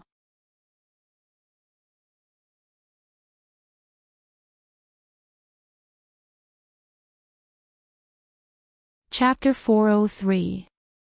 There's no other way. Yes, you always have so many difficulties.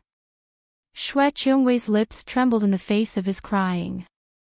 She raised her hand to wipe away the tears that shouldn't have been there. She raised her head to look at the towering roof of the palace. There were circles of caissons carved with multicolored lotus patterns. In the center of the caissons was a coiled dragon spitting water. It was like an evil dragon that hid in the deepest part of people's hearts. She sneered 3 times and said softly, "Every one of you has your difficulties. That filthy envoy from southern Yan did it for the prosperity of his motherland." Huang Sivan's love turned to hatred, and hatred turned to jealousy. She forcefully took everything that didn't belong to her. In the end, she guarded it for the rest of her life and suffered the consequences of her actions. You had no choice but to marry Huang Sivan to protect my mother. However, in your heart, you couldn't bear to part with my mother, so you hid her in a thatched hut, never seeing the light of day, never seeing strangers. It sounds like you were deeply in love, but in reality, it was all because of your selfishness. You clearly knew that she hated this capital and everyone on this land, but you still locked her up like a bird in a cage for 12 years until she died. He had made her pregnant, but he had forced her to experience life and death again. He had forced her into a dead end. Since you didn't have the ability to give her happiness, why didn't you give her freedom? At the end of the day, all your so-called difficulties are just your selfish excuses. You used my mother to express your yearning for freedom, you used Big Brother to take revenge on Wang Sivan, you used me to illuminate your life of being manipulated, but aren't you also manipulating us? What crime did Big Brother commit? He's clearly not of your blood, so why did he have to live under Wang Sivan's suspicion and torture since he was young? He had the ambition to reach the clouds, but in the end, he became a businessman that he didn't like at all. He was a living person, not a tool for your revenge. Second brother had a pure heart since he was young, determined to travel the world and be a person who walked freely in the world. However, he was forced by you to enter the official career and become a copy of you. As for me, you only knew to bring me to the Prime Minister's manor and take care of me so that you could feel at ease and feel that you fulfilled your responsibility as a father. But have you ever thought about it? Ever since I was a child, I've been walking on thin ice in the unfamiliar Prime Minister's manor with the identity of Miss Biao. I'm afraid that one day Huang Sivan will expose my true identity. I know you're my biological father, but I can only call you uncle. Don't you think it's ridiculous? In essence, you are exactly the same as Huang Sivan. People like you are so selfish that it makes people want to vomit. If I had a choice, I would rather die in the hands of my mother. Prime Minister Tan was too ashamed to show his face after having his hypocrisy peeled away from him. He could only kneel on the ground and cry, "Bong Wei." After she finished speaking, Xue Qiongwei didn't even want to look at him again. She shifted her gaze and looked at Tan Siwei, who was being held at the other side of the hole. She felt as if 10,000 needles had pierced her heart, causing her to be in so much pain that she couldn't stand up straight. Tears dripped down from her sharp and pale chin, wetting half of her body. Second brother, I'm sorry. I've been pretending to be you all this time. The list of names that was wrong on the night of the 12th of May was actually my doing. I know that you like to do things by yourself, so if something you're responsible for is wrong, you'll definitely find a way to make up for it. Therefore, I purposely changed that list of names to lure you away and make you lose your alibi. I'm too vicious. I've always wanted to take revenge on Huang Sivan, but I couldn't find a suitable way. Therefore, this time, when the evil dragon in my heart crawled out, I had this evil thought. I wanted to frame you. You clearly knew the truth, but you still protected me with your life. I didn't have the courage to tell you the truth for a long time, and in the end, I even harmed Big Brother. I'm not worthy of the good you've all treated me well since I was young. I've let you down, I've let you down. I'm sorry. Xue Qiongwei bent down and hit her forehead heavily on the ground.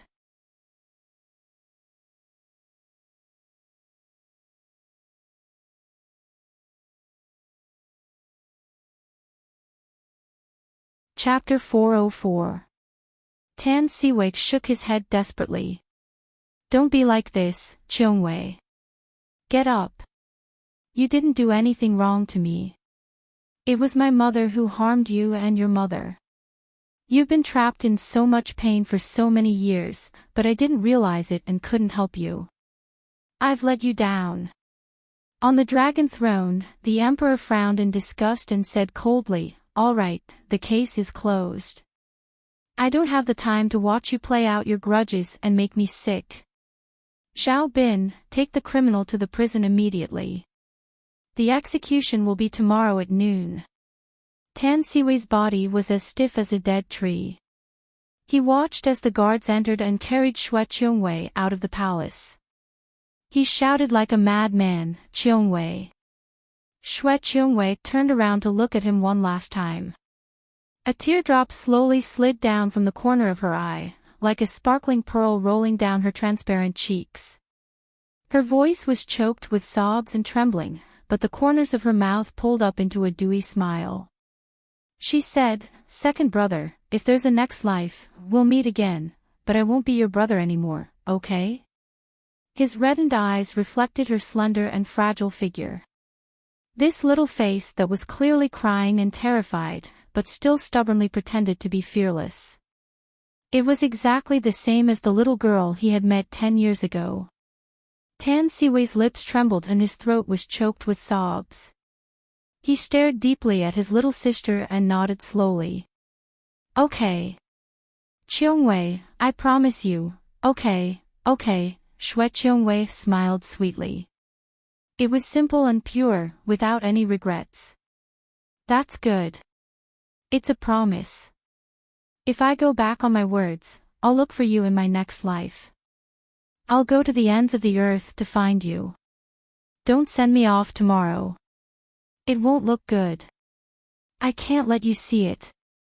She finished her last sentence. "Goodbye, second brother."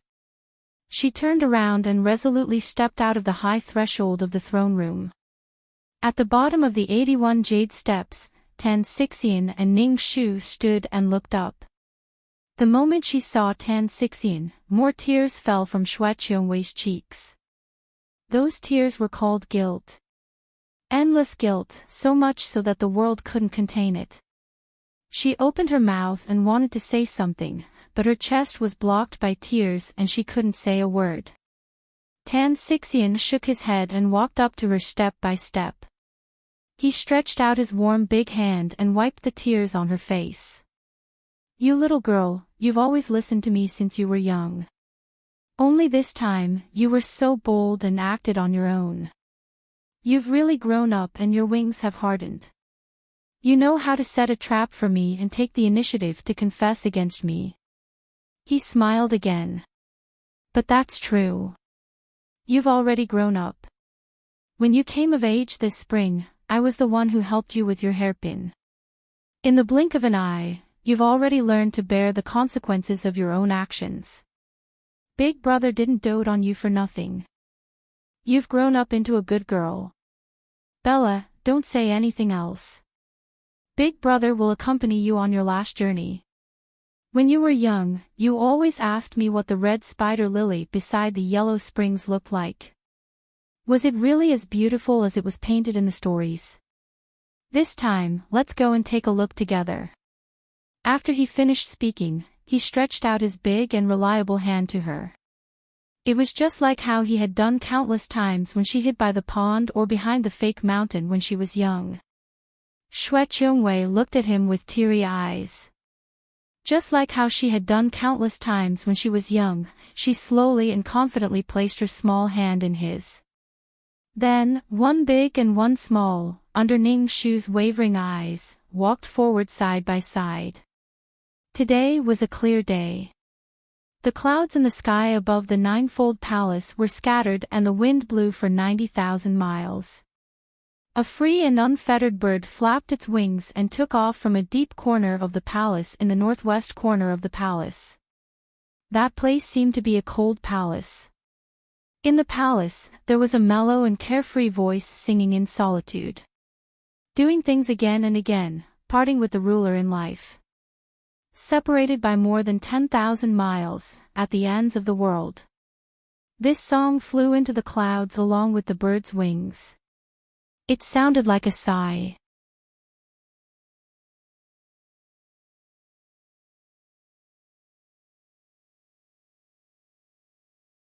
Chapter 405. The case was solved, and the officials took their leave. Ning Shu stood in the chaotic crowd, watching Shue Cheongwei and Tan Xixian being escorted out of the palace by the imperial guards. When she brushed past them just now, Shue Cheongwei whispered in her ear, "At first, I hated you. Second brother's eyes only knew how to stick to you. I really hated you to death in my heart. But now, we're even. Thank you. If it wasn't for your advice, I would have watched Big Brother take the blame for me, and I would have dragged out an ignoble existence. Then I would have fallen into a demon's trap, repeating my mother's mistakes. Now, my life can be considered complete. With Big Brother accompanying me, I'm not afraid. There's only one thing. My second brother's heart is tied to you. I can see that your heart isn't with him. But after we leave, second brother will definitely be depressed. Can you not push him away for the time being? Wait until he calms down, then slowly let him give up. That way, he'll feel better. I beg you, okay? The young girl's watery eyes were filled with pleading. She was like a gardenia that had spent an entire night to condense a few drops of dew and carefully held them in the center of the flower. She was anxious, and she was burning with hope. This was her last attachment and reluctance in this world. Ning Shu's heart couldn't help but twist. She only felt a wave of sour blood surge in her chest. She could empathize with the feeling of loving someone so deeply. She knew that it was reasonable. Even if it was to make Xue Qiongwei feel at ease, she should still nod. But using a lie to whitewash the peace could be even more harmful to Tan Siwei. Moreover, she had Xiahou Qing. He was waiting for her. Ning Shu took a step back and bowed deeply. I can promise you that I will do my best to comfort him, help him, and support him. But that's from the perspective of a friend. As for other things, I can't do anything. Please forgive me. Xue Qiongwei pouted. I knew you wouldn't. You're still as hateful as before. I'm about to die, can't you even lie to me? Really? After complaining, she waved her hand and said, but forget it. Second brother has a sincere friend like you. It's better than a deceitful woman. Ning Shu, I'll leave my second brother to you. I'll repay your kindness in my next life. Let's part ways here. Take care of yourselves. Take care of yourselves. For the last time, the two of them looked at each other tacitly and smiled. This case that had alarmed both countries and affected millions of people in the capital had finally come to an end. The Prime Minister Manor had lost a life to the southern Yan Kingdom, and lost a life to the loyal and courageous Zhu family. Prime Minister Tan, because he had shielded Xue Hongyi 23 years ago and had not been strict with his son, had stepped down from his position as Prime Minister and asked to be removed from his post. At noon the next day, Tan Siwei brought his brother and sister home with tears in his eyes and buried them in the Xue family's ancestral grave. Prime Minister Tan stood in front of Xue Hongyi's memorial tablet for a long time. Then, he turned around and walked into the peaceful place of Buddhism. As for Ning Shu, after the case was solved, she did not go anywhere. She returned to the manor and slept until the bright moon dimmed, the sky was pale green, and the sunlight was bright. She opened her eyes and casually stuffed a few pastries into her mouth. After bidding farewell to her parents, she stepped on the stirrups and left the capital like a gust of wind. After a day and a night, she returned, covered in dust. She didn't even have time to drink a mouthful of water before she hurried to the crowded Zhang's pastry shop in the Easter market to line up. After waiting in line for 4 hours, she reached the end of the long line. Ning Shu carried the steaming hot lily pastries and mounted the horse again. The horse's hooves hit Shishui Street, which was only 1 street away from the Prince of Nanping's manor. After more than 40 hours of traveling day and night, Ning Shu's eyes flashed with illusions. Her hands fell from the horse's back and her body leaned to one side, falling off. A passing figure flew over in time and hugged her.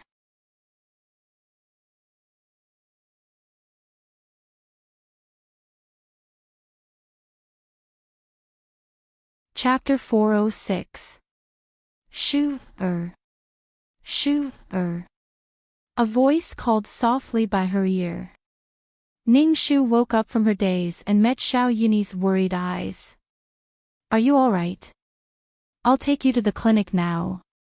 Ning Shu shook her head and jumped out of his arms, her voice hoarse from running for a long time. I was distracted just now and didn't control the horse. I'm awake now. Thank you for saving me, Your Highness. Otherwise, I'm afraid my head would have been broken and bleeding. She clutched her chest, her heart still palpitating as she broke out in cold sweat. If she had really fallen just now, the injury would have been small, but the disfigurement would have been a big deal. You have to take good care of my pretty face. It's good that you're all right. Xiao Yuni saw her subconsciously covering her face and smiled, holding her waist to help her steady herself. The waist under his hand was so thin and soft that when he held it, it was like there was endless magic that made him reluctant to let go. Xiao Yuni's eyes darkened, a warm feeling in his heart surging. He tried his best to suppress the surging heat and joked casually, Shu, I still remember that you still owe me a meal. Today, I saved you again. Now that the case is solved, shouldn't you honor that meal? Ning Shu hit her head, remembering that night when Xiao Yuni helped her and escorted her. She did promise him this. She said with a red face, Your Highness, don't worry. It's just a meal, I won't go back on my words. But I still have something important to do now. When it's done, I'll personally go to Your Highness's residence to send an invitation card and invite you sincerely. Xiao Yuni raised an eyebrow. There's no need for an invitation. I think it's better to do it now than today. As for the important thing you said, is there anything more important than repaying me for saving your life? I remember that you especially like Little Uncle's Chasing Clouds and Moon Chasing Restaurant. I specially asked Little Uncle to leave a private room for me these few days. It's time for dinner now, so why don't we go and come back early? If it was the previous Xiao Yuni, Ning Shu still had ways to deal with him. But he had changed his temperament and was like a ball of cotton, not having any reaction when she punched him. And this ball of cotton was surprisingly soft, welcoming her with a warm face, making her too embarrassed to even punch him. Ning Shu immediately possessed by official foam, saying bitterly in her heart, Aya, what should I do? Just as she was in a dilemma, she heard two familiar suppressed coughs behind her. Her heart swayed uncontrollably, and her eyes trembled slightly. She immediately turned around and looked at the end of the road. Behind the hurried figures, there was a tall and straight figure that resembled an immortal. The tip of Ning Shu's nose tingled, but her face and heart were filled with endless joy. Xiahou Qing. It really was him, Xiahou Qing. They had not seen each other for only 32 hours, but it felt like a lifetime. After that serious injury, his jade-like face was even paler than before, so pale that it was almost transparent. It made him look fragile and made people want to protect him. But the aura he exuded was like a snow-white mountain that had been standing for thousands of years. No matter how the wind cut it, he would shine and never collapse. With the help of Hui Mo, Xiahou Qing slowly took a few steps forward and said calmly, Your Highness, since she doesn't want to go now, you don't have to force her. Xiao Yuni's eyes moved slightly and he smiled. It said that the Xiahou family's young master had met with a mishap and his life was uncertain. It's really worrying. I didn't expect the young master to be blessed by God and survive this disaster safely. It's really worth celebrating. Thank you for your concern, Your Highness. I'm still not feeling well, so I won't accompany you any longer. Xiahou Qing said politely and then coughed a few times. He waved at Ning Shu and said, Come to me. With just a few simple words, he called her over and she walked towards him. As the waist in his hand left, a deep and complicated expression appeared on Xiao Yuni's face. He rubbed his empty fingers and slowly put them behind his back. Ning Shu carefully walked towards Xiahou Qing step by step. When she was in front of him, she took out the tightly wrapped oiled paper package from her chest. She carefully opened it and took a piece from inside and sent it to Xiahou Qing's mouth. I said that I would bring you shortbread. This is my favorite lily-flavored shortbread. Here, it's for you. Under her expectant gaze, Xiahou Qing opened his mouth and took a small bite.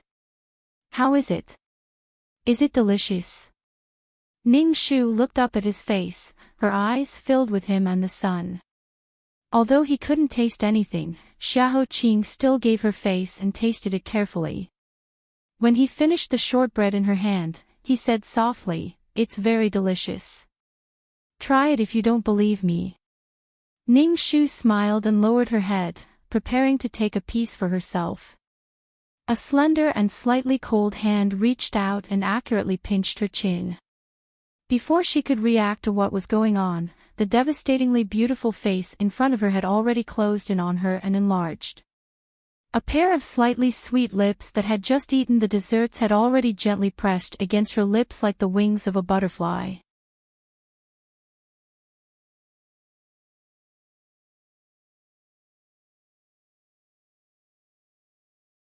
Chapter 407. The last time their lips touched was when he was in danger in the underground palace. In a moment of desperation, she used her lips to transfer air and pulled him back from the gates of hell. At that time, she was so anxious that all her actions were based on instinct. She didn't care about the etiquette between men and women, and he was in a deep coma, so she didn't have any ambiguous feelings. But this time was different. The afternoon sun fell on their bodies like a fishing net. Around them was Shishui Street, one of the busiest streets in the capital. Every day, thousands of pedestrians and carriages would pass by here. In the background of this bustling scene, Xiahou Qing lowered her head and bent down. Half of her black hair fell to her chest. Two slightly cold thin lips covered her softness in a way that caught her off guard. Sobriety and confusion, gentleness and domineering. These contradictory emotions were miraculously merged together. Like fireworks in the night sky of the New Year's Eve, they bloomed in Ning Shu's mind. The numbness rushed all the way up her spine, making her dazed for a moment. The whole world seemed to have turned into nothingness at this moment. Only the thick black eyelashes that were close to her and their lingering breath were left. It was not until a long, long time after he kissed her that she came back to herself. She realized that her lungs were about to explode. Because of the sudden attack just now, she had forgotten to breathe. Feeling her shyness and panic, he curled his lips and gently scratched her chin with his finger.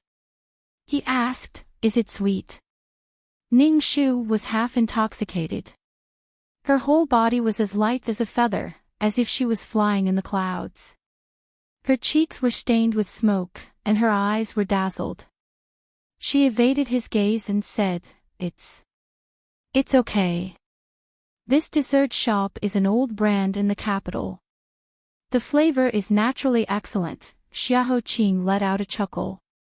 His voice was low and soft. "I also think it's sweet. It's very sweet.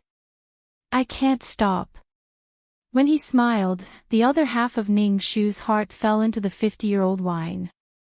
She couldn't help but cover her face.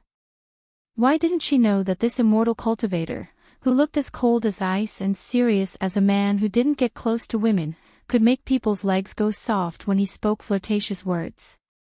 It was no wonder that King Yu of Zhou was willing to do such a ridiculous thing as playing tricks on the dukes. If she was the emperor and he was the favored concubine, it was hard to say who was more foolish between her and King Yu of Zhou. Knowing that it was rare for her to be so shy, Xiahou Qing temporarily let her go and said to Hui Mo, "Let's go, Hui Mo, lead the horse." "If I lead the horse, then you," Hui Mo stupidly said half of the sentence, and then he realized what he was doing. He hurriedly put Xiahou Qing's hand into Ning Shu's hand. "I'll lead the horse, I'll lead the horse. I'm good at leading the horse. I can't free my hands, so I'll have to trouble Lady Ning to help me, he. She reached out to support Xiahou Qing. Ning Shu's face was still red. She noticed that there were countless pairs of eyes around them, and countless girls were biting their handkerchiefs with tears in their eyes.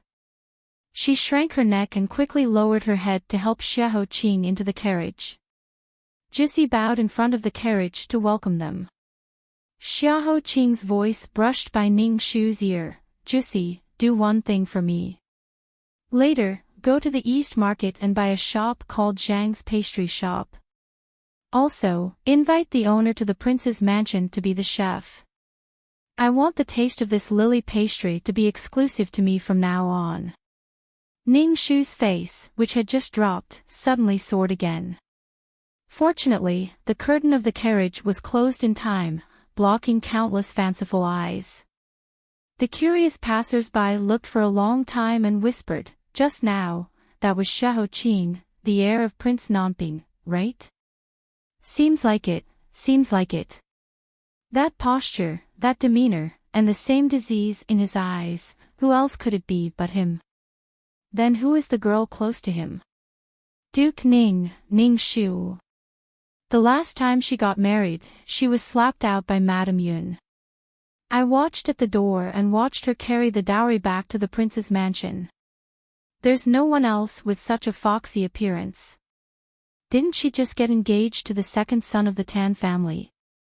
The Tan family has just fallen. How did she get entangled with Xiahou Shizi? She won't take Xiahou Shizi as her future fifth husband, right? TSK, TSK, TSK.